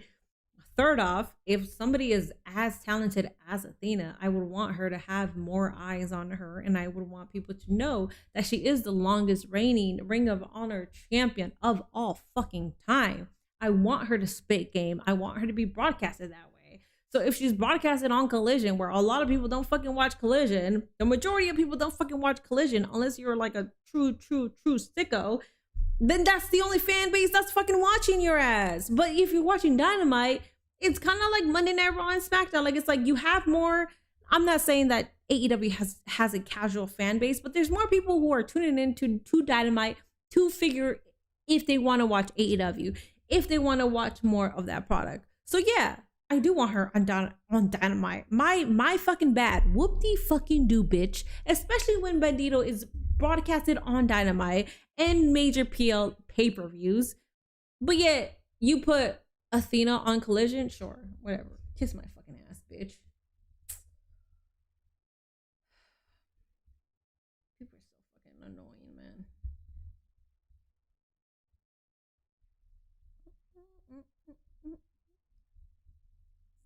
I'm trying to get my stupid ass clips out the way. You don't even watch Collision. Yeah, I don't. I only watch some of it. What's funny is that I'm here live every Saturday and I'll watch what I want to watch from Collision, but I'm not watching the entire thing. So I think it's funny because I do say that I don't watch Collision because I want people to talk shit to me just so they could be wrong. Because a lot of people will be like, well, you didn't even watch this, blah, blah. And it's like, sure, because that's the way that I present myself. But at the same time, I watched some of it enough to know that it fucking sucks. You're telling me the 3-hour Dynamite that we had. You're telling me the 3-hour Dynamite that we had, which wasn't 3-hour Dynamite because it was 2.5 hours ish of Dynamite, and then an hour of Collision because we had the 1-hour special Fairway to Hell on Saturday. You're telling me that last hour of the Dynamite special is worth watching Collision? That shit was fucking ass. That shit was booty. That shit was not entertaining. If you're giving me an hour of that and you're representing Collision like that, no, I don't want to watch it. But guess what? The actual hour that you had on Saturday for Collision was fucking fantastic. But the hour that you broadcasted on Dynamite to represent Collision was fucking bullshit. It was boring as fuck. Are you kidding me? We all watched that shit together. We were paying attention more to the conversation that I was having than the actual fucking matches. Fucking stupid, man. I swear to God. People... Whatever, man. Whatever. Fucking sickos, man. Feed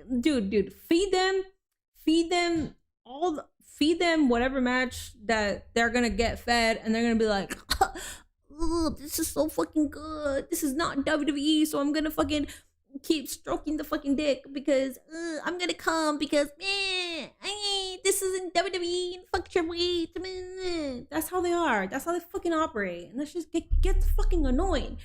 It's not about WWE and it's not about Triple H. It's about the fucking product itself. Fucking shit, man. These 3-hour specials have always been awful, to be honest. Just a bunch of throwaway matches.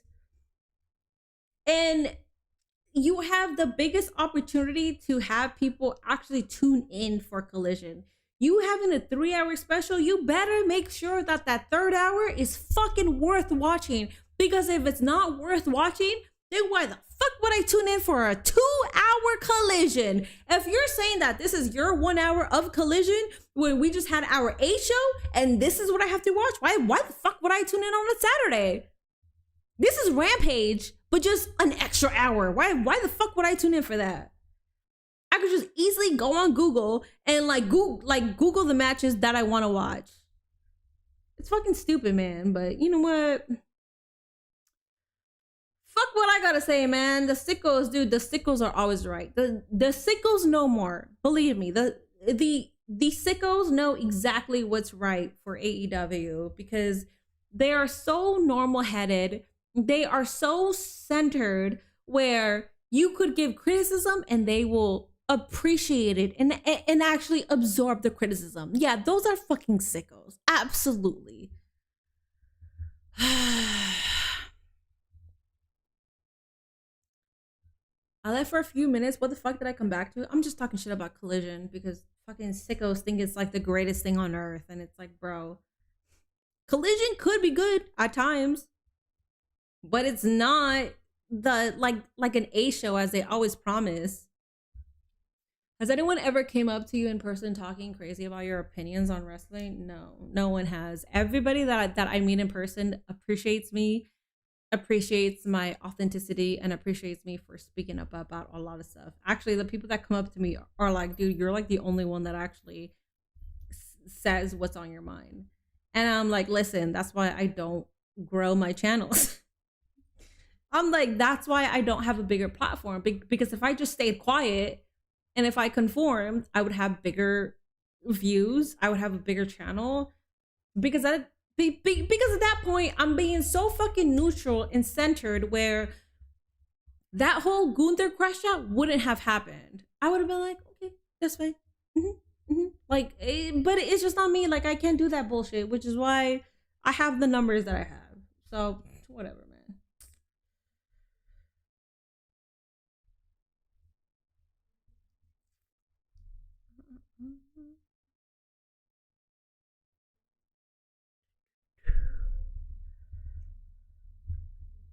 That show that I went to last week of Dynamite, people left after that show was over. They did not stay for the 1 hour of Collision. I went to the Dynamite Collision Ring of Honor taping in Los Angeles, and me and Nate went together. We were there for Collision. We stayed there for like an hour. No, we went there for Dynamite. We stayed there for like an hour of Collision. Then we left. Then all of a sudden, Ronda Rousey appears at the Ring of Honor taping. And we were like, holy shit. And then MJF showed up on Collision too. But we missed all that because we laughed. Because we're like, bro, this isn't, I mean, it's like, whatever. So they do put stuff on Collision. It's just like, I just feel like I'm sorry.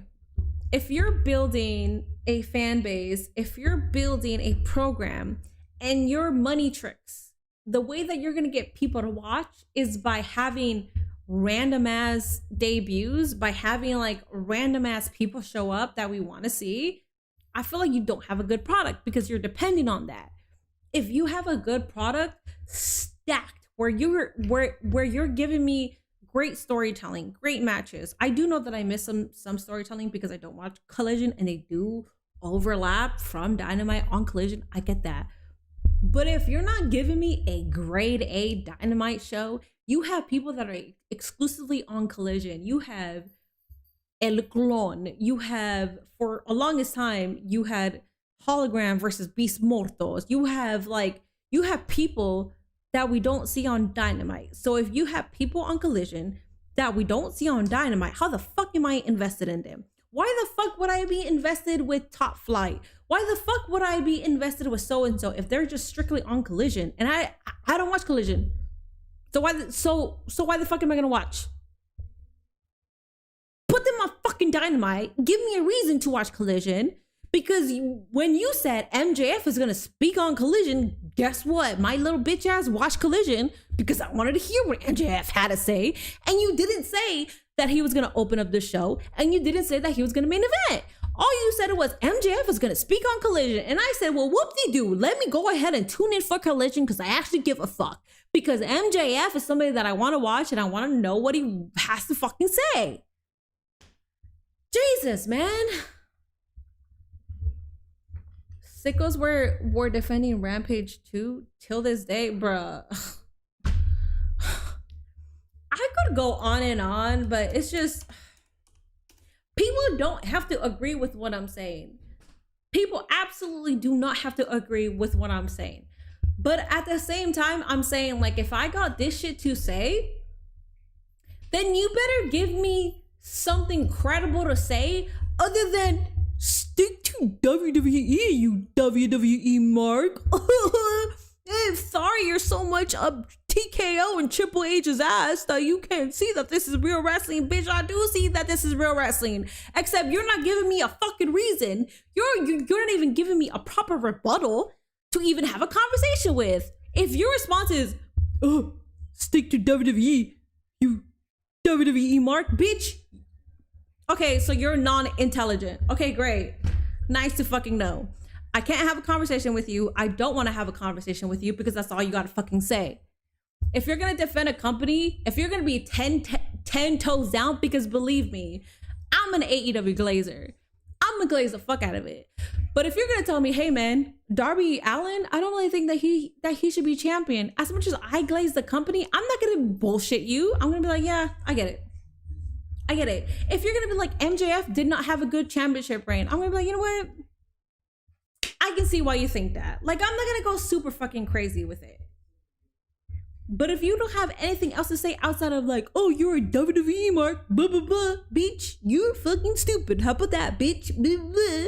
And you're a stupid mark, and you're a fucking idiot, and you don't know shit, and you should go back to high school because college can't do shit for you because you're too fucking stupid to even build an argument for yourself.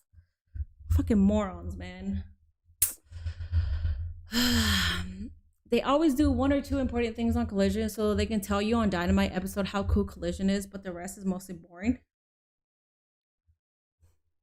That's what I'm saying. That's what I'm saying. Quit pissing me off. I'm tired. I'm sorry, but you are wrong about Gunther ending the career of Cena and Goldberg. They are already retiring. Facts. What? What? I'm sorry, but you are wrong about Gunther ending the career of Cena and Goldberg. They were already retiring. Okay, so you have to have somebody that's prominent to retire them, right? You're not just gonna have Tozawa retire Cena and Goldberg. You're gonna have to have somebody that matters, especially with the careers that John Cena had, like, and AJ Styles. So I don't understand your fucking argument, dog. Minnie is crashing out on a sicko. This is months, maybe years of build up, pent up aggression towards sickos. Recently, like just yesterday, I tweeted out saying that the sicko fan base drives people away. And it's like, people took that as like, they're driving me away. No, I love AEW. I'm going to keep supporting it. I'm going to keep glazing the fuck out of it. But that being said, like, y'all suck. The sicko fan base does suck. I know so many creators that don't want to talk about it because the sicko fan base fucking sucks.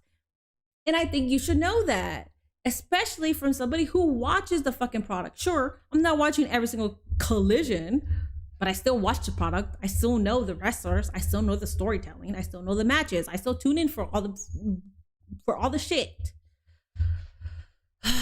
Was that really cranberry juice in that cup? Listen, yes, but also, bruh, I don't know, man. It's just pent up aggression. I don't know. It's just, people just piss me off. I think it's a culmination of Twitter fan base, of sickos, and a culmination of just like, I'm so tired of people. I'm just so tired of people thinking that like, hey, I'm gonna say this, but because you're a creator, you can't tell me anything. Because if you do, you're gonna get canceled. Or if you do, people are gonna see it. Or if you do say something, well, guess what? People that don't agree with you, they're gonna come at you 10 times fold. I'm so tired of that bullshit fucking thinking.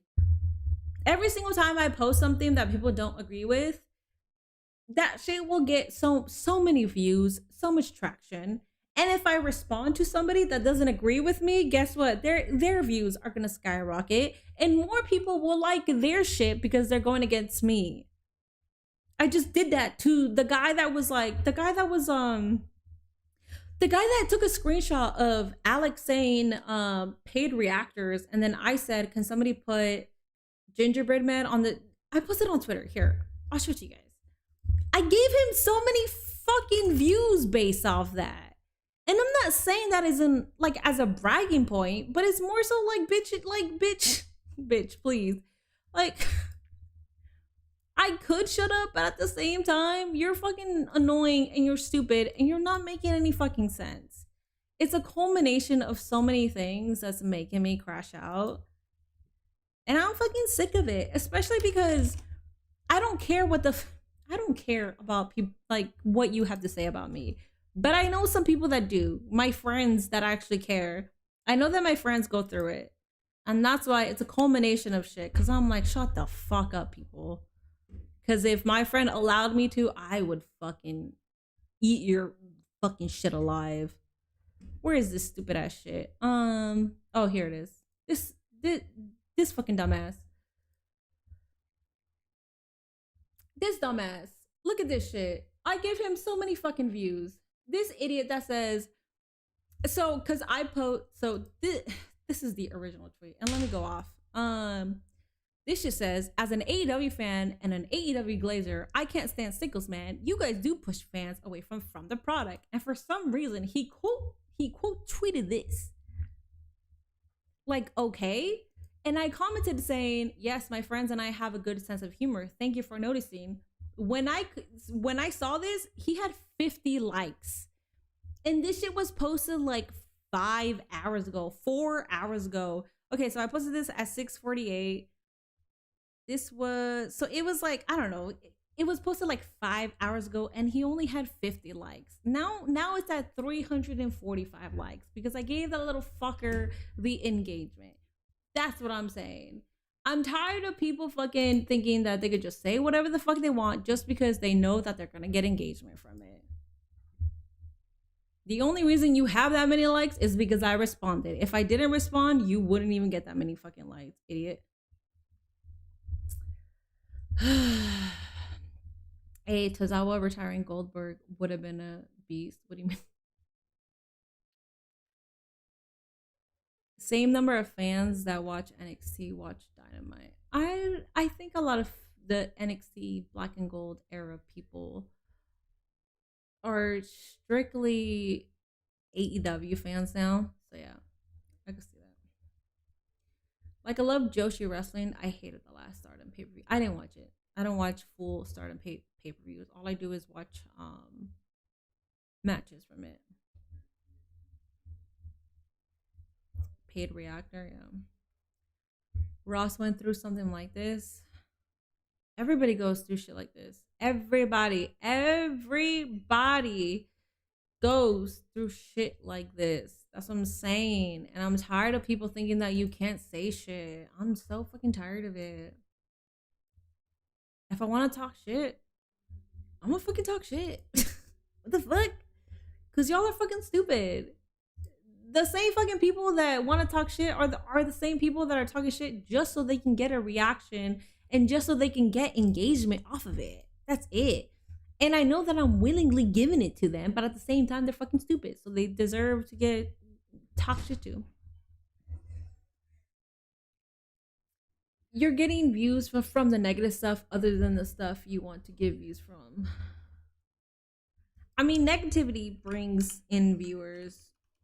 I fortunately don't have to do the whole let me go ahead and rage bait, or let me go ahead and contradict this person, or let me go ahead and argue with this person just so I can get views. I don't need to do that bullshit. I will indulge because I want to argue with them, but I'm not going to indulge just because I need views. I don't need that shit. If you want views or viewer on your stuff, use the mini port. Okay.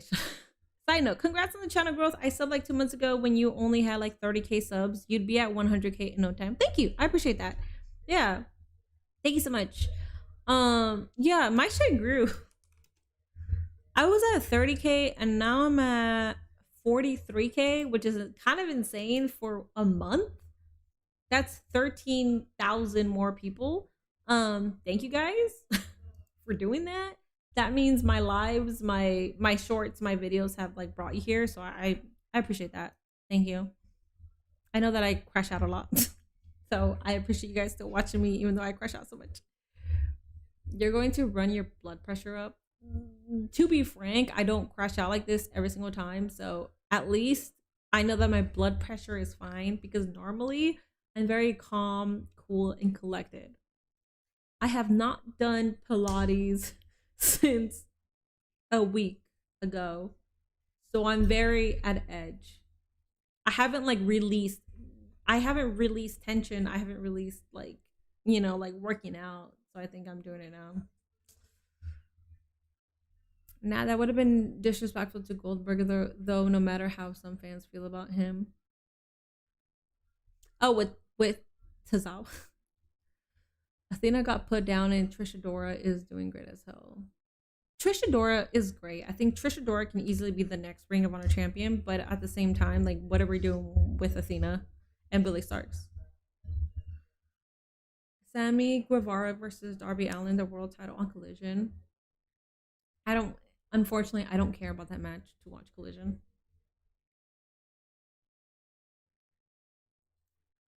I actually came across Minnie through the Instagram reels. Thank you for watching my YouTube. I appreciate that.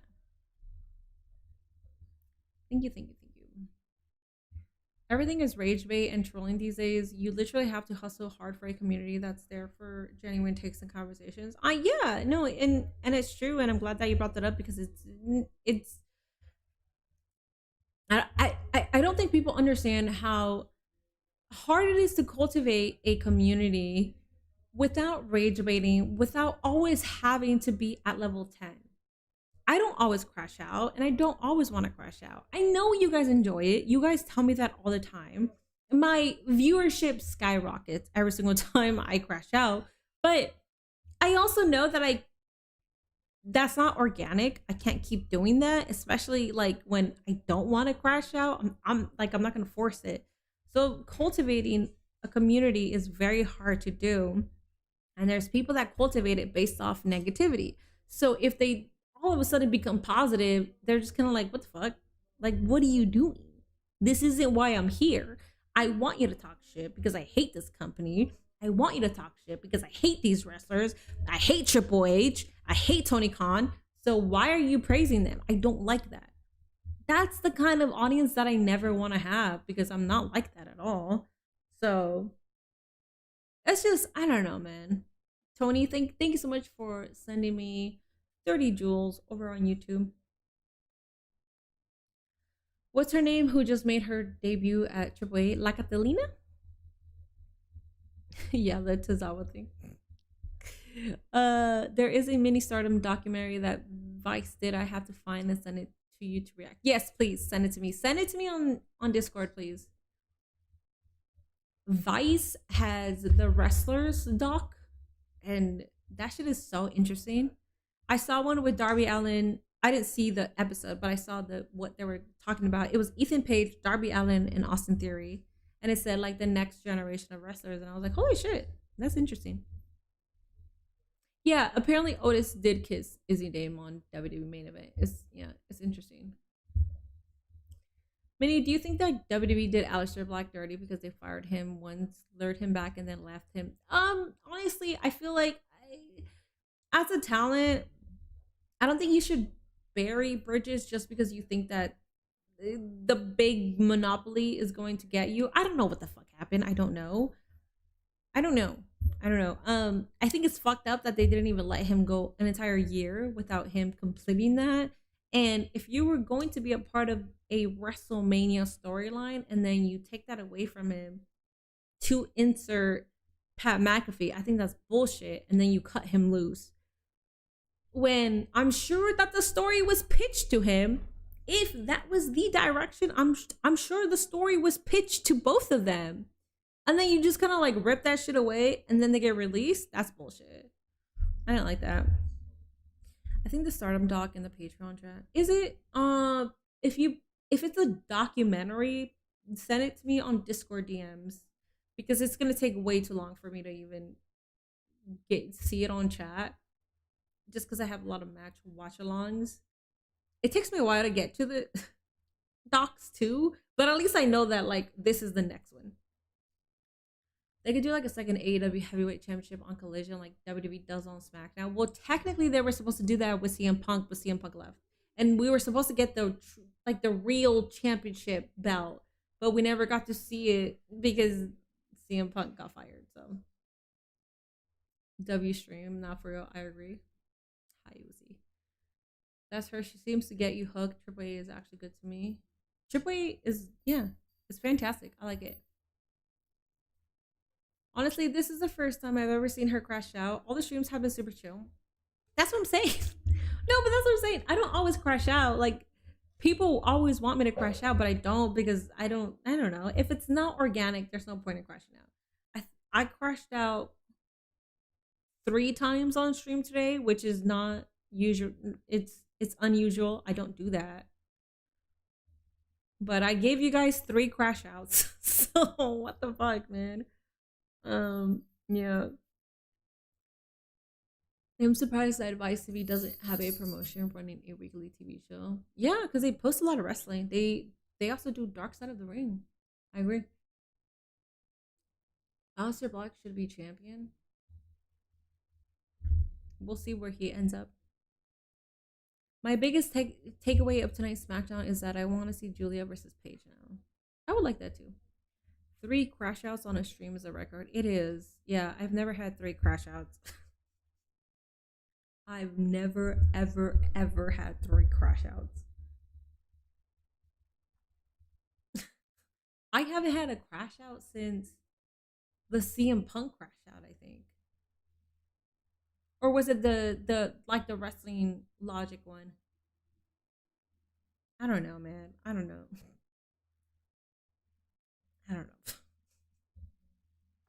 I think I'm just fucking tired, man. I'm just tired of people. I'm tired of people, man. That's it. And it's not even you guys, because I don't think any of you guys in particular made me crash out. It was more so about like conversation based that reminded me of like Twitter conversations or like conversations that I've had outside of this community where I'm just like, oh, I fucking hate you guys so much. So that's what made me crash out.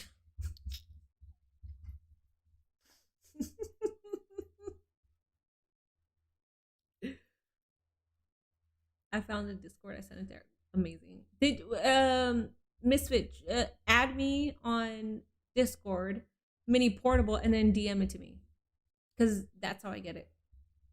If you post it on the match sharing thing, I'm not gonna see it.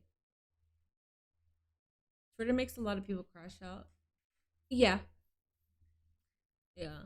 I think Twitter aligned with like what has been said outside of Twitter, where I was just like, I can't do this. Y'all are so annoying. Minnie, before you did that 100 days without a crash out, you crashed out 4 times in one stream. I don't think I did.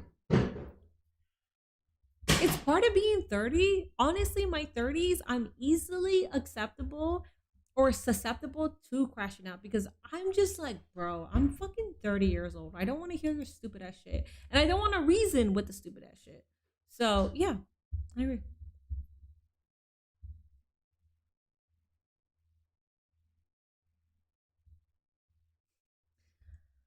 I understand people are always trying my nerves. If sense was common, would everybody have it?